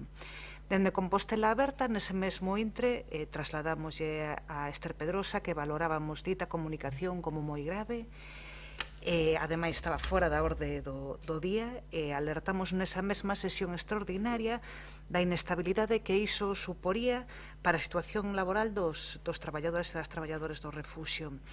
Ademais, subliñamos a nosa discrepancia coa posible privatización dunha institución pioneira na atención ao benestar animal en Galicia e lembramos que na actualidade, non é o caso do 2010, no que se plantexou isto por parte do Partido Popular, diversos concellos achegan ingresos para o seu mantemento, como son Vedra, Teo, Valdodubra, Touro, Boqueixón, ademais de Santiago de Compostela. Nesta mesma reunión, sí que dentro da orde do día, pois sumáronse os concellos de Trazo e de Dodro. Por iso que solicitamos, queremos poñer o foco de forma inmediata neste tema, solicitamos, por un lado, que o Goberno Municipal informe das xestións abertas e activas na actualidade para aumentar os ingresos do refuxio e posibilitar a súa sostenibilidade e, por último, pregámoslle que abandonen valorar incluso a posibilidade da disolución da Fundación do Refuxio de Animais e a privatización de dito servizo. Moitas gracias. Moitas gracias, doña Branca. Contéstalle como moi lógico, doña Esther. Boas tardes a todos. Gracias, alcalde. Como todo o mundo sabe, o Refuxio de Bando fai uns anos que xa está a ter algún problema de financiación e isto non é novo. A ver, as aportacións que fai o Concello e os outros concellos non son suficientes para acadar todos os gastos que ten o Concello, nin siquiera para pagar os sueldos e os salarios dos traballadores. Algo que realmente eu, cando cheguei, foi o primeiro que fixen, intentar pagar xa que se debían varios meses. O resto dos gastos, como a manutención e a atención sanitaria dos animais, son costeados, gracias a Dios, por as doacións de particulares. As instalacións están obsoletas, fruto de que ao longo destes anos non se fixo ningunha intervención por parte dos grupos de goberno. A última fíxose o ano pasado con fondos da Diputación e foi concretamente a ampliación de gateiras e tamén non quedou ben arranxada. Por todo isto, e con todo este panorama, o grupo de goberno está estruturando a mellor solución para o funcionamento do refuxio. Isto non quere decir que vayamos a externalizar o servicio. Esta sería a última solución e non o desexamos. O outro día, na reunión do patronato, o que fixen foi un comentario ca compañeira do lado. Non fixen unha afirmación de externalización do refuxio. Creo que a compañeira o entendeu mal. Grazas, doña Esther. Pasamos ao seguinte rogo, que é do BNG sobre a sustitución das marquesiñas de autobús que se atopan deterioradas. Quen vai defender isto, doña Goretti? Eu. Non, vou non defender eu. Sí. Perfecto. Bueno, este rogo xa soa quizáis un pouco repetido, pero non por iso deixa de ser necesario. Refírese ás marquesiñas do rural que están deterioradas ou con falta de limpeza, que basicamente isto impide o seu uso, sexa porque lles chove dentro, sexa porque non hai banco para sentar ou sexa pola vexetación que impide directamente acceder a elas. Van algunhas fotos, pero podería haber moitas máis, nin que dicir ten que as marquesiñas son necesarias, especialmente no rural, para facilitar o uso do transporte público e, sobre todo, onde as frecuencias de buses sabemos que non son tan boas, nin hai paneis para saber exactamente canto tempo temos que esperar por o bus. Entón, o rogo é simplemente iso, que se arranxen ou substitúan, dependendo dos casos, as marquesiñas que estean deterioradas, moi especialmente no rural. Nada máis. Contéstalle don Gonzalo Muñoz. Que tal? Boa tarde, compañeros e compañeiras. Se procederá, pois, eso, a tanto a reparación e estudio. O que sí tamén me gustaría pedir era aos distintos grupos políticos que cando haxa campañas electorais, pois tamén que non empreguen os distintos cartéis, non? Non sei se vedes aí de facer pegadas, pois nelas, non? Mais nada para os colaboradores, pois, dos distintos grupos, pois que tamén que non empreguen eso. Casualidade que esta corresponde á vosa formación, pero me imagino que pode ser de distintas formacións tamén. Neste caso corresponde pois á vosa. Grazas.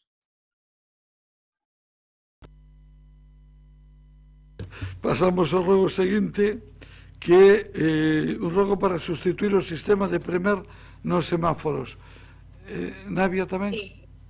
Veña, sí, avante. este non é tan repetido, este rogo ven pola cuestión da pandemia e o tema de andar premendo botóns, que desde hai un tempo, pois, efectivamente, como non pode ser de outra maneira, non nos queda outra, intentamos non tocar ou tocar o menos posible pois onde andamos todos tocando cousas. E o certo é que resulta curioso que en moitos parkings para sair non é necesario tocar nada porque hai un lector de matrícula, pero en cambio para entrar hai que ir a premer o botón para que a maquiniña solte o ticket cando por cuestións tecnolóxicas non é necesario, porque se pode haber unha maneira de ler a matrícula para sair, tamén pode facerse para entrar.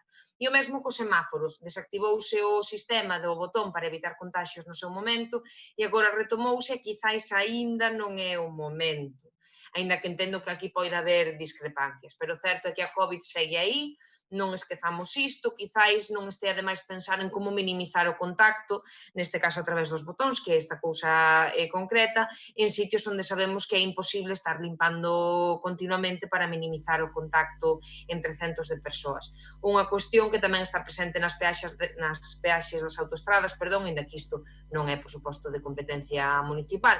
E de aí o rogo para evitar estes potenciais focos de contagio mentres exista o risco de que se estude a anulación temporal destes sistemas, aínda entendendo as complicacións que pode traer, claro, nada máis. Gracias, doña Navia. Contéstalle tamén don Gonzalo.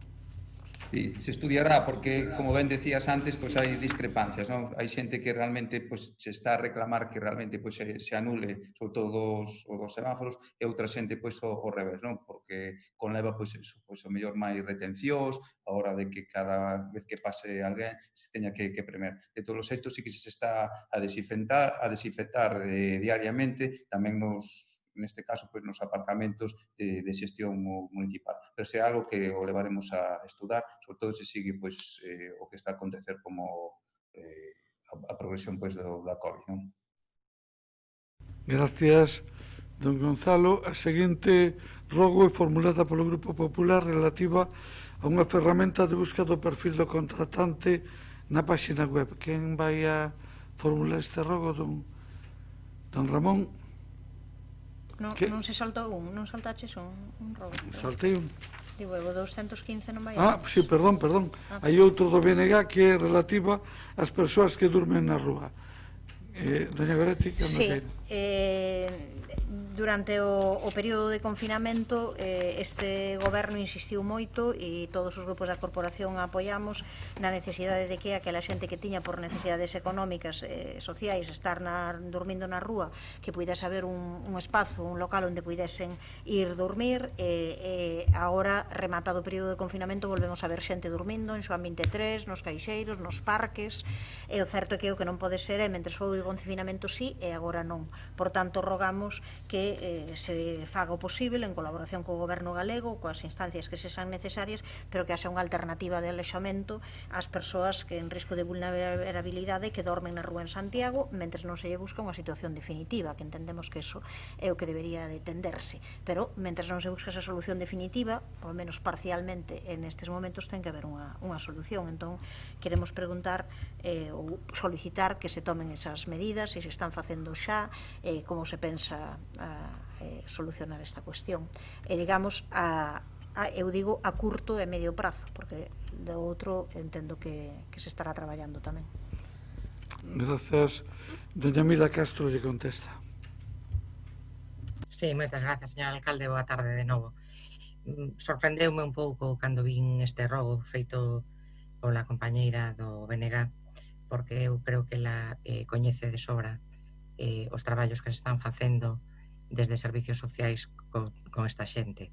Non polo COVID, facíase antes e síguese facendo agora, pero ben, eu teño que dicir entonces a este rogo que se me fai e para que se me escoite ben, que os servicios sociais do Concello veñen realizando unha intervención específica coas persoas que durmen en rúa dende hai anos.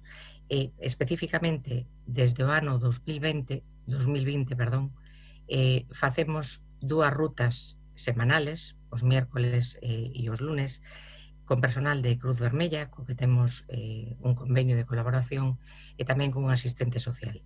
Tamén esta concelleira de vez en cuando acompaña nestas rutas para saber cal é a situación desta xente. Entón, por eso me sorprende, teño que dicir que está moi ben que desde o BNG se solicite que se fagan as xestións necesarias para, en colaboración co Goberno galego, pero indicarlle que xa se está facendo, cóstame que vostedes sábeo, este Concello mantén colaboración coa Xunta de Galicia neste eido, colaboración que estamos en disposición, por suposto, sempre de intensificar tanto na intervención con este colectivo como con calquera colectivo que esté en risco ou en exclusión social. Os servicios sociais e esta concelleira, repetirei as veces que faga falta, creemos que ninguna administración se pode poñer de perfil e, por suposto, a nosa administración local non e autonómica tampouco. Moitas gracias. Gracias, doña Mila. A continuación, efectivamente, a da ferramenta de busca do perfil do contratante na página web. Don Ramón. Doña Ana, cando queira. Gracias, señor alcalde. Boas tardes a todos os compañeiros. Un saúdo especial a Esther, a Javier e especial a Esperanza pelas súas intervencións. Este rogo, en principio, ven a reiterar o que xa se, en liñas xerais, o que xa se realizou fai ano e medio ao anterior goberno, onde solicitaba a implantación dun sistema de búsqueda do perfil do contratante na página web municipal que actualmente continúa ou parece ben. Certamente, o Concello de Santiago veu dando pasos importantes nos últimos anos para facer accesible a súa actividade e o funcionamento, incrementando as posibilidades de consulta e exposición de información a través das novas tecnoloxías, e en particular mediante o seu portal de rede de Internet. Se ben é certo que a Lei 19/2013 de Transparencia, Acceso a Información Pública e de Voto ao Goberno amplía e reforma as obrigas de publicidade activa en distintos ámbitos, tamén nos indica que se proporcionará información estruturada sobre os documentos e recursos de información con vistas a facilitar a identificación e búsqueda de información. Respecto ao Concello de Santiago, relativo ás licitacións e as adjudicacións que promove este Concello, resulta de gran dificultade a búsqueda de procedimentos sobre obras ou servicios concretos, dado que a información disponible no perfil do contratante abrangue máis dunha década, a súa consulta, a parte de un simple filtro, únicamente se pode facer revisando páxina a páxina desde a información máis actual a dar o procedimento indicado. Son moitos os operadores, tanto xurídicos, incluso de información dos medios, incluso os propios veciños que queren acceder a esta información e ven unha certa complexidade.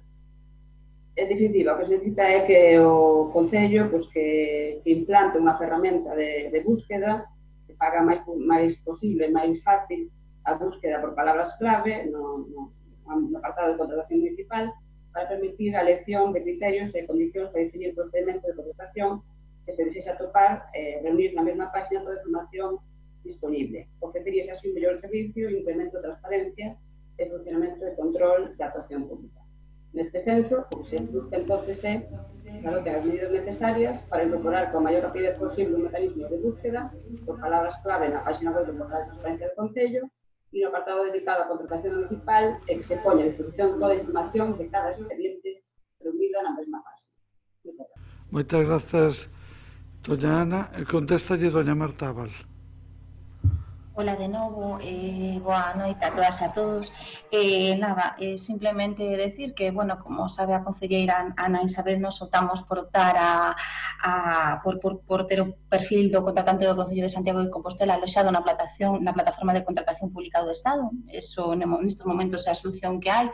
A plataforma de contratación pública do Estado está perfectamente actualizada con toda a información e con todas as licitacións en marcha do Concello. Nesa plataforma vostede pode meter palabras clave como concheiros, esmartiago, etc., filtrar por tipoloxía de contrato. Ayer mismo fixen eu, filtrar por procedimentos de adxudicación e pode ver o estado das licitacións. En calquera caso, entendo o seu rogo e terémolo en conta, porque sí que é verdade que é importante avanzar nunha ferramenta potente no Concello de Santiago de Compostela que permita outro tipos de filtros que non permite a plataforma do Estado e incluso que permita integrar a contratación do sector público institucional do Concello do conxunto do Concello de Santiago de Compostela, con lo cual sí que é importante e interesante a súa proposta, con lo cual terémola en conta. Gracias. Gracias. Pasamos á seguinte, que tamén do Grupo Popular, que é un rogo relativo á iluminación no Rial de Conxo. Quen? José Antonio Fontena, moi ben. Don José Antonio, cando queira. Muchas gracias, señor alcalde. Buenas noches a todos y de manera especial a los vecinos de Rial de Conxo que me han escrito, que nos están siguiendo por streaming. Miren ustedes, este ruego tiene dos naturalezas, una específica, muy específica, que es pedir la iluminación de una de las calles, de uno de nuestros barrios, y otra tiene un carácter general, que es llamar la atención de manera especial para aumentar la diligencia de este ayuntamiento con relación a la vigilancia de las necesidades de nuestros barrios, que muchas veces tienen la sensación de estar bastante abandonados de la mano de este ayuntamiento. En concreto, en la Rúa Rial de Conxo, en las inmediaciones del número 13 y 14, existen unos marcadísimos desniveles en la vía cuya peligrosidad se ve remarcada y se ve exacerbada por la ausencia de iluminación en ese punto concreto. Esta ausencia de iluminación genera en los vecinos una cierta inseguridad que se materializa en lo que ha sucedido pues, muy recientemente, hace pocas semanas. Nos remitían la foto que con gusto hemos acompañado a este ruego, en el que un coche se había deslizado y se había caído a una de las fincas anexas a la vía de circulación, no a la vía del tren, claro. Bueno, esta situación bien se podría remediar con la redistribución de uno de los puntos de luz. Concretamente también incluíamos una foto en la que se ve un poste con dos farolas y debajo otra tercera, y luego casi durante 100 metros no hay ninguna. En fin, entendemos que se podría dotar de nuevas luminarias a esa zona, en concreto ese tramo que les indico, de la calle del Rial de Conxo, a la altura de los números 13 y 14, bien utilizando luminarias nuevas o bien utilizando las que se están reemplazando en otras zonas del propio mismo barrio de Rial de Conxo. En fin, sin más, alcalde, muchísimas gracias. Pasamos a contestación, doña Mila Castro. Sí, moitas gracias, señor alcalde. Bueno, nada, dicir que en canto tiven coñecemento deste rogo, efectivamente xa se deron as instruccións precisas para mellorar a iluminación no tramo de onde hai ese estreitamento da calzada. Deste xeito estás estudando implementar algunha luminaria máis, non sei se serán 2, 1 ou 3, os técnicos dirán, e por consiguiente mellorar a seguridade nesa zona.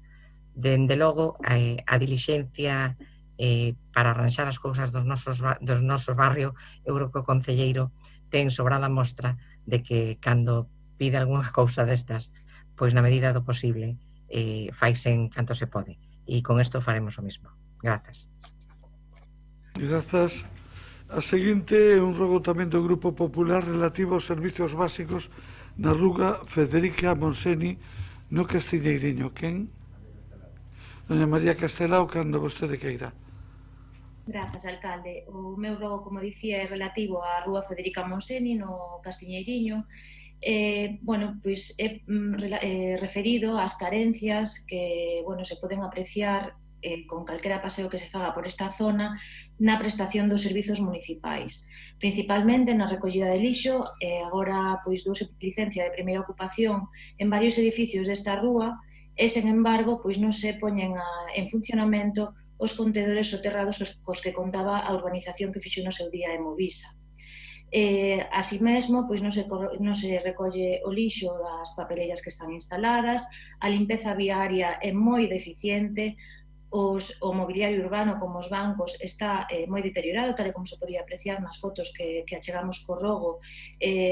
Prácticamente a totalidade dos bancos están rotos, moitas parcelas sen desbrozar. Non podemos reclamarlle aos veciños que desbrocen e manteñan as súas parcelas de propiedade privada cando o Concello non asume as que son de titularidade municipal. Non pretendemos que, lóxicamente, o mantemento que se faga destas zonas sexa o mesmo que se fai pois en zonas da cidade, como, bueno, pois pode ser calquera parque que conta con un mantemento pois da zona 1, da zona 2.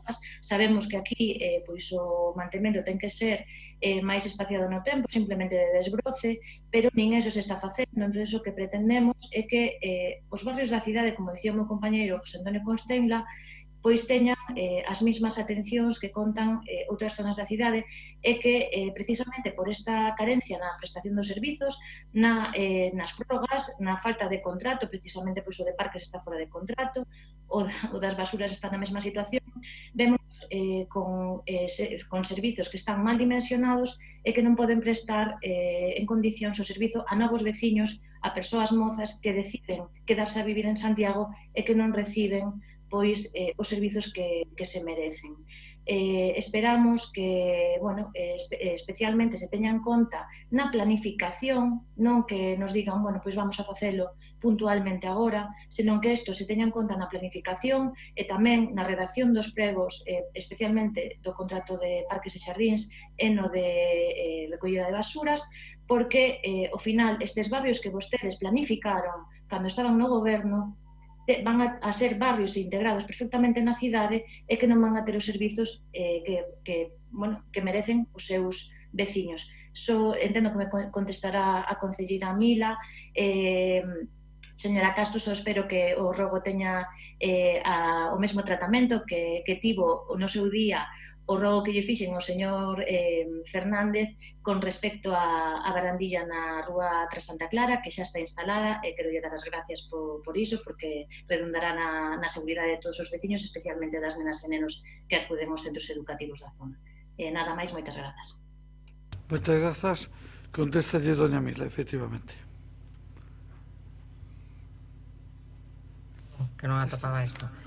Bueno, non podo estar máis de acordo ca concelleira que efectivamente os servizos están mal dimensionados porque, repito, en todos os plenos desde fai uns cantos, e ela mesma o acaba de dicir agora, son contratos que levan moitísimo tempo, algúns caducados xa, a maioría deles caducados xa, e que naquele momento Santiago non contaba cas zonas que neste momento ten para ser atendido. Entonces, estamos procurando que efectivamente nesas novas licitacións, neses novos contratos, as cousas se arranxen. Sí que é certo que mentras esas licitacións non saen adiante, pois temos que facer estas cousas puntualmente e resolver cousas puntuales para salir do paso, porque non vamos a seguir que isto este, vamos a deixar que isto siga así.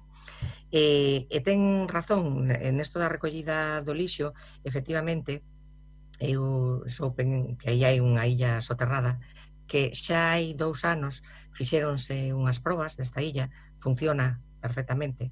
O que pasa é que, bueno, naquel momento o funcionamento era óptimo, pero como naquel momento non había, bueno, veciñas e veciños vivindo nesas vivendas que hoxe creo que tiveron que ocupar antes do 31 deste mes, que a Xunta lles requiriu que tiñan que ocupalas, e efectivamente estes días houve moitísimos enseres porque houve xente que puxo cociñas e tiraron moitas cousas. Naquel momento, digo, esta illa soterrada que se puxo en funcionamento para ver que tal funcionaba, o que se fixo foi retirar os equipos que tiñan, porque non iban a estar funcionando, para que non se estragaran. Vamos a recuperalos, vamos a poñelos en funcionamento e vamos a ver se a situación mellora un pouco. Co tema do desbroce e das zonas axardinadas pasa o mesmo. É unha zona que neste momento non está, non nun contrato que non temos, non o temos, sino que o contrato de parques e xardíns que tiñamos hai 3 meses ou hai 4 meses tampouco estaba esta zona, pero nós imos resolverlo puntualmente e, dende logo, para o próximo contrato deste servizo esta zona tamén estará incluída. Moitas gracias. Gracias. Pasamos ao capítulo de preguntas. A primeira está formulada por BNG relativo á posible externalización da xestión do refuxio de animais. Navia, me parece, non? Sí. Doña Navia, cando queira.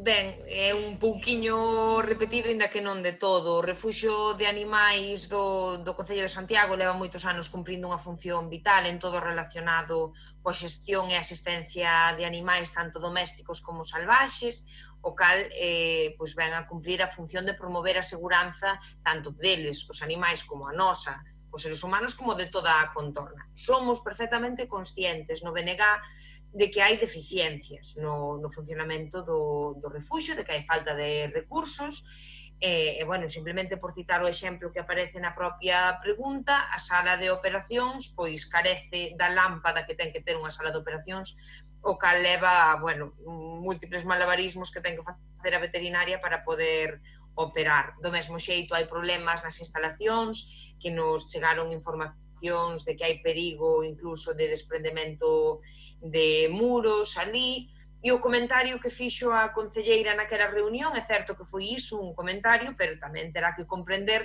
que nos fixo saltar todas as alarmas polo funcionamento do servicio, pola estabilidade dos postos de traballo, e, sí que é certo que a concelleira dixo que a externalización sería a última opción, pero o feito de que se contemple como opción, pois preocúpanos, e creo que é perfectamente comprensible que así sexa. Entón, a pregunta é, cal é a previsión que ten o goberno local relativa a esa posible externalización da xestión do refuxio de animais e que previsións hai para adoptar algún tipo de medida para incrementar os seus ingresos, porque eu sei que sí que hai intención de incrementar eses ingresos e pois entendo que terá que haber algún tipo de previsión ao respecto.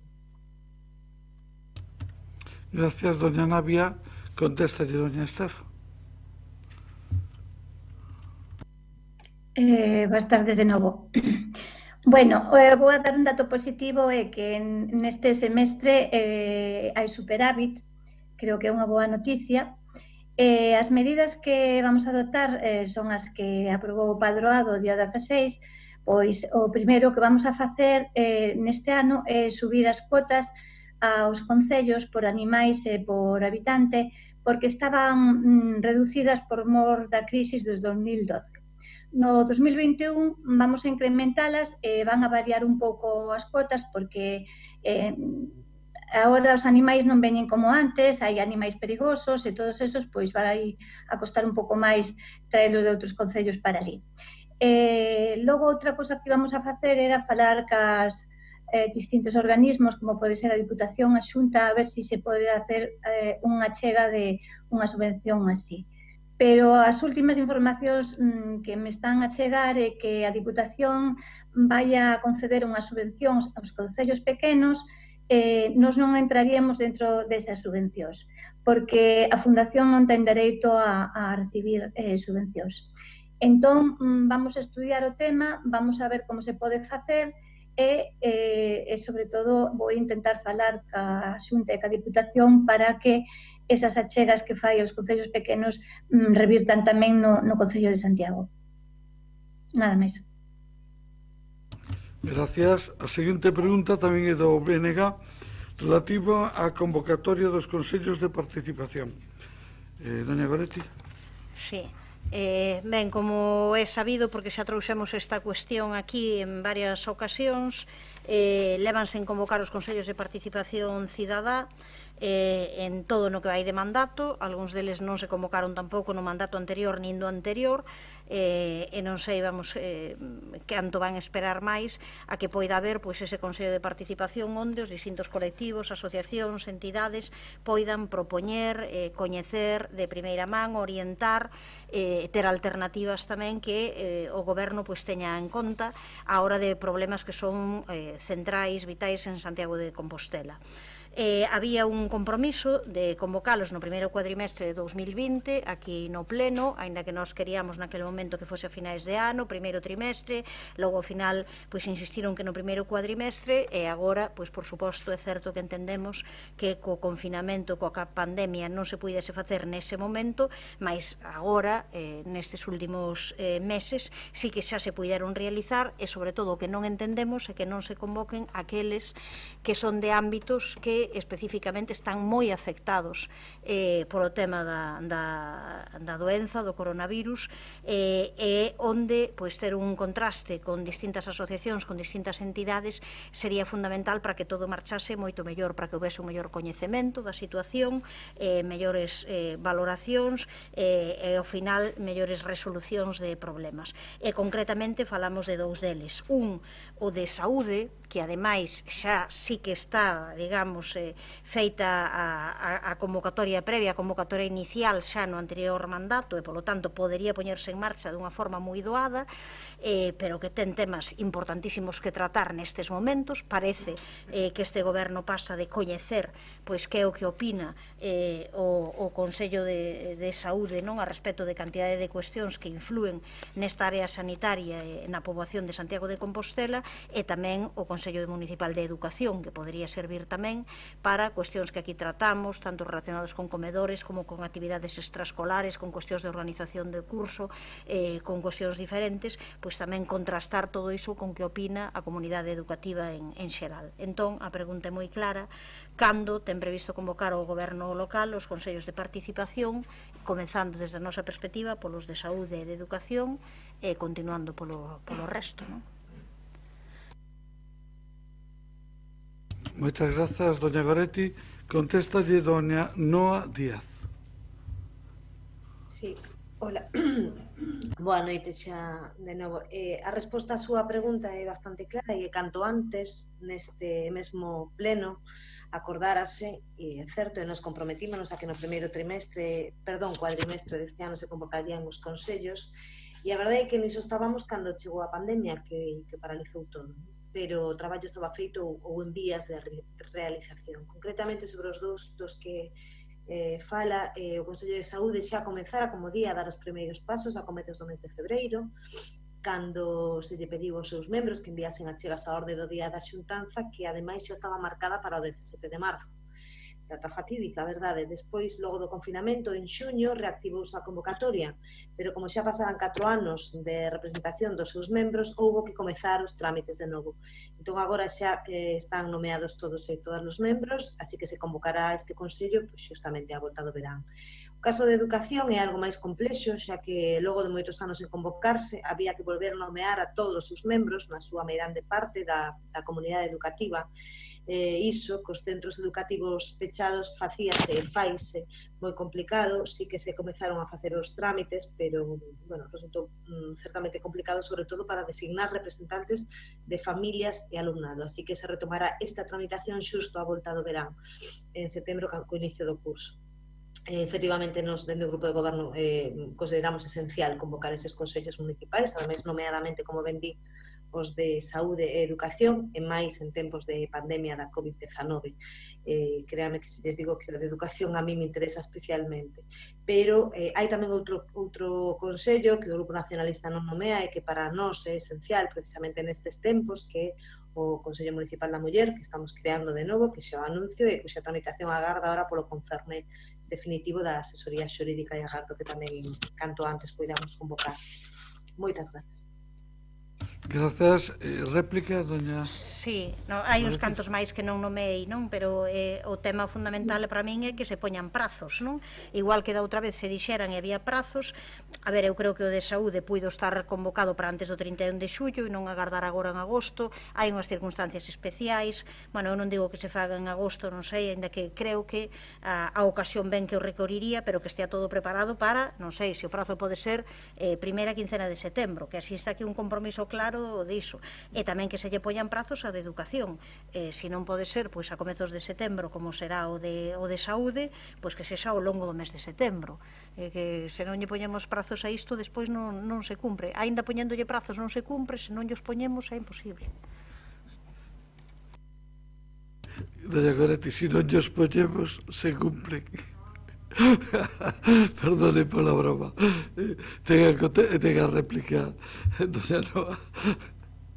Si, eu non me atrevo agora a poñer eses prazos concretos porque sei, ademais, do complicado da tramitación e porque coñezo como está na situación dos departamentos, pero eu agardo que, efectivamente, o de educación, non sei se setembro, certamente non sei se setembro tal e como temos o inicio do curso, pero agardo que a comezos de outubro. E eu entendo, tampouco me atrevo a aventurar demasiado, pero entendo que sí que en setembro o Consello de Saúde sí que xa poderá estar convocado e realizado. Grazas. Moitas grazas, doña Noa. A seguinte pregunta é formulada por CEA e relativa a un informe sobre a parcela do vello Colexio Peleteiro, entendo, don Jorge Duarte. Cando queira, don Jorge Duarte. Hola, boas tardes de novo a todos. O pasado 16 de xullo convocouse a Comisión Peleteiro na que están os partidos representados todos os partidos da corporación e asociacións veciñais e, ainda que esperábamos que o que se presentaba era o estudio encargado polo goberno municipal no mes de agosto de 2019 a empresa GESVAL, polo que pagou 14.500 euros, pois o que nos atopamos ali foi a presentación por parte dun estudio de arquitectura contratado por Sareb e o novo fondo de inversión que ahora lles acompaña para explotar esos terreos, presentándonos unha proposta arquitectónica. No mes de decembro, o alcalde, ante unha pregunta sobre este mismo tema, dixo que entendía que o uso residencial non resolvía os problemas da parcela ao Peleteiro, que había que buscar outros usos e que esa era a motivación polo que se encargara ese estudio a GESVAL. No mes de febreiro tuvemos outro encontro da comisión e aí sí que nos dixo que, bueno, que ao final os usos que plantexáramos no anterior mandato eran correctos, pero tampouco se nos dixo que pasara con ese plantexamento, con ese estudio de GESVAL, nin cales eran as propostas que facían, nin que contiña o propio estudio. Nos o que preguntamos é, bueno, pois, que pasa con ese estudio, e ademais de preguntar que pasa con ese estudio, tamén queremos denunciar pois, o que nos parece un paso atrás moi grave na tramitación deste expediente. En abril de 2018, tiñamos 5 propostas sobre a mesa no informe de avaliación ambiental que foi aprobado por pleno e nese informe de avaliación ambiental, bueno, pois opinaron todos os partidos políticos, as asociacións veciñais e escolleron cal era a mellor opción. Ademais, houve propostas e reclamacións de algúns veciños, como os da Rúa da Rosa ou da República Argentina, e consensuouse que o máis lóxico era manter a ocupación de espacio público sobre os espazos libres de edificación que había na actualidade e incluso que a nova edificación pois que non sobrepasase en alturas, pois, por exemplo, para non sombrear hacia a Rúa da Rosa. A nosa sorpresa é ver que o que presenta o estudio de arquitectura na Comisión Peleteiro outro día, bueno, pois é unha solución totalmente diferente con aquela que había consenso, con aquela que fora tramitada e escollida entre 5 propostas e que, ademais de que introduce unha nova proposta retrotraéndonos a abril de 2018, pois queremos saber que pasou con ese estudio encargado a GESVAL, cales eran esas propostas tan innovadoras que se proponía, que se entendía que iban a propoñer e cal vai ser, bueno, pois, ese estudio e tamén pedir, bueno, pois que se reconsidere para chegar a acordos a solución final. Grazas, don Jorge. Voulle contestar eu. Vostede hoxe fai unha pregunta, pero aquí plantexa outra cuestión diferente. Eu voulle dar primeiro contestación á pregunta que formula, que di, está concluído e presentado diante do Concello o informe sobre posibles usos urbanos do antigo peleteiro? Sí. Segunda pregunta, cales son as súas conclusións? Esencialmente, tal como informamos na comisión do mes de febreiro, coincide efectivamente co plan de usos aprobado no seu día ou non chegado a aprobar no seu día polo pleno da corporación. Logo nos suscita outra parte que é sobre a ordenación. Bueno, pois a proposta de ordenación sí que non coincide coa proposta no seu día por Compostela Aberta, pero o plan de usos sí. Tamén quero pedirlles disculpas porque deberíamos haber levado este informe á comisión do outro día e foi claramente un despiste non telo levado. Con todo este informe está aquí, teño 3 copias que lle paso ao secretario e lle pido ao señor secretario que lle faga chegar unha copia a cada un dos 2 grupos que están representados no pleno xunto coa petición de disculpas por non haberlo entregado outro día na comisión, que foi un despiste. Entendo que quedan contestadas as preguntas, turno de réplica. Bueno, naquela comisión de febreiro se lle pediu ao señor alcalde que, por favor, que entregaran a documentación con anticipación.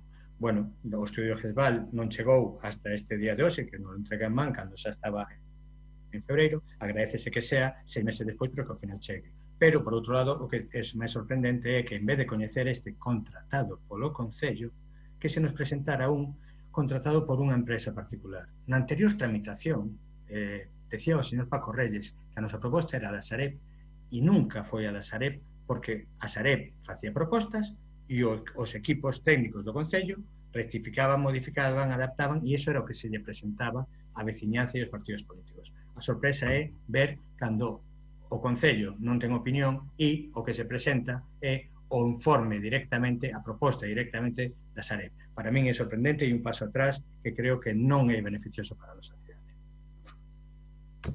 Moitas grazas. Isto é unha opinión, non unha pregunta. En todo caso, eu remitireille o informe da arquitecto municipal de planeamento no plan xeral e subrayado a parte na que hai referencia a esos informes e a esas propostas que vostede me di para como contestación a este tema. Dou por contestada a pregunta que se formulaba e non teño máis que añadir.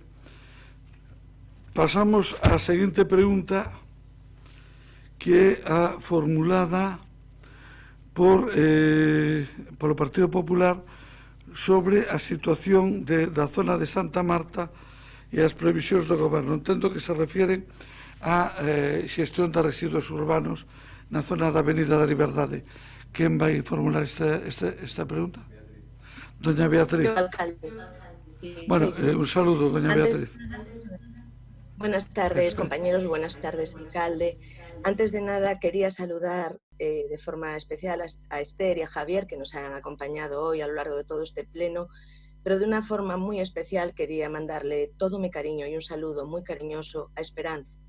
Quería decirle que yo como médico, a lo largo de mi carrera profesional, los momentos más duros que siempre recordaré han sido situaciones muy similares a la que ella ha vivido y yo como médico también las he vivido. Por eso, el dolor que es inhumano, le mando todo mi cariño y todo mi apoyo, de verdad. Perdónenme este inciso. Quería además, si usted me deja, alcalde, decirle solo una pequeña cosa a Noa, que antes comentaba acerca de... Y perdóname, Noa, que esto es un comentario porque es acerca de... Te quería comentar, no sé si se me oye bien. Se le oye, pero la imagen ha quedado congelada. Bueno, eso mejor, así no se me ven las arrugas. Lo que me importa es que me escuchen, si me pueden escuchar. No, simplemente comentarte, los protocolos, sabes que yo soy internista y estoy en grupo COVID, y los protocolos te puedo asegurar que son dinámicos, de forma que a un mes de inicio del curso, por mucho que la Consellería de Educación te quiera mandar un protocolo definitivo, es imposible, porque hasta en el hospital son cambiantes cada poco. No sabemos qué va a pasar dentro de una semana, dentro de 3, ni si va a haber curso escolar. No es que quiera meterme donde no debo, simplemente te doy la información de que me parece difícil que consigáis que os puedan dar un protocolo definitivo. Os darán una base sobre la que moveros, mientras que no puedan cerrarlo más. Doña Beatriz, perdone que lle pida que faga a pregunta, que é un tema que nos ocupa no pleno. No, perdóneme, alcalde, pero bueno, quería comentárselo porque es un tema así. Que teño que chamar a orden, ten que cedirse ao tema, por favor. Alcalde, yo voy a estar en consonancia con María Castelao, con José Antonio Constela, vengo por la situación en Santa Marta y las previsiones del gobierno al respecto. Los motivos, como todos saben, son las quejas de la vecinanza, de los vecinos, por las deficiencias que tienen en los servicios básicos, en la zona de Santa Marta. Ya lo expuse en un ruego anterior, pero parece que la recientización, el aumento de la gente que vive en esa zona necesita una mayor atención por parte de la administración local porque tiene muchas carencias. Y esta semana pasada me he acercado y me he reunido con gente que vive en esa zona y las papeleras, que había sido un ruego que yo había llevado hace unos meses, siguen estando rotas, siguen estando destrozadas, oxidadas y nadie las ha cambiado. En este caso, esta pregunta que traigo hoy es por la falta de limpieza, además, y de mantenimiento de los alrededores de la iglesia parroquial que está al lado, pegadita a la calle Emilia Pardo Bazán, donde se acumula la maleza, se deteriora el suelo y se requiere una actuación, mejora y adecuación de esta zona, en consonancia con lo que es el conjunto del barrio, una zona que es joven, que está creciendo y que además les hemos dado imágenes con la oral para que las puedan cobrar. Hay otra parte importante y es que sobre todo los fines de semana se acumula mucha basura y sobre todo en el tramo central de la Avenida de la Libertad, donde además hay residuos voluminosos que dificultan el tránsito de las personas y causan una sensación penosa de la zona. Nuestra pregunta desde el Grupo Popular va a ser si el Gobierno va a dar de forma urgente al local medidas necesarias para adecuar los alrededores de la iglesia parroquial de Santa Marta y mejorar los residuos urbanos para evitar que se acumule la basura que se está produciendo, sobre todo fines de semana, especialmente en la Avenida de la Libertad. Muchas gracias a todos. Y perdón. Vale. Moitas gracias a vostede. Tamén, vamos a ver, contéstalle doña Mila Castro a pregunta que era que se trataba no pleno. Doña Mila. Perdón. Bueno, nada, esta pregunta vai en consonancia efectivamente con todo o que levo contestado neste pleno. Entón, teño que volver a lembrar que, bueno, o contrato de recollida de lixo o que é neste momento, volvo a explicar, volvo a decir, un contrato que ten 15 anos con que isto supón en canto tanto infraestructuras de illas soterradas como contenedores en superficie. E tendo en conta a pregunta que me fai a concelleira, bueno, eu teño que decirlle que efectivamente vamos a adoptar de forma urxente medidas necesarias para adecuar a contorna de Santa Marta. Vamos a ver se somos capaces de mellorar a xestión destes residuos urbanos mentras non este en funcionamento o novo prego, digo sempre, pois isto vai ser un pouco complicado, xa sabe vostede que está en proceso de licitación este servizo. Dicir que a vista está que cando se fixo isto, fixose unha planificación insuficiente deste material, falo dos contenedores. Ahora é unha zona efectivamente onde bueno, os veciños e as veciñas son numerosos, os que viven nesa contorna, e polo tanto non ten nada que ver o que estaba hai 15 anos co que está agora. Entonces, nada, deste xeito vamos a estudiar a posibilidade de colocar puntualmente, facer un incremento deses contenedores de superficie e tamén poñer en funcionamento unha illa soterrada, desas illas soterradas que hai tantas en Santiago que no seu momento non se puxeron en funcionamento, que están sin funcionar, pero a vida conta que creo recordar que neste orzamento de 2020 temos unha partida, aunque pequeniña, para este tema das illas soterradas. Pouquiño a pouco iremos poñendo algún en marcha, como se fixo na calle hai pouquiño de a calle do ambulatorio, que ahora non recordo como se chama, non me acordo como se chama, bueno, direi na hora, o ambulatorio de Concepción Arenal, ai, Dios mío, bueno, era unha illa que levaba 10 anos sin funcionar, con moitísimas... Doña Mila, nos estamos alargando. Está contestado. Bueno, pues sale. Nada, xa está. Contestado. A ver, Dios, hasta luego. damos un minuto de réplica a doña Beatriz, ainda que xa consumeu na primeira intervención, pero imos a dar, por si acaso. A ver, doña Beatriz... Solo recordarle a Mila que no se olvide, por favor, Mila, de las papeleras, que lo llevé en un ruego hace ya unos meses y siguen estando rotas, porque me reuní con gente de esa zona, que son compañeros además, mucha gente es del hospital, gente joven, con niños pequeños, y van con los niños de paseo y siguen estando las papeleras sin... Sí, por favor, no se olvide de ellas, nada más. Gracias. Doña Mila, turno de réplica. Gracias. Sí, no, solamente para decirle, no me olvidaré de ellas y no sé por qué me olvidé, pero de todas maneras nos vemos tantas veces y hablamos de tantas cosas, cuando me vuelvas a ver me dices exactamente dónde están las papeleras. Gracias. Gracias. En todo caso, doña Mila, o problema que ten é que cando se fixo o contrato da recollida de lixo, nin siquiera existía a Avenida da Liberdade, nin existía a Rúa Federica Monseni, é parte do problema que ora temos. Bueno, pasamos a seguinte pregunta, que penso que é a última, que é de Compostela Aberta, sobre o traslado do mercadillo de Salgueiriños. Doña Marta. Sí. Ben, moi breve e moi concreta a pregunta.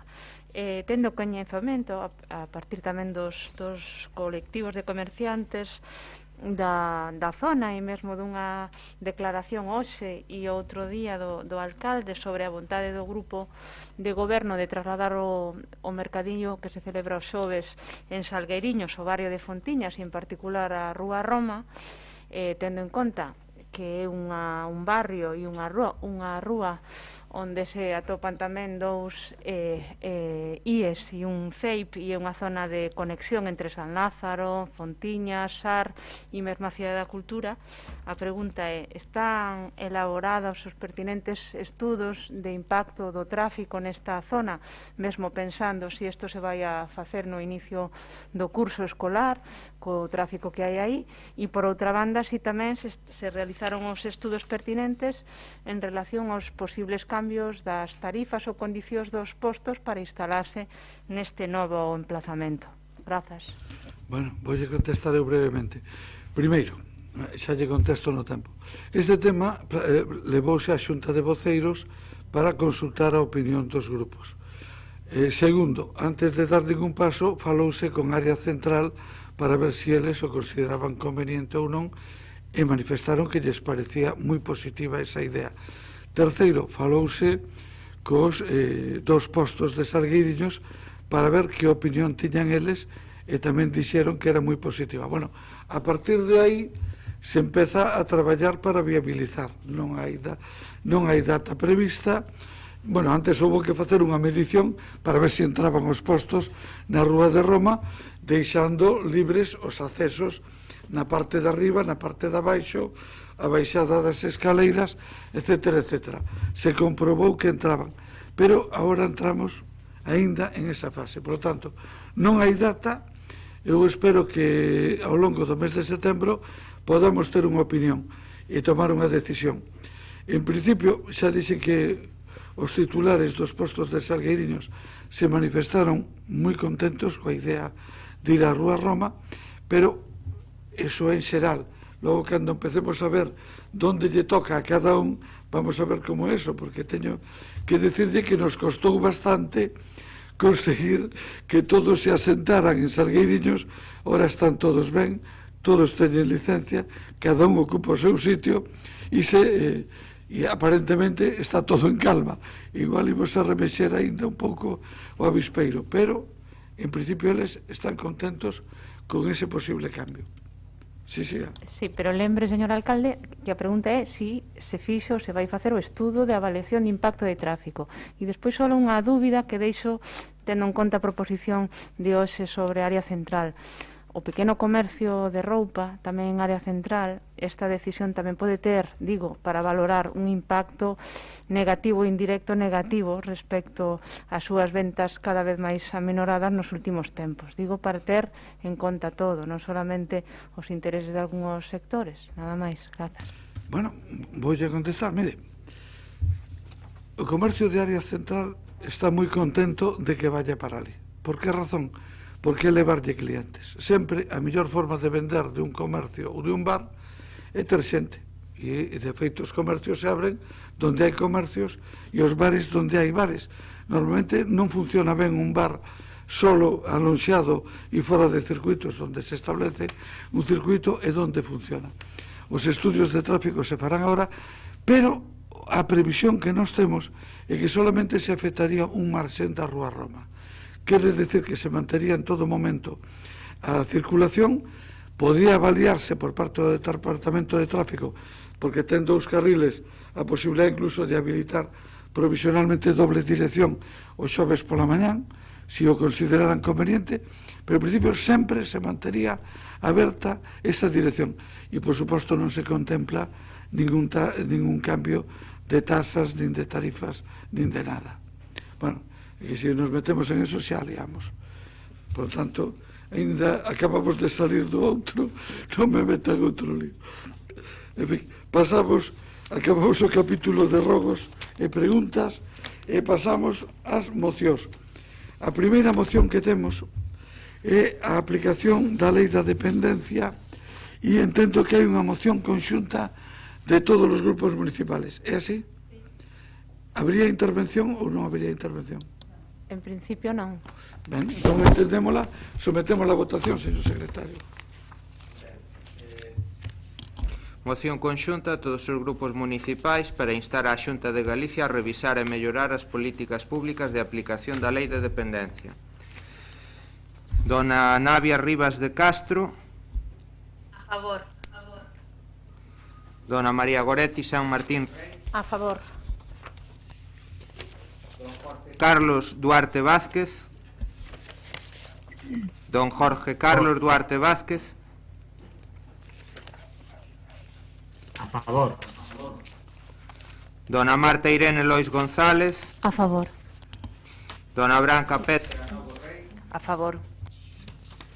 Dona María Ángeles Antón Vila Sánchez. A favor. Don Evaristo Ben Otero. A favor. Dona María Castelao Torres. A favor. Dona Beatriz Igarrán Vicente. Don José Antonio Constenla Ramos. A favor. Don Ramón de Jesús Quiroga Limia. Dona Ana Belén Sabel Iglesias. Don Alejandro Sánchez Brunete Varela. A favor. Dona Marta Val Rodríguez. A favor. Dona María Milagros Castro Sánchez. Dona Noa Susana Díaz Varela.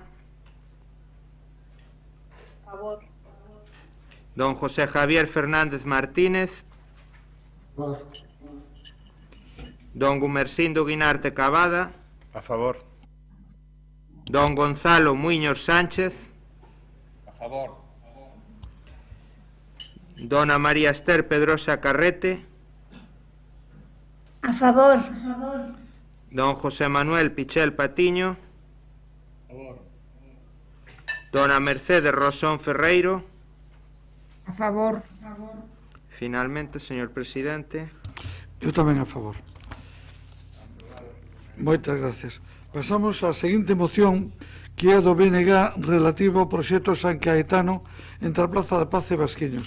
Aquí hai 2 enmendas, unha do BNG, que supoño que o BNG aceptará, e outra do Partido Popular, que non sei se o BNG aceptará.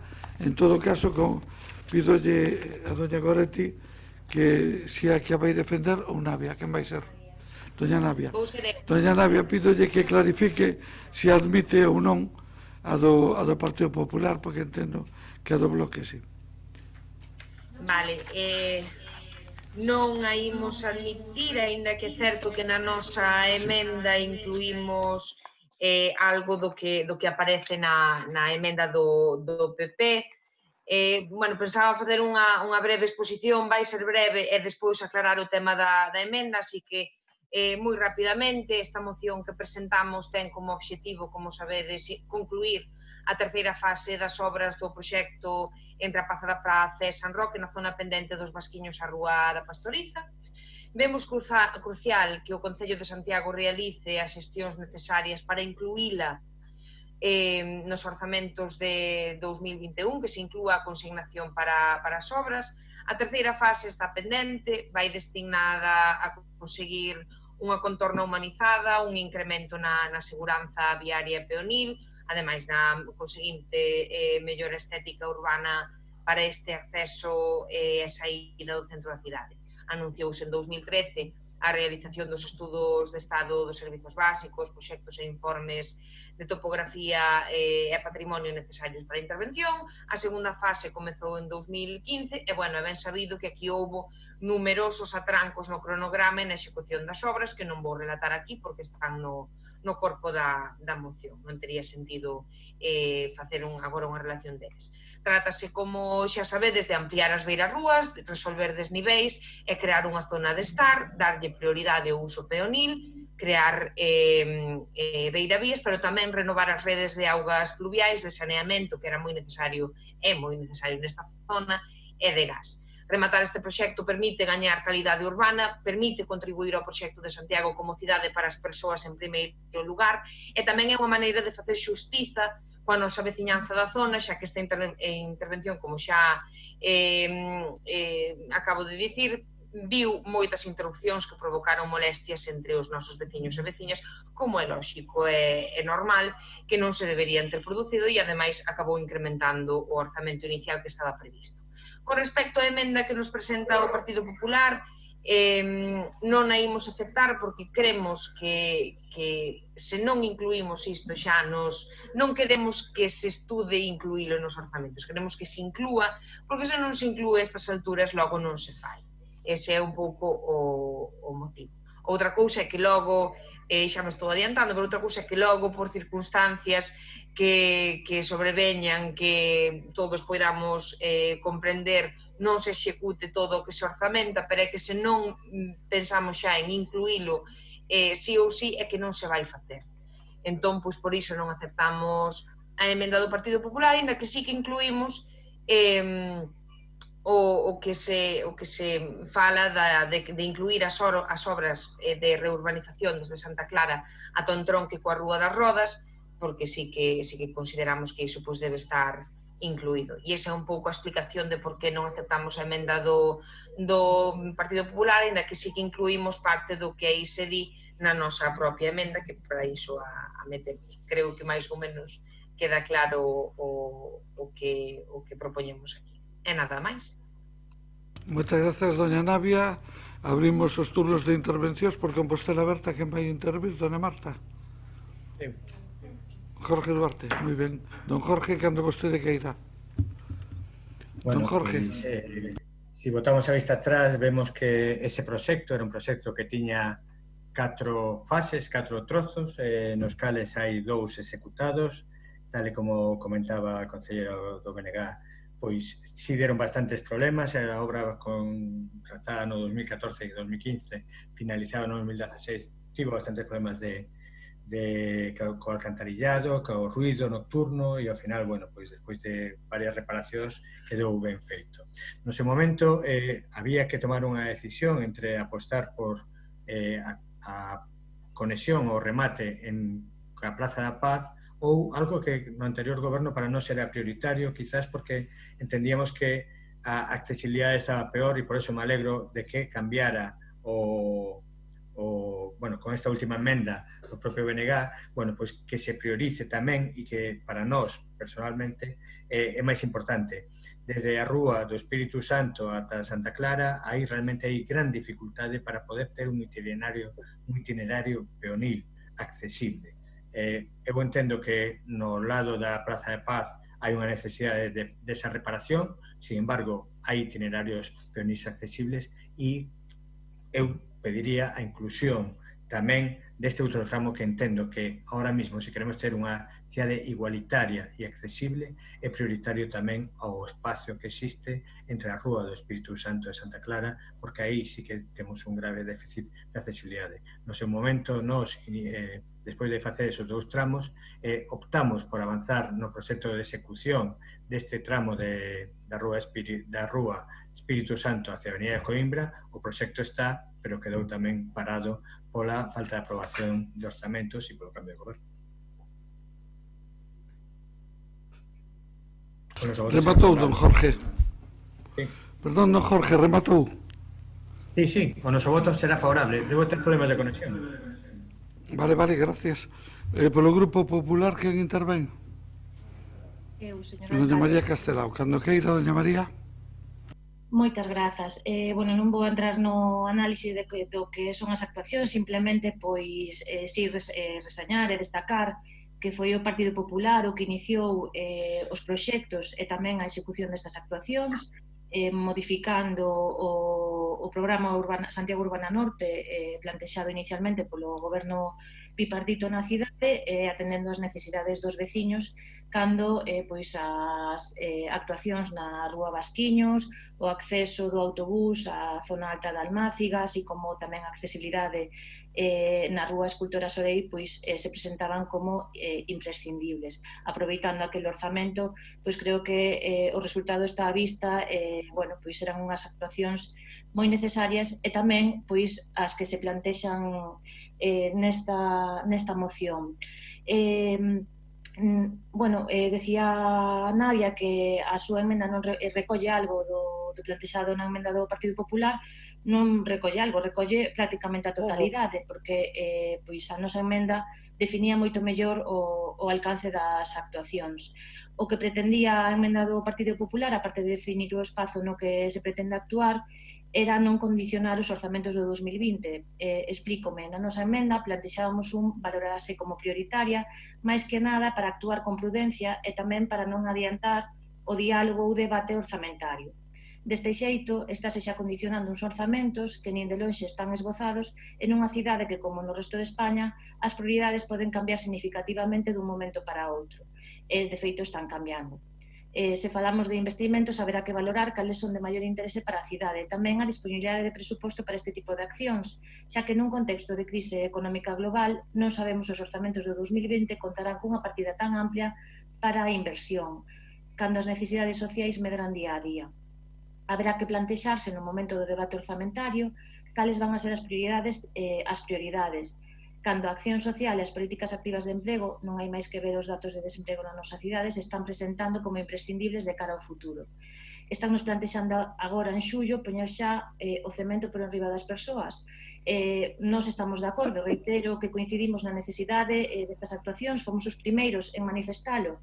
Por iso, creemos que a reurbanización e humanización destas rúas son moi necesarias, pero haberá que ver cando será o momento máis axeitado para facelo. O voto do Partido Popular será o de abstención, o entender que aínda non toca entrar no debate orzamentario agora, por iso falábamos, como dicía antes, de valorar como prioritaria estas actuacións, chegado o momento, repito, de diagnosticar as necesidades do Concello e de poñer en riba da mesa, como dicía, as necesidades tanto no que será investimento como tamén en acción social. Pola miña banda nada máis. Moitas grazas. Gracias, doña María. Don Javier Fernández. Hola, boas noites aos concelleiras que estáis aí telemáticamente a sufrir, pero bueno, quería saudar tanto a Esther como a Javier, pero darlle unha aperta moi forte a Esperanza, que ademais coñezo o caso perfectamente, e animo a que siga loitando para que outras familias non sufran. Pero a pregunta que nos plantexades hoxe aquí, en resposta a esta moción de se o goberno realizará as xestións necesarias e incluirá nos orzamentos de 2021 a consignación para sobre o proxecto de urbanización da Plaza da Paz de San Roque. Bueno, para este goberno todas as actuacións que se realizan na cidade son importantes. a nosa intención, como non podía ser doutra maneira, é de atender todas as peticións, tanto da veciñanza, así como as que nos trasladen directamente ou as que nos cheguen a través dos grupos municipais. Pero a boa función, o bo goberno, é de xestionar o mellor posible os recursos públicos. E créanme que non son moitos ante a nova situación económica que estamos a sufrir. En este momento hai outras prioridades que non debemos esquecer. Nese senso, acaba de recordalo María Castelao, que os orzamentos ainda non están traballados e que en calquer momento poden mudar dun lado para outro. Pero eu quería decir que no pouco tempo que levo aquí nesta corporación podo vos asegurar que das visitas que eu fago ao longo dos días, das semanas, hai outras zonas que sí que son prioritarias para este goberno, os barrios son moi importantes para este goberno, e poderíamos falar tanto de Carlos Masida, Avenida de Salamanca, a zona de Almáciga, barrio de Ponte Pedriña, como a zona de Torrente ou outras zonas da cidade. Este grupo, xa o vou a decir, vai xa abster, porque, aínda que estamos de acordo coa moción, non queremos xerar unhas expectativas na que a veciñanza que nestes momentos de crise económica e de emerxencia social non saberemos se podemos cumplir. Como ben saben, para este goberno o principal é atender as necesidades máis inmediatas das persoas. Moitas gracias. Gracias, don Javier. Turno de réplica. Comenzamos, doña Navia. Agora 2 minutos. Vale, en primeiro lugar agradecer o apoio de Compostela Aberta. Despois sobre a cuestión do Partido Popular eu comprendo perfectamente, de feito claro, a cuestión é, bueno, o que xa dixen na intervención anterior, se estamos pensando xa en non condicionar absolutamente nada, en non incluílos, en pensar na posibilidade de, pois iso xa significa directamente que non se vai facer. Entón, outra cousa sería que por un imprevisto que sabemos que pode pasar, logo non se execute todo o que se orzamenta, pero é que se xa non pensamos en orzamentar, entón é que non pensamos xa na posibilidade de que se faga. Eu, bueno, a pesar de que o Concelleiro do Goberno comenta que hai moitos máis lugares de actuación, e eu estou de acordo que os hai, creo que esta é unha obra que xa está proxectada, que xa leva a veciñanza da zona moito tempo esperando que se acabe, que se acabe a obra, e que é unha pena que non estea previsto incluílo nos orzamentos. É pouco máis. Despois, con respecto ao proceder agora, entendo que o PP non acepta a transacción, polo que se votaría a proposta original. Corrixídeme se me equivoco. Bueno, entendo que se votaría a emenda do BNG. É un caso un pouco raro no que o BNG se emenda o BNG, pero se vostedes admiten a súa emenda... Non, sí, claro. Que se votaría a original? Eu entendo que se votaría a original, porque do BNG é unha emenda de transacción, e parece que a transacción... Votamos a original, efectivamente, pois está ben aclaralo, porque isto se complica por momentos. Moitas gracias, doña Navia. Rematou? Ben, entón seguimos o turno de intervencións polo don Jorge por Compostela Aberta. Don Jorge, por favor. Non nos coitamos. Perdón.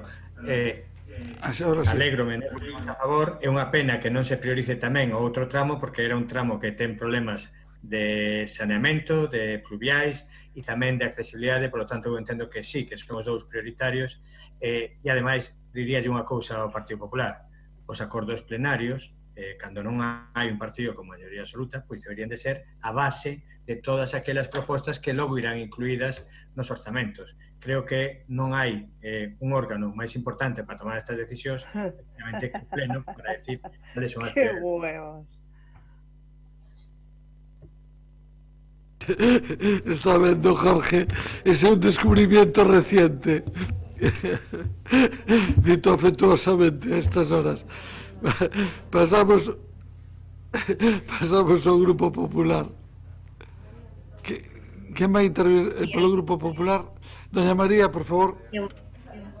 E de novo, nada, simplemente reiterar o dito, non quero que aquí parezca que nós non comprendemos a necesidade destas actuacións, porque, como repetía, somos os primeiros que detectamos e que puxemos en valor e iniciamos os trámites necesarios para poder leválas a cabo. De feito, o proxecto do tramo hasta a Plaza da Paz está feito, pero creemos que hai que poñer todas as necesidades da cidade chegado o momento riba da mesa e valorar cales son necesarias. Esta é necesaria, haberá que ver se hai outras máis necesarias ou non e decidir nese momento, e cada grupo ter a liberdade de plantexar cales son as necesidades nese momento da cidade, especialmente creo que nun momento como de agora non podemos facer demagoxia, as persoas son o primeiro, creo que habrá que plantexar un orzamento mellor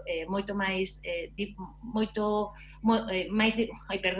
diferente, seguro, do que tiña na cabeza o goberno e tamén os grupos da oposición cando se comezou esta legislatura. Será un orzamento que terá que incidir seguramente no ámbito social, como dicía, no ámbito do emprego, seguro que os recursos, penso que, aínda que o Concello conta con recursos, os recursos destinados a investimento, seguro que non serán tantos como os desexados, por iso creemos que habrá que esperar ese momento para decidir cales son as prioridades para a cidade, para os orzamentos do 2021, e nada máis reiterar que creemos exactamente que esta é unha actuación necesaria de futuro, que estamos comprometidos, por suposto, ca cidadanía do barrio da Almáciga, dos Vasquiños e de Pastoriza. Nada máis, moitas grazas. Moitas grazas a vostede, dona María.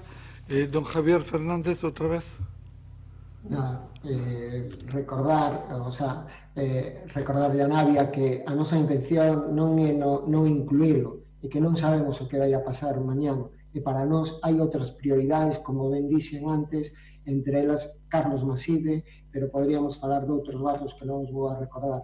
Home, eu quero recordar a Jorge, que tuvo durante 4 anos, porque isto eu penso que se aprobou en febreiro do 2015, e houve 4 anos para facelo. O sea, eu penso que ao mellor a Rúa do Canteiro eu non o hubiera feito, ao mellor hubiera feito estas ou outras que me vais a demandar despois.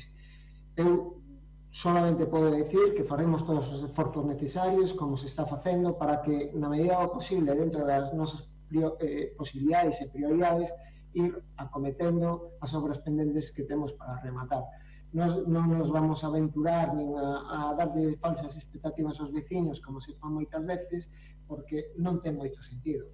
E se aquí aprobamos todas as obras que veñen a pleno, pois necesitaríamos 20 millóns de euros a día de hoxe. Eso non ten moito sentido, que generamos unhas expectativas a xente que logo non se van a cumplir. Nada, esperamos a negociación dos orzamentos e nese momento pois adoptaremos as prioridades. Moitas grazas, don Javier. Sométese a votación, señor secretario. Vamos a ver, moción presentada polo Grupo Municipal do BNG para concluir as obras do proxecto de San Caetano entre a Praza da Paz e os Vasquiños. Dona Navia Rivas de Castro. A favor. Dona María Goretti San Martín Rey. A favor. Don Jorge Carlos Duarte Vázquez. A favor. Dona Marta Irene Lois González. A favor. Dona Branca Petra. A favor.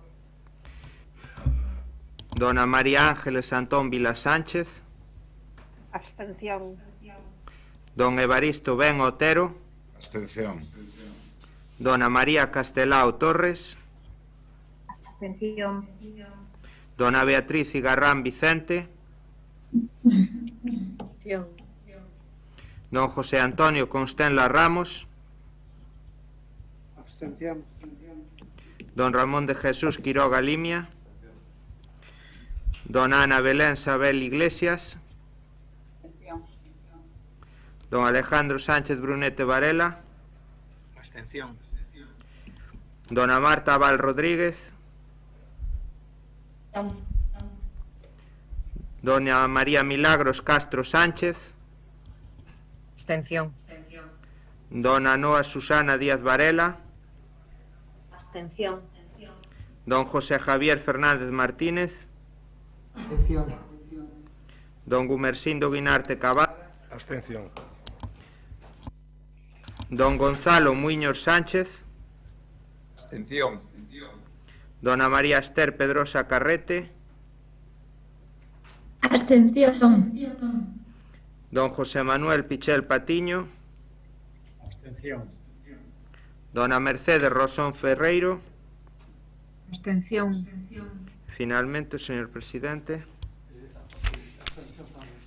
apróbase con 5 votos a favor e 18 abstencións.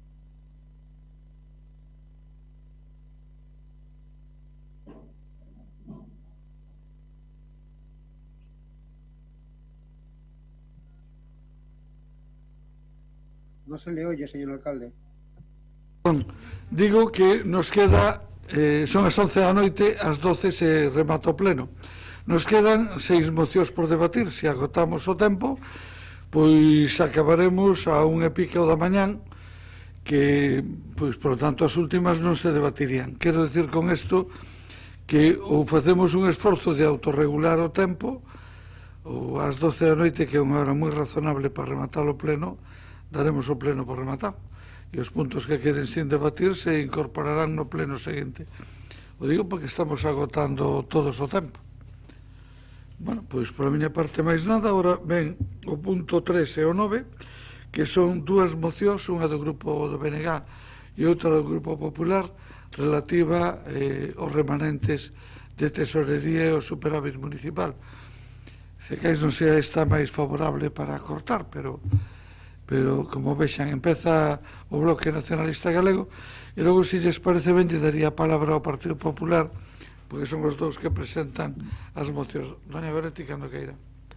Ben, intentando ser breve, ainda que é certo que este non é o mellor dos temas, traemos aquí unha preocupación que xa trouxemos en máis ocasións, que xa foi votada, onde xa nos posicionamos todo o mundo, pero que sobre a que hai novidades, que é pois justamente ese intento por parte do Estado de incautar os remanentes dos concellos con fórmulas que nestes momentos non sabemos exactamente como quedan, porque cada día que vai pasando sábense distintas novidades, mais que no fondo significaría que eses remanentes de tesouraría terían que ser entregados todos ao Estado a cambio de devolverche unha pequena parte e que che dirían en que os podes gastar, e o resto iríanse devolvendo en prazos ao longo de varias anualidades.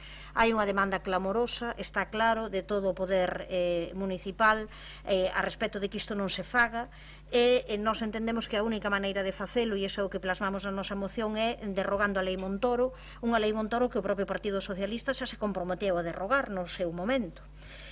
Nós entendíamos que esa era a liña, iso era o que traíamos aquí, falando na Xunta do Portavoces da posibilidade de facer algo conxunto. Nós puxemos en riba da mesa que esa era a cuestión para nós importante, pero había outras organizacións que decían que en vez de ir a esa derrogación, que se fose unha flexibilización en todo caso, de tal maneira que se permitise o uso dos remanentes polo menos dese superávit para este ano, e que ademais se deixase esa capacidade de que os concellos decidisen autónomamente en que o queren gastar, non que houbese nestes casos un condicionante que parece que nos tratan como entidades pouco maduras.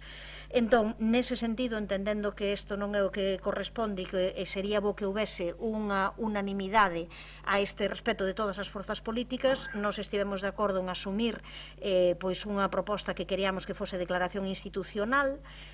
Ao final non puido ser, porque o Partido Popular non se sumou a esa proposta, pero aceptamos a emenda que nos propoñen Compostela Aberta e o PSDG-PSOE sobre a nosa, que aínda que é posta como de sustitución, realmente de sustitución dos dous primeiros puntos e deixar tal cal o terceiro, que é pois que haxe esa interlocución directa ca FEGAN, que para nós é fundamental polo recoñecemento dos problemas específicos que teñen os concellos galegos, que ademais reciben menos que os concellos, 50 euros de media menos que a media española. A nós válenos esta proposta, que é reclamación de que se poida usar o totalidade do superávit de 2019 e utilizar esa capacidade de endebedamento que agora parece que a Comisión Europea acordou flexibilizar e parece que só lle vale para o Estado e non para o resto das administracións. Non entendemos que isto non se faga así e parecenos que é unha mágoa non chegar a un acordo. A respecto da moción do PP, simplemente, parécenos bastante incoherente pedir por un lado que se flexibilice a regra do gasto e outras medidas e logo que se diga que hai que comprometerse. Entón, hai algúns puntos, desde logo, dos que aparecen na moción do PP que poderíamos estar a favor, pero hai outros que entendemos que son contradictorios e non solicitamos. Sería moi importante, a verdade, que un concello como Santiago de Compostela, capital do país, tivese unha posición unánime. Eu creo que con matices diferentes que van desde ou derrogación ou nada a que todo siga igual, todo o mundo que traballa nun concello sabe que é imposible que nestes momentos non nos deixen utilizar estes remanentes en época de emerxencia para poder botar man e solucionar e mellorar os problemas da xente. Entón, eu pediría ao Partido Popular que mudase de posición e que igual que outras forzas fixemos un esforzo para unirnos a través dunha proposta, pois que tamén o fagan, non? Así que, polo tanto, asumimos esa proposta, esa emenda, e se puidese convertirse nunha moción conxunta dos 4 grupos, creo que sería unha moi boa noticia para o conxunto do país e o conxunto dos concellos de todo o Estado. Gracias, doña Goretti. Don Ramón. Sí, gracias, señor alcalde. A ver, indo por partes, contestando xa a compañeira Goretti, nos podíamos aceptar a emenda presentada por BNG nos puntos 2 e 4, o que non aceptamos é o punto 1 e o punto 3, en primeiro lugar, porque o punto 1 non é necesaria a derogación da lei Montoro. O problema agora é a lei Montero, non a lei Montoro. A lei Montoro existiu todos estes anos que a variable da regla do gasto non impedía en ningún momento, es que non afecta en ningún momento a un concello para que poda destinar o superávit. Ao destino do superávit e o seu uso se ven prorrogando desde a época da lei Montoro e, por tanto, non afecta a súa derogación, non ten por que afectar o uso do superávit. Ao contrario, a lei de estabilidade cumpliu un papel moi importante nun momento de crise económica e casi de quiebra para o país. Por lo tanto, non é necesaria esa derogación. O que sería necesario é derogar a lei Montero, pero non a lei Montoro. Por lo tanto, nós si podíamos transaccionar 2 puntos, pero o que non podemos transaccionar son cousas que realmente non teñen ningunha relación co uso do superávit. E o problema é a lei Montero, porque estamos nunha situación na que nada máis que estamos metidos en bandazos. Por unha parte, se di que se destine primeiramente o 20% a gasto social, non se aclara como se destina ese 20%, agora temos un 20% que é a mitad do remanente. Despois nos din que temos que comprar coches eléctricos, sí ou sí, sexan as necesidades que hai no Concello ou non as sexan. E a última é que entreguemos todo o remanente ao Estado e que despois o Estado nos fai un préstamo dos nosos aforros, dos nosos impostos de 5.000 millóns aos concellos e que o reparte. Bueno, todo un dislate que eu creo que ningún concello pode estar de acordo co que está facendo o goberno central. Nós si pedíamos unha flexibilización da regla do gasto do resto das reglas contidas na Lei Orgánica de Estabilidade para que os concellos podan destinar o 100% os seus aforros. Transferir unha parte proporcional dos fondos europeos que recibe España ás entidades locais para que podan compensar o impacto do COVID nos seus ingresos e gastos orzamentarios. Prorrogar os plazos para que as entidades locales podan executar os investimentos tanto no ano 2018 como no ano 2019. E crear un fondo adicional de 5.000 millóns en axudas directas e sin condicións ás entidades locais e de fondos específicos por valor de 1.000 millóns de euros para compensar o déficit nos servicios de transporte públicos e para cubrir o custo da colaboración das entidades locais na xestión do ingreso mínimo vital.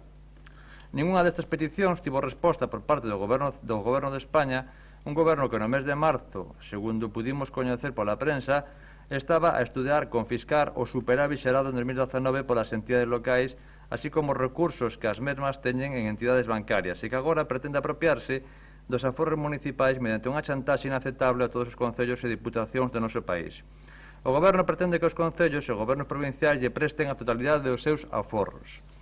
Na súa consecuencia, o acordo que nos plantexamos é o compromiso deste Concello coa Lei de Estabilidade Orzamentaria, o rexentamento deste Concello a calquera medida que tendente a apropiarse dos aforros e instar ao Goberno de España a respetar a garantía e a autonomía da Constitución Española e as leis das entidades locais, atender as demandas para flexibilizar a regla do gasto e que se pretende modificar algunha lei o faga a través do Congreso dos Diputados e onde reside a soberanía nacional. E que o Ministerio de Facenda cumpra coa totalidade do acordo consensuado con todas as forzas, incluído o Partido Socialista, no seo da Federación Española de Municipios e Provincias. Moitas grazas. Moitas grazas, don Ramón. Doña Marta. Ben, si, boa noite a todos e todas. Bueno, un pouco na liña no que comentaba antes tamén a compañeira Goretti, esta mañá na xunta de portavoces, de voceiros e de voceiras, tratábamos de buscar un acordo, un punto de encontro para traer aquí pois esta tarde ao pleno unha declaración institucional. Hai precedentes de outros concellos onde os grupos do Partido Popular sumáronse a unha declaración institucional e, polo tanto, colocaron no centro pois os intereses dos concellos nun momento tan grave e tan preocupante como este de cara á xestión dos nosos propios recursos.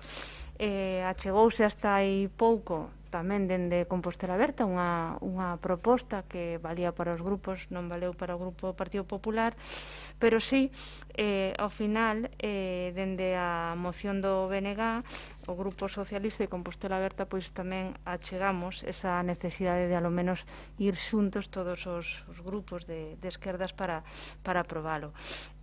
Básicamente, dende Compostela Aberta sempre estivemos en contra da Lei Montoro en todo o que significa froito da anterior crise na que se fixo pagar as administracións locais unha crise que non tiñan provocado, senón que a provocaran as entidades bancarias. E Compostela Aberta teno claro, manifestámoslo sempre e mesmo levamos tamén no noso programa, seguir reivindicando ao Estado a supresión desta lei, cousa que, como vimos e comprobamos na moción do Partido Popular, non aparece. Agora, semella que a maiores de posicionarnos contra a Lei Montoro, pois tamén nos temos que posicionar contra Montero, e iso en este caso muda unha vogal, non? Porque en este caso a filosofía e praxe dende o Ministerio pois tamén semella a ser a mesma, non? É decepcionante no caso en que non consigamos impedir que os planes da ministra pois se leven adiante. Nun momento, ademais, precisamente, que se están a cuestionar as regras fiscais austericidas da Unión Europea, que mesmo están suspendidas, pois non se pode entender que continúen normas en vigor como a Lei Montoro e normas moito máis duras e froito tamén dos gobernos do PP. Non existe ningunha excusa que sirva para impedir que os concellos teñamos remanentes ou non poidamos incrementar nestes momentos tan importantes o noso investimento, o gasto, cando se trata de protexer as persoas, a xente e, sobre todo, a xente máis vulnerable.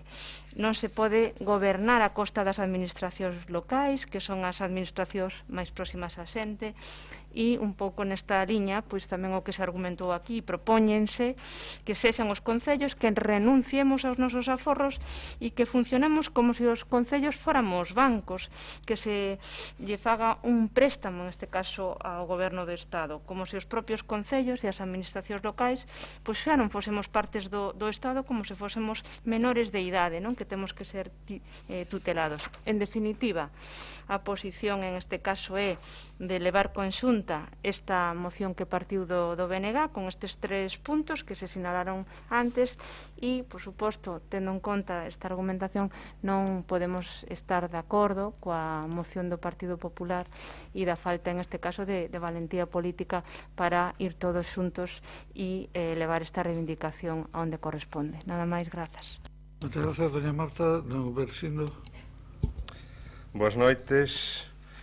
Bueno, chegamos xa despois de máis de 6 horas de pleno a un tema que nos leva preocupados a todos ao longo dos últimos meses, e que é un tema que de algún xeito tamén xa veu en algunha ocasión a debate aquí. Bueno, dentro do goberno municipal, dende logo, levamos meses preocupados pola posibilidade de dispor do remanente de tesorería.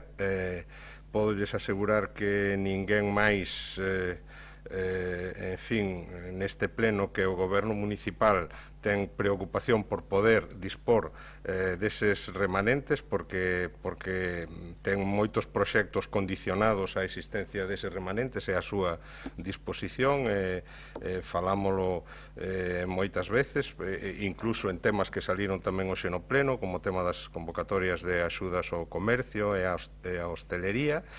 É certo que esas expectativas foronse convertindo en preocupación a medida que víamos que non saía un decreto que permitise esa disposición, como en anos anteriores, dos remanentes de tesorería.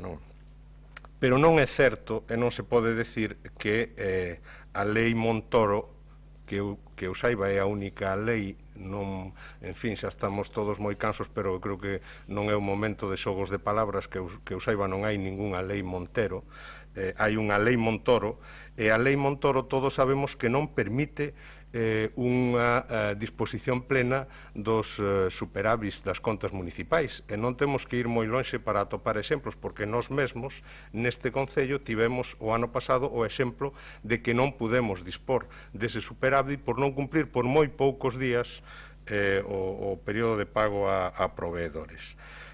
Por tanto, non estamos nunha situación na que pasemos de unha total posibilidade de disposición a unha situación na que se nos restrinxa totalmente. É certo que perdemos unha capacidade, ou podemos perder, obviamente, unha capacidade moi importante e moi necesaria. E por iso nos consensuamos con Compostela Aberta unha proposta de enmendas basada en acordos adoptados en outros concellos, tamén de fora de Galicia, unha proposta que foi aceptada polo BNG e que lle agradecemos nese sentido a súa flexibilidade, porque a realidade é que aquí tiñamos diante dúas propostas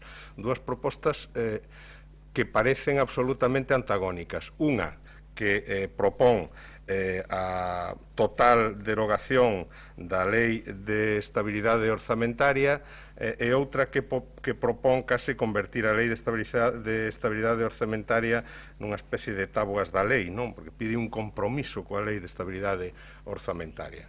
Bueno, afortunadamente, por parte do BNG, eu creo que se entendeu esta necesidade a que se refería a súa voceira de falar cunha voz única, e lamento realmente que eso non poidera ser, porque o PP, malia que o estuvemos intentando hasta a última hora, pois non flexibilizou un mínimo a súa postura para poder presentar un acordo unánime que coincido que sería realmente o que o tema merece. Eu creo que distraer con falar de leis Montoro e leis Montero, non sei se pode haber máis mon, non resolve o problema.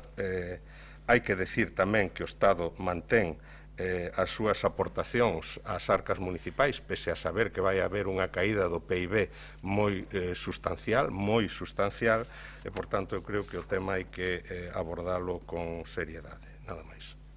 Gracias. Turnos de réplica, doña Goretti. Sí, eu vou ser moi breve. Digo para que a veciñanza entenda un pouco esta cuestión. Aquí do que se trata é de que o Concello de Santiago os 12 millóns que teña de remanentes, ou 6 millóns, ou depende das contas os que sexan, resulta que ten que metelos no banco, opción 1, ou opción 2, ten que cederlos ao Estado e o Estado devolvelle unha parte para que poida gastar no que lle diga ao Estado, ou conseguimos convencer de que esa non é unha boa vía. E entón aí tiñamos dúas fórmulas, unha que nos parecía máis lóxica, que era pedir a derrogación e rexeitamento a todo este tipo de cuestións que ao final acaba sendo unha chantaxe inaceptable a administración local desde a nosa perspectiva. Esa podía ser unha opción e Compostela Aberta e o PSOE podían asumila tamén, porque outras veces xa se manifestaron a favor, xa votaron cuestións parecidas. E outra vía é ir a unha vía intermedia de pedir a flexibilización e que isto se faga para agora, e logo xa miraremos en que momento se faga a derrogación, que nós entendemos que isto é simplemente simplemente un paso intermedio de un parche, que até que se derrogue por completo a lei Montoro, isto non se vai solucionar. Agora, ou aquí somos responsáveis e sabemos do que estamos xogando, da posibilidade de poder facer investimentos na cidade, da posibilidade de poder facer máis axudas á xente, ou xogamos a ver quen o fai peor e quen o fai millor. De quen partiu a lei Montoro xa se sabe, que tamén o PSOE estivo sostendo até este momento, tamén se sabe que é do Estado quen está gobernando agora que está facendo esta proposta que nos parece un despropósito, tamén xa se sabe. A cuestión é se somos capaces de frear isto e se somos capaces de que eses cartos, eses remanentes que lle pertencen aos veciños e ás veciñas deste concello, ao final podemos ser capaces de utilizalos ou non. E de aí que nós optásemos por apoiar esta proposta intermedia que nos vale, que creemos que é un paso importante, e eu sigo facendo un chamamento ao Partido Popular a que se una ao consenso nesta ocasión. Estou segura de que non se arrepentirán. Moitas grazas. E a continuación, turno de intervención, pois o Partido Popular, claro. Moi rapidamente. Nos, como comentamos inicialmente, si estábamos dispostos a consensuar a proposta do BNG, pero había un punto que nos consideramos que simplemente unha postura política que non obedece a ninguna cuestión técnica, que é a derogación da Lei de Estabilidade que se creou nun marco dun déficit do Estado de 100.000 millóns de euros. A noticia que publica O Mundo é: el gobierno quiere que los ayuntamientos le presten todo su remanente para luego inyectarles 5.000 millones a plazos. En fin, eu non sei se algún grupo político está de acordo con esta proposición do goberno local, do goberno central. Supoño que non. Insistir novamente que a lei Montoro nunca impediu o uso do remanente, outra cousa que si ten determinadas reglas de disciplina orzamentaria, como é cumplir o período medio de pago a proveedores, porque claro, se os autónomos, as empresas non cobran, pois temos un problema moi grave, pero non impide o uso do remanente. O que impide o uso do remanente por primeira vez do ano 2012 é a lei Montero, que é a que está ahora mesmo a impedir o uso de dito remanente, porque tal como publica o diario Mundo, pretende que os gobernos locais lle den os 5.000 millóns de euros que depois os quere prestar con un préstamo. A proposta que se presenta a consenso, pois ten párrafos que eu creo que o seu extensión e alcance non son coñecidos. Por exemplo, utilizar a capacidade de endebendamento segundo a súa capacidade económica. Claro, isto non é exactamente o que se refire ao uso do superávit.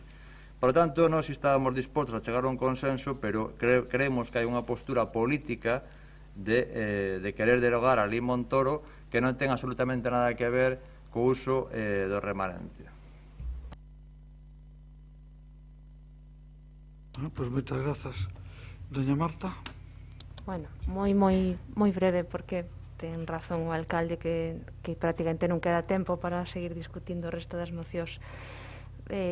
Está claro que o Partido Popular de Compostela está enrocado en non abrir esa vía de un lugar común, e polo tanto é unha mágoa.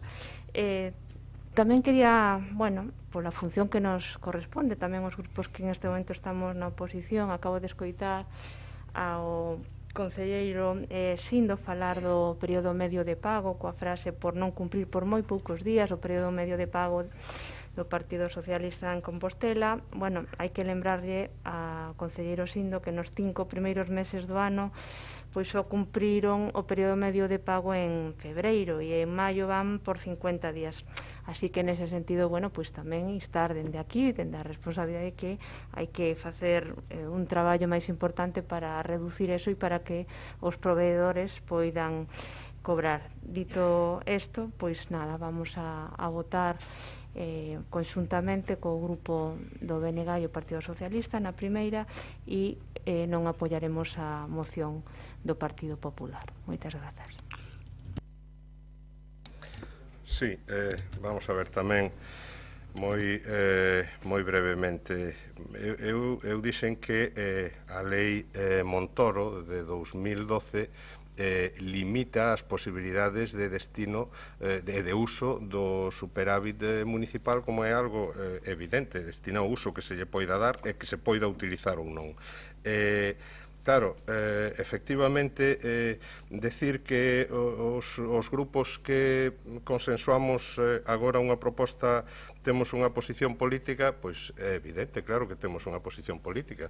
Temos unha posición política que se manifesta no que di o punto 1, que di reclamar ao Goberno de España que permita aos concellos o uso da totalidade do seu superávit de 2019, os seus remanentes de tesorería e utilizar a capacidade de endeudamento, etc. etc. Bueno, nós queremos votar isto. Se o PP non quere votar isto, pois ten unha posición política distinta, basada en sacralizar unha lei que pois o BNG na súa proposta inicial propoñía derrogar, e é legítimo. Nos preferimos que simplemente se derroguen aqueles artigos ou aquelas normas que limitan a autonomía das corporacións locais, pero eu creo que non é de recibo decir que unha é unha posición política como se a outra fora, pois non sei que. Entonces, se non é unha posición política, que é, non?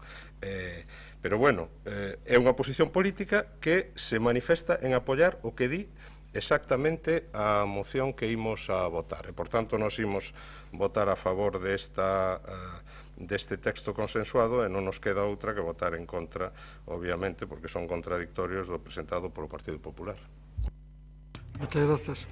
Entón, ordenamos a votación, señor secretario, primeiro da moción que vai no posto número 3 e despois a do número 9. Pois entón, en primeiro lugar, moción do Grupo Municipal do BNG para rexeitar a Lei Montoro e posible incautación dos remanentes dos concellos por parte do Goberno do Estado. Dona Navia Rivas de Castro. A favor. Dona María Goretti San Martín Rey. A favor. Don Jorge Carlos Duarte Vázquez. Don Jorge Carlos Duarte Vázquez.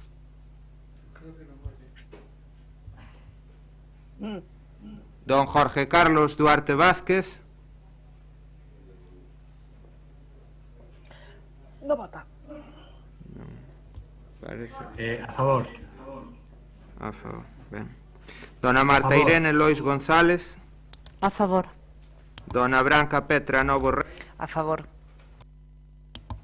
Dona María Ángeles Antón Vila Sánchez. En contra. Don Evaristo Ben Otero. En contra. Dona María Castelao Torres. En contra. Dona Beatriz Cigarrán Vicente. En contra. Don José Antonio Constenla Ramos. En contra. Don Ramón de Jesús Quiroga Limia. Dona Ana Belén Sabel Iglesias. Contra. Don Alejandro Sánchez Brunete Varela. En contra. Dona Marta Val Rodríguez. Dona María Milagros Castro Sánchez. A favor. Dona Noa Susana Díaz Varela. A favor. Don José Javier Fernández Martínez. A favor. Don Gumersindo Guinarte Cavada. A favor. Don Gonzalo Muñoz Sánchez. A favor. Dona María Esther Pedrosa Carrete. A favor. Don José Manuel Pichel Patiño. A favor. Dona Mercedes Rosón Ferreiro. A favor. E finalmente o señor presidente. A favor. A continuación, moción do Grupo Municipal do Partido Popular para instar ao Goberno de España a non apropiarse dos recursos das entidades locais. Dona Navia Rivas de Castro. En contra. Dona María Goretti San Martín. En contra. Don Jorge Carlos Duarte Vázquez. En contra. Dona Marta Irene En contra. Petra Novo Rey.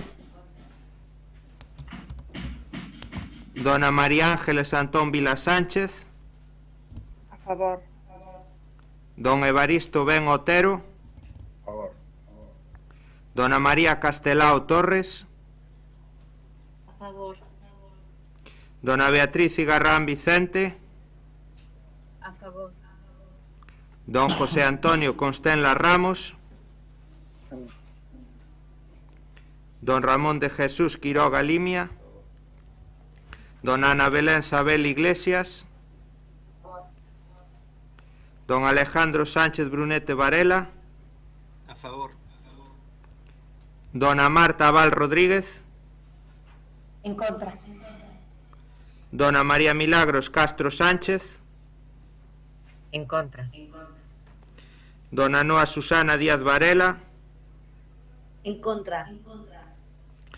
Don José Javier Fernández Martínez. En contra. Don Gumersindo Guinarte Cavada. En contra. Don Gonzalo Muñoz Sánchez. En contra. Dona María Esther Pedrosa Carrete. En contra. Don José Manuel Pichel Patiño. En contra. Dona Mercedes Rosón Ferreiro. En contra. E don Xosé Antonio Sánchez Bugallo. En contra. Consecuencia, a moción do Grupo Municipal do BNG apróbase, rexeitase a do Grupo Municipal do PP. Moitas grazas, señor secretario. Quería facerlles unha proposta, se lles parece ben, e é que, xa que hai unha moción conxunta e hai acordo en todos os grupos na moción relativa á mellora dos protocolos de atención das familias, que saltemos e resolvamos esta en primeiro lugar para asegurarnos de que queda aprobada. Creo que saldríamos todos un pouco frustrados e ao final quedara fora por falta de tempo. Entendo que non vai haber intervencións, entón quedaría aprobada por unanimidade, señor secretario, esta moción conxunta. Ben, unha vez solventado isto, pasamos á seguinte moción, que é presentada polo BNG, relativa á continuidade das obras de reurbanización de Castón Douro ata a Rúa de Sal. Entendo que doña Goretti, cando vostede cairá. Ben, moi rápido, simplemente porque está moi claro na moción, é darlle continuidade á fase 2 despois da fase 1 das obras que chegaron até o cruce con Curros Enríquez e continuar desde aí a calzada de Sar. Por iso se fixo unha corrección, xa que no acordo en vez de calzada de Sar aparecía Ponte de Sar, e entón é simplemente o mesmo que na moción que vimos anteriormente sobre Vasquiños. Nos entendemos que hai que realizar as xestións necesarias e incluir nos orzamentos a consignación para executar estas obras, para as que xa hai proxecto, que xa estaba, que xa é únicamente unha segunda fase. Porque estas obras son prioritarias, que logo nos dirán que hai outras prioritarias e demais, o estado en que se encontra o firme nesa parte vai haber que amañalo sí ou sí, en vez de amañalo é millor xa a ir xustamente a esta execución. Segundo, porque en tempos tamén de crise económica, de emerxencia, facer investimentos e contratación pública é un elemento de dinamización económica. Entón, nos pedimos o apoio e non aceptamos a emenda do Partido Popular polo mesmo que a anterior. PON valorará como prioritaria, entende que xa se valorará, nos entendemos que todo aquilo que non se recolla en principio e de momento, logo ao final vai quedar fora. Entón, primeiro polo menos é recollelo, ter a intención de facelo, para que se poida ao final acabar sendo executado. O que non se recolle desde logo non se vai facer. Entón, por iso mantemos a noso texto original. Grazas. No bloque, don Jorge, tal vez.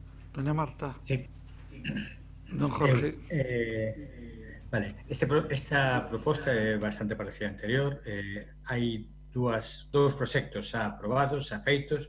Un sería a segunda fase de Castón Douro, Patio de Mares, desde Curros Enríquez ata Rúa do Olvido, onde conecta co que xa está rehabilitado. Entendemos que ese é un proxecto prioritario, non podía ir en fondos EDUSI no seu momento, por eso se partiu en dous. Está o proxecto con todos os permisos e habería que aprobarlo. O outro proxecto, que foi un proxecto impulsado polo goberno anterior, desde a Ponte de Sar ata a Calzada de Sar, entendemos que é necesario para mellorar a ordenación do tráfico, espacios con beiras rúas moi deficientes. Por lo tanto, creemos que son dúas actuacións prioritarias e que, por lo tanto, imos votar a favor. Alguén antes dixo que falaba da importancia do pleno nos orzamentos de 2019 que non foron aprobados por algúns grupos municipais. Quero remarcar que as obras foran todas aquelas que se iban propoñendo no pleno. Por lo tanto, eu sí creo na importancia do pleno. Nos voto favorable. Gracias, quedoume claro. Polo Grupo Popular, quen vai intervir? Doña María Castelao, cando queira. Gracias. Simplemente voume remitir xa o dito na moción anterior, porque o contido ven sendo similar, as emendas presentadas, tanto a autoemenda do Bloque como a do Partido Popular, iban no mesmo sentido. Simplemente nós, efectivamente, consideramos como anterior que é unha actuación prioritaria, que se valorase como prioritaria para os orzamentos do 2021, pero consideramos que ese debate tense que producir no momento no que se plantexen os orzamentos e se inicie efectivamente o debate orzamentario.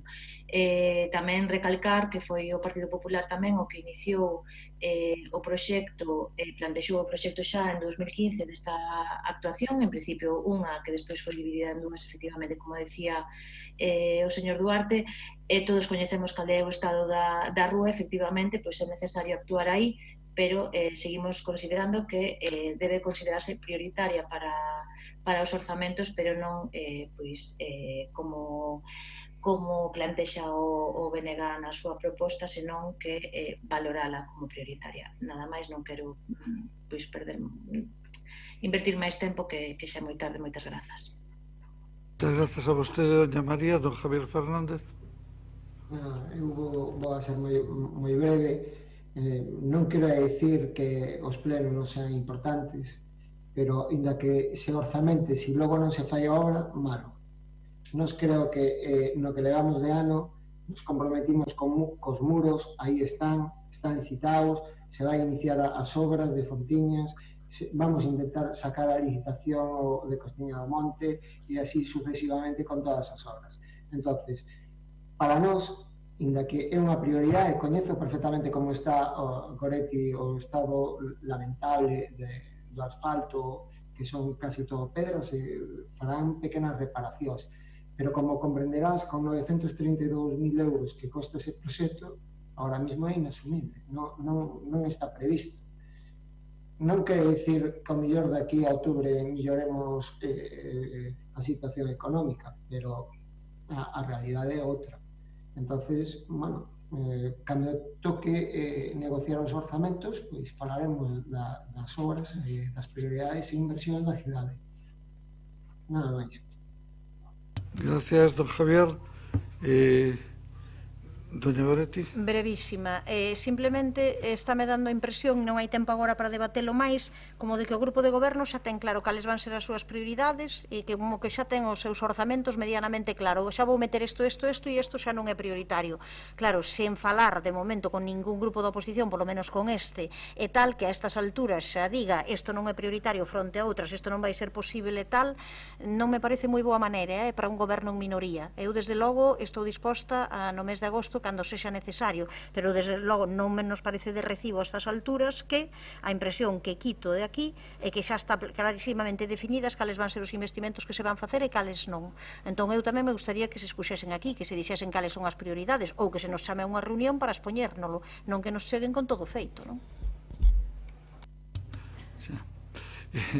Continuamos co turno de intervencións don Jorge Duarte. Me alegro moito escoitar a Javier de que se atopou o proxecto dos muros, aquel muro que decía que non existía. Solo, hoxe, falando de obras, recordar a Rafa Peña. Os proxectos dos muros existían, eu o que si faría é escoitar máis as necesidades e como consello para Javier. Tivemos un moi bon concelleiro de obras en Rafa Peña, por recordalo. Quedaron moitos proxectos feitos, o dos muros un deses, quedaron outros como a continuación de Castrón de Ouro de Sar e o avance ata a Rúa da Estrada, desde Ponte de Sar a Rúa da Estrada. Eu creo que as prioridades é o pleno que as marca e despois haberá que apoiar esos orzamentos que, por desgracia, no 2019 non nos apoyaron, pero que, se buscamos consensos, poderemos levar as obras adiante. Creo que é moi importante esos consensos. Jorge, a continuación, pois ten a palabra María Castelao. Non vou intervir xa. Moitas gracias, don Javier. Goretti, non, mira, os investimentos neste momento non están priorizados ni nada desto, pero eu solamente che podo recordar que onte pola noite Carlos Maside volveu a romper outra vez. Entonces, cando chega o momento, falaremos das prioridades. Tú ves ao mellor que é unha prioridade, pero posiblemente habrá que analizalas. Non está feito nada, por suposto, nestes momentos, pero hai que entender que dentro da cidade hai zonas e barrios, entendes, que a día de hoxe non se investiu nada. Entonces, bueno, cando chega o momento, pois falaremos de todo isto, vale? Non vou a decir nada máis. Moitas gracias, Javier. Por certo, Carlos Maside foi aprobada polo Pleno en 2017 e estaba incluída nos orzamentos. E aí está. Ordenamos a votación, señor secretario. Vamos a abstención. Moción presentada polo Grupo Municipal do BNG para darlle continuidade ás obras de reurbanización de Castrón de Ouro ata a Rúa do Sar. Entendo que se vota coa emenda do BNG. Entonces, dona Navia Rivas de Castro. Favor. Dona María Goretti. A favor. Don Jorge Carlos Duarte Vázquez. A favor. Dona Marta Irene Lois González. A favor. Dona Branca Petra. A favor. Dona María Ángeles Antón Vila Sánchez. Abstención. Don Evaristo Ben Otero. Abstención. Dona María Castelao Torres. Abstención. Dona Beatriz Igarrán Vicente. Abstención. Don José Antonio Constenla Ramos. Abstención. Don Ramón de Jesús Quiroga Limia. Dona Ana Belén Sabel Iglesias. Don Alejandro Sánchez Brunete Varela. Abstención. Dona Marta Abal Rodríguez. Abstención. Dona María Milagros Castro Sánchez. Abstención. Dona Noa Susana Díaz Varela. Abstención. Dona Noa Susana Díaz Varela. Abstención. Don José Javier Fernández Martínez. Abstención. Don Gumersindo Guinarte Cavada. Abstención. Don Gonzalo Muñoz Sánchez. Abstención. Dona María Esther Pedrosa Carrete. Abstención. Don José Manuel Pichel Patiño. Abstención. Dona Mercedes Rosón Ferreiro. Abstención. Don Xosé Antonio Sánchez Bugallo. Abstención. Apróbase con 5 votos a favor e 18 abstencións. Perfecto. Pasamos á seguinte moción do BNG relativa á reducción e prevención de incendios forestais en Santiago. Quen vai intervir? Doña Navia. Cando queira, Doña Navia. Grazas. Antes de nada, eu non podo iniciar a miña intervención sen mandar toda a solidaridade no nome do BNG e no meu propio a toda a comarca de Monterrey, a Cualedro, onde están loitando contra un lume desde hai días, que pasou hoxe das 1000 hectáreas e que agora mesmo hai un bombeiro hospitalizado. Entón, vai a iso por diante. Vai tamén por diante que a cuestión dos lumes é infelizmente non local, senón que é un problema xeral que temos en toda Galiza, onde a política de prevención brilla pola súa ausencia, case sempre. Aquí poderíamos falar de moitas cousas, do abandono do rural, do modelo cando menos deficiente de aproveitamento forestal e outras cuestións que teñen, por suposto, as súas responsabilidades políticas, de que os incendios se apagan no inverno e non cando xa nos veñen en riba, é o que fai que a prevención sexa esencial. E dito isto, baixo a Santiago. Entón, vale, aquí fomos referentes en políticas medioambientais no seu día, pero hoxe non é así. Temos o problema da depuración de residuos, temos o problema da emisión de gases industriais e a continua aparición de incendios forestais. En Figueiras e no Pedroso hainos con demasiada frecuencia e non só nestes sitios. Por falar só dos últimos casos, Vidán ardeu a finais de xuño e ardeu tamén o día 10 deste mes. Constanos que as veciñas e veciños de Virán pasaron moitísimo medo durante ese incendio porque chegou moi cerca das vivendas. Laraño, incendio o 15 de xuño, e logo que pasou o 24 de xullo, perdón, e logo que pasou o 24 de xullo nos fogos, que se suspenden dous a última hora, polo risco aínda si houve un incendio, aínda que deste tema falaremos no seu momento, non vai ser agora, que non temos tempo para iso. En todo caso, creo que non hai que espremer moito o cerebro para darnos conta de que aquí necesitamos máis anticipación e máis prevención. Sobre todo cando temos veciñas e veciños que se queixan continuamente polo mal estado do monte e pola existencia de malezas sen control nas cunetas. A alcaldía emitiu un bando chamando á responsabilidade da veciñanza para que teñan os seus terreos limpos, moi ben, pero tamén hai superficies municipais en rozar, cunetas con maleza, pistas forestais e rotondas que hai que limpar, e iso sí que lle compete ao Concello e imos tarde. Puntos concretos especialmente problemáticos, como que se menciona na moción da área da gasolineira de Roxos, que son privados, pero que supoñen un risco tan elevado que o Concello debería intervir, e ademais lembrar que en abril de 2019 non había aínda en Santiago un plan municipal de prevención de incendios e mesmo a Fiscalía tivo que reclamar este documento. Eu creo que non hai dúbidas ou non deberá haber dúbidas sobre a necesidade de implantar e intensificar as medidas de prevención de incendios en Santiago e por iso a nosa proposta é que o Concello adopte todas as medidas necesarias para este fin, tanto no normativo como no práctico, e tamén que elabore unha campaña de concienciación sobre os danos que causan os incendios e tamén sobre a prevención dos mesmos. E ata aquí, moitas grazas. Grazas, doña Navia. Continuamos o turno de intervencións que intervén por CA. Don Jorge Duarte. Señor Duarte, don Jorge. Sí. A estas horas da noite, eu creo que entrar no debate outra vez, despois da exposición de Navia, pois creo que está moi resumido en os incendios, traballense durante o inverno para non sufrir no verano. Eu creo que o noso apoio a esta moción é claro, e a estas horas creo que tampouco dá para moito máis debate. Por lo tanto, o noso apoio a composta aberta a moción queda sobre a mesa. Moitas grazas polo Partido Popular. Don Alejandro Sánchez Brunete. Gracias, alcalde.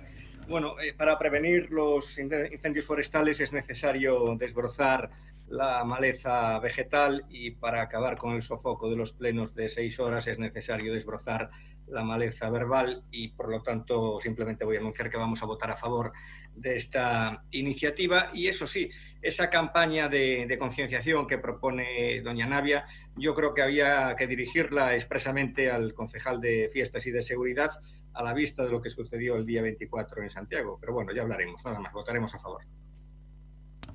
Gracias, don Alejandro. Señor Pichel, don José Manuel Pichel. Sí, boa tarde ou noites a todos e todas. Gracias, señor alcalde. Bueno, decir que o Concello de Santiago, dentro do ano 2007 está a aplicar a Lei 3/07 de protección de incendios forestais de Galicia na medida das súas posibilidades humanas e materiais. No relativo á supervisión do cumprimento desta normativa en canto á xestión da biomasa vegetal nas faixas secundarias e nos viais e propiedades municipais localizados en solo rústico. En relación á aplicación desta normativa autonómica, no ano 2009 elaborouse tamén o Plan Municipal de Prevención e Defensa contra os Incendios Forestais de Galicia. Perdón, do Concello de Santiago, aprobado en Xunta de Goberno Local o 10 de novembro dese mesmo ano. Ante a imposibilidade, como antes dixen, humana e material de abordar todas as obrigas municipais surdidas como consecuencia da aplicación desta normativa relativa á prevención e defensa contra os incendios forestais, situación non singular deste Concello, senón máis ben xeral a todos os Concellos de Galicia, a Xunta de Galicia e a FEGAN coincidiron na redacción dun convenio de colaboración. Con base un pouco neste convenio de colaboración e con data de 9 de agosto do ano 18, asinouse un convenio de colaboración entre Xunta, FEGAN e SEAGA en materia de prevención de defensa contra incendios forestais para o establecemento dun sistema público de xestión de biomasa nas faixas secundarias.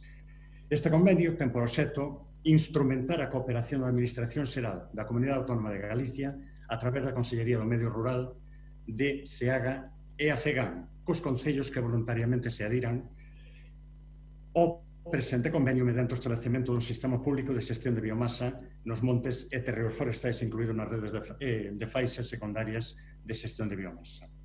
A cooperación que neste convenio se instrumenta ten por fin garantir a prevención de incendios forestais, de modo que se acade a diminución do número de incendios nas zonas de interface urbana e facilitar as actuacións de extinción, garantindo así o interese público da seguridade de persoas e de bens.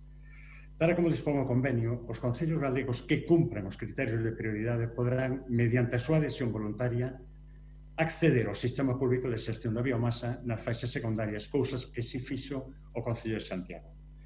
Como medidas de prevención e de información, que o decías, Navia, emitiuse un bando por parte de Alcaldía, facendo un chamamento á responsabilidade dos propietarios de predios para que procuren a súa limpeza.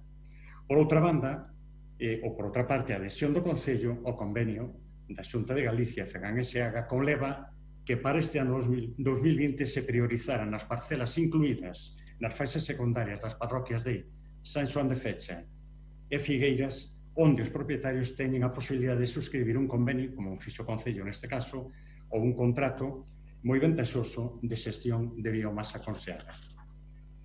En canto ao comentario que facías da gasolinera de Roxos e facendo tamén ou retomando a aplicación da Lei 3/2007, no caso concreto desa gasolinera, non se toparía incluída nas faixas delimitadas dende solo urbano, de núcleo rural e urbanizable, polo que a tramitación deses expedientes correspondelle á Dirección Xeral de Defensa de Montes.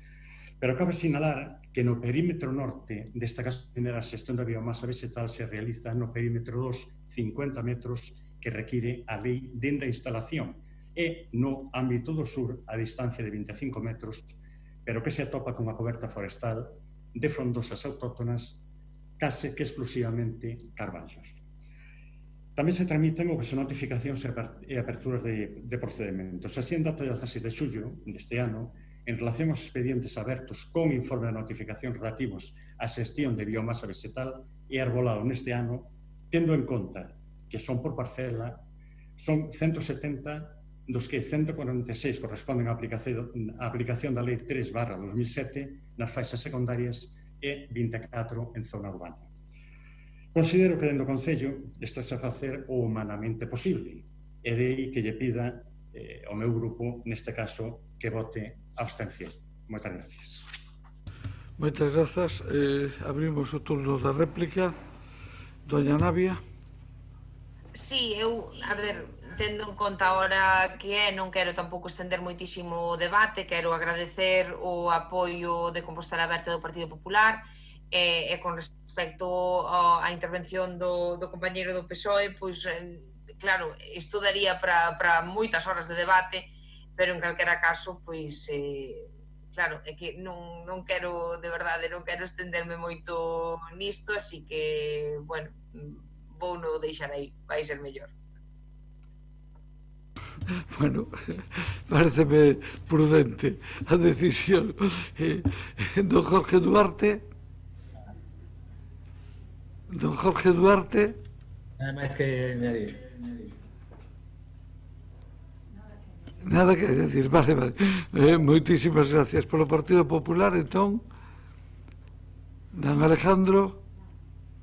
Nada tampouco. Bueno, pois entón, señor Pichel, nada tampouco, supoño, ou si? Nada máis. Gracias. Bueno, pois moitas gracias. Entón, señor secretario, ordena a votación. Moción do Grupo Municipal do BNG para a reducción e prevención de incendios forestais en Santiago de Compostela. Dona Navia Rivas de Castro. A favor. Dona María Goretti. A favor. Don Jorge Carlos Duarte Vázquez. A favor. Dona Marta Irene Lois González. A favor. Dona Branca Petra Novo. A favor. Dona María Ángeles Antón Vila Sánchez. A favor. Don Evaristo Ben Otero. A favor. Dona María Castelao Torres. A favor. Dona Beatriz Igarrán Vicente. A favor. Don José Antonio Constenla Ramos. Voto a favor. Don Ramón de Jesús Quiroga Limia. Don Ana Belén Sabel Iglesias. Don Alejandro Sánchez Brunete Varela. Favor. Dona Marta Abal Rodríguez. Abstención. Dona María Milagros Castro Sánchez. Abstención. Dona Noa Susana Díaz Varela. Abstención. Don José Javier Fernández Martínez. Abstención. Don Gumersindo Guinarte Cavada. Abstención. Don Gonzalo Muñoz Sánchez. Abstención. Dona María Esther Pedrosa Carrete. Abstención. Don José Manuel Pichel Patiño. Abstención. Dona Mercedes Rosón Ferreiro. Abstención. Para rematar, señor presidente, Pois abstención tamén. apróbase con 13 votos a favor e 10 abstencións. Ben, pasamos á seguinte moción, que é a formulada polo Grupo Popular relativo á recuperación, recuperación nunca foron nosa, pero entendo que se refiere á recuperación arquitectónica e de uso das antiguas estacións ferroviarias de Sionlla, Verdía e as Pontes de Busto na Vía Verde Santiago Cerceda. Hai un acordo, entendemos polo tanto que se quedaría aprobada sin debate. Bueno, pois entón imos a entrar na última moción, ao final o imos a conseguir, que é a presentada polo Grupo Popular sobre a banda de música. Para non intervir máis, entendo que é doña María, non? Pois sí, alcalde, moitas grazas. E como sería máis agradable escoitar a banda de música que debatir sobre a súa situación, vou a ser super breve. A situación da banda de música pois se ven arrastrando nos últimos anos sen que o grupo de goberno enfronte as eivas ou as necesidades que manifesta esta formación en diferentes ámbitos, particularmente no que atinxe o persoal. Por iso a nosa moción trata dúas cuestións concretas. Unha que é a situación dos músicos interinos, que se viu agravada pola decisión do goberno municipal de extinguir a súa relación contractual en marzo pola COVID-19, pero ao mesmo tempo se estivo utilizando sen rubores, sen contraprestación económica para as actuacións online que fixo a banda municipal, e por outra banda refírese á convocatoria pública da praza de director e o desleixo na tramitación do procedimento que a día de hoxe está nun punto morto. E tamén quixera subliñar que a reanudación do prazo para a presentación de candidaturas foi moi pouco ou nada publicitada, como é de esperar nunha administración que presumo que tenta ser transparente e eficaz. E por iso queríamos traer unha vez máis unha preocupación que mantemos pola banda municipal de Santiago para dotar a súa plantilla de estabilidade que lle permita, e dos recursos necesarios que lle permita facer o traballo nas mellores condicións posibles. Nada máis, moitas grazas. Moitas grazas a vostede tamén pola súa brevedade. Turnos de intervencións polo bloque, que lle toca, doña Navia.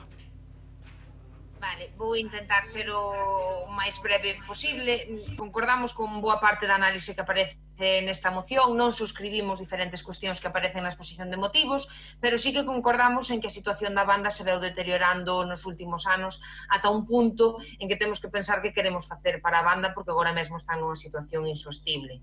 Sabemos desde xa hai tempo da situación precaria de varios músicos, situación que se agravou por todo o relativo á pandemia, a queixa que teñen de que non poden ensaiar o completo, que era por unha desculpa de espazos que a verdade é que non ten sentido, por non falar de situacións en que chamaban os interinos para acudir directamente aos concertos en ensaiar e demais.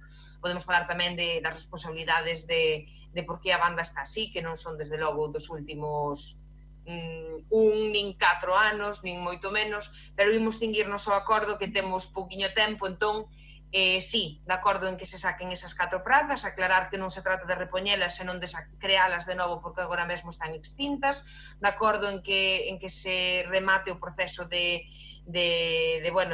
praza do director. O último punto é un pouco máis ambiguo porque se fala de plan de acción, non se concreta, pero aquí consideramos que é vital abrir ese debate de que queremos para a banda e apostar por apoiar a banda dunha maneira moito máis decisiva. É un debate que efectivamente hai que dar e que definirá o futuro da banda. Esperemos que este Concello pois se comprometa con ela, así que, polo tanto, apoiamos e votaremos a favor. Nada máis. Moitas grazas. Dona Branca. Sí, boa noite. Para poder votar en tempo, vou asumir o consello de Alejandro Sánchez Brunete de desbrozar a maleza verbal da exposición de motivos típico estilo tamén de María Antón para falar ben dela e mal das compañeiras que tiveron a mesma responsabilidade no goberno. Indo directamente o acordo, é un acordo de mínimos, penso que todos estaremos a favor de votar estes 3 puntos. A min pareceme moi importante o último punto sobre a planificación, non? É necesario repensar e replanificar nestos tempos a situación da banda municipal e de toda a cultura municipal en Compostela. Nos imos votar a favor e agardamos pois que sexa ben entendido por María e por todos os grupos da corporación, non? Grazas, doña Branca. Entendo que doña Mercedes Rosón. Boa noite de novo a todas. Estimada María, antes de responder ás cuestións plantexadas nesta moción, quería precisar algúns puntos da súa presentación. Compartimos a exposición de motivos que formula na súa moción en canto a que esta cidade conta cunha banda de música cunha trayectoria extraordinaria de máis de 170 anos de historia, avalado polo seu bo facer e a profesionalidade dos seus membros e a súa excelencia musical. Tamén valoramos positivo, de xeito positivo, a decisión que vostede mencionaba de que na súa época se declarou a banda como un servizo esencial, pero tamén teño que decir que foi durante o goberno do PP cando se amortizaron maior número de prazas. Foi claramente por imperativo legal, non porque vostede quixera, pero as decisións tomadas polo goberno do Partido Popular, naqueles anos gobernaban no Estado, na Comunidade Autónoma e no Concello, provocaron o déficit de persoal que ven arrastrando dende aquela a banda municipal de música e que desde este goberno tratamos de ir solventando con moitas dificultades. Desde a toma de posesión do goberno socialista o ano pasado, en xuño do 19, foron moitas as accións levadas a cabo en defensa da banda de música municipal, así como as diferentes medidas adoptadas para dar cobertura, aínda que de xeito puntual, ás necesidades de persoal a fin de permitir o seu bo funcionamento. A situación da pandemia por emerxencia sanitaria motivada polo COVID-19 afectou directamente a banda de música en moitos aspectos, como en todas partes, e en 2 ámbitos moi concretos, un que ten que ver co cese dos 4 músicos recén contratados por acumulación de tarefas e, por outro lado, a suspensión temporal no prazo de presentación de solicitudes para a cobertura da praza de director da institución. En relación con isto, decir que a contratación de persoal por acumulación de tarefas está contemplado tanto no Estatuto Básico do Empregado Público como na Lei de Emprego Público de Galicia para casos excepcionais por un período máximo de 6 meses e son mentras permaneza esa acumulación ou exceso de actividade. Unha vez que se suspende a actividade, toda a actividade pública da banda, é ilegal cando menos irregular manter contratadas a 4 persoas para realizar unhas actividades que deixaron de existir.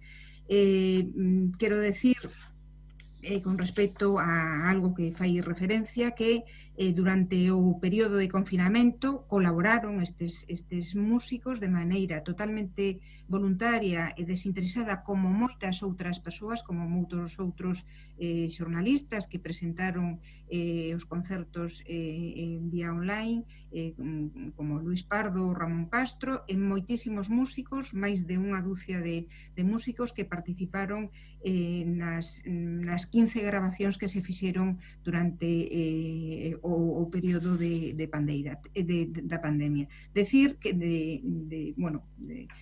no momento en que estivo todo paralizado. Decir que estes 4 músicos xa foron contratados de novo para o programa das festas específico con motivo das festas do Apóstolo deste ano, polo que atinxe a contratación do director ou directora da banda de música, só decir que o 27 de novembro de 2019 comunicóuselle ao seu grupo que o proceso selectivo da cobertura da praza de director de banda se publicaría en decembro ou na primeira quincena de xaneiro. Como se pode comprobar, a nosa demora foi de pouco máis dun mes, posto que se publicou no BOP, creo que o 27 de febreiro se convocou a convocatoria da citada plaza. Unha vez que se levantou a suspensión polo COVID-19, continuou o prazo e finalizado temos recibido un total de 21 solicitudes. Entendemos que na primeira quincena de setembro publicaránse as listas de admitidos e excluídos, así como a comisión de selección das persoas candidatas, e entendemos tamén que no último trimestre deste ano estará resolta a cobertura da plaza de director.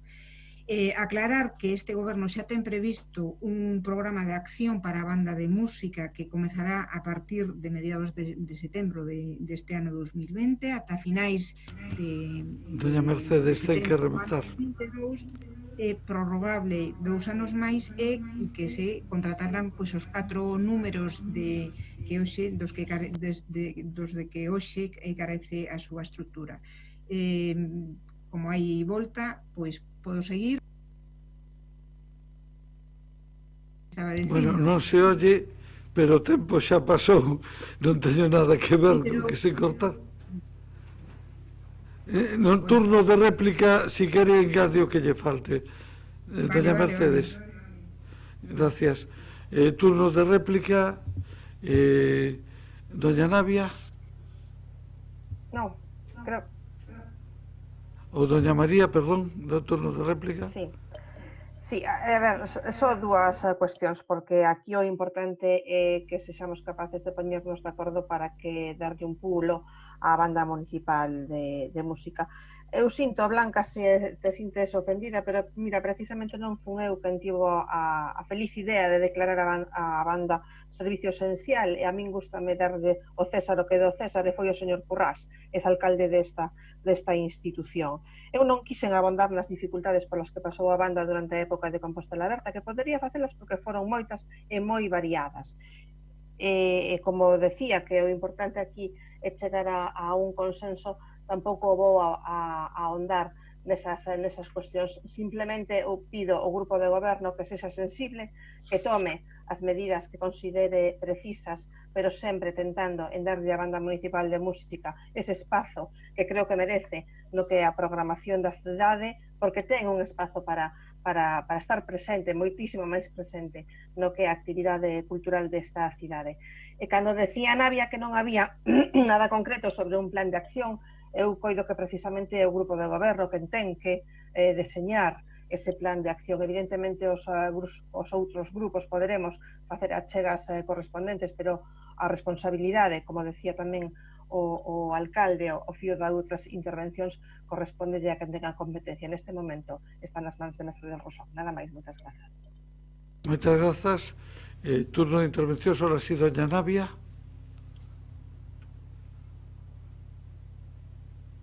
Non vou intervir. Vale, gracias. Entón, tampouco. Doña Mercedes.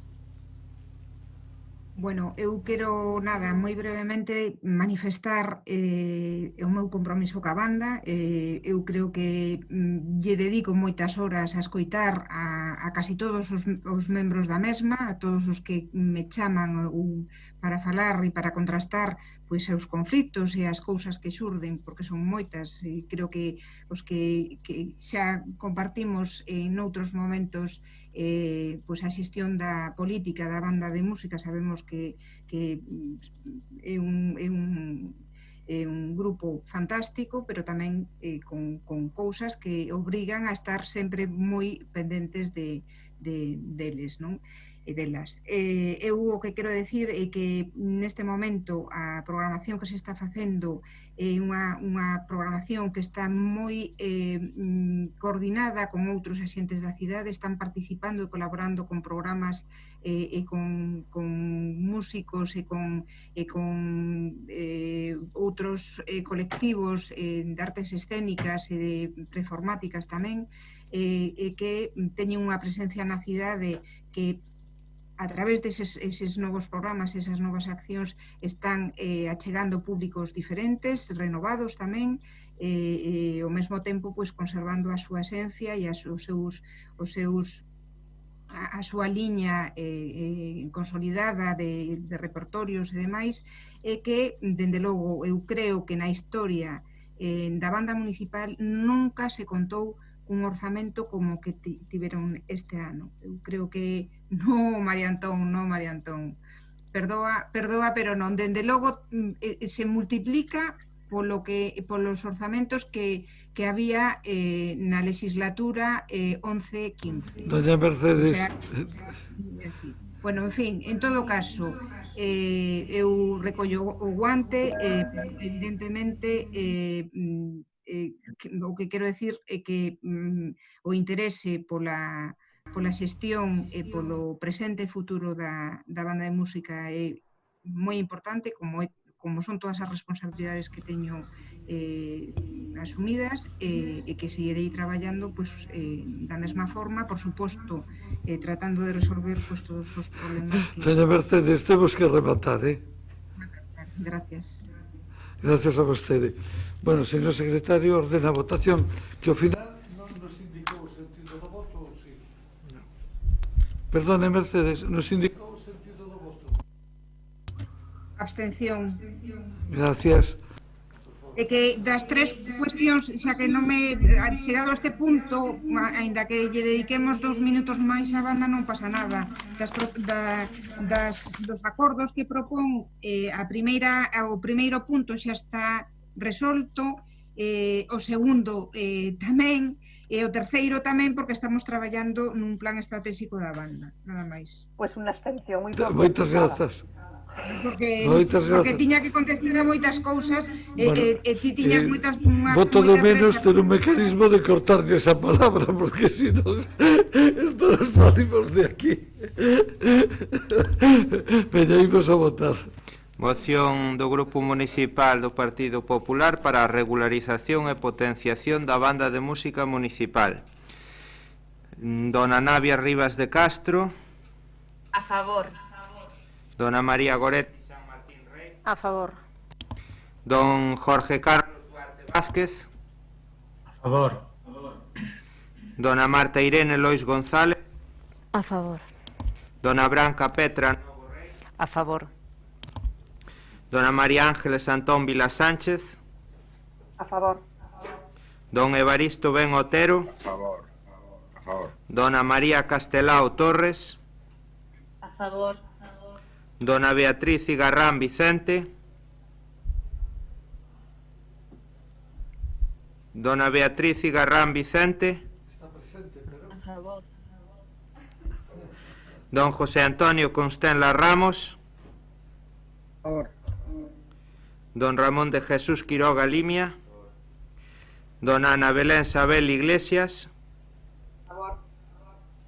Don Alejandro Sánchez Brunete Varela. A favor. Dona Marta Val Rodríguez. Abstención. Dona María Milagros Castro Sánchez. Abstención, perdón. Sí, abstención. É que veo dous Alejandros aí e quedeime despistada. Por favor. Sigamos a votación, non interrumpa. Dona Noa Susana Díaz Varela. Abstención. Don José Javier Fernández Martínez. Abstención. Don Gumersindo Guinarte Cavada. Abstención. Don Gonzalo Muñoz Sánchez. Abstención. Dona María Esther Pedrosa Carrete. Abstención. Don José Manuel Pichel Patiño. Abstención. Dona Mercedes Rosón Ferreiro. Abstención. E don Xosé Antonio Sánchez Bugallo. Abstención tamén. Aproba. Gracias. A estas horas podemos ver casi calquer cousa. Moitas grazas a todas e a todos. Levántase a sesión e felices vacacións os que lles corresponde inicialas. Hasta mañana.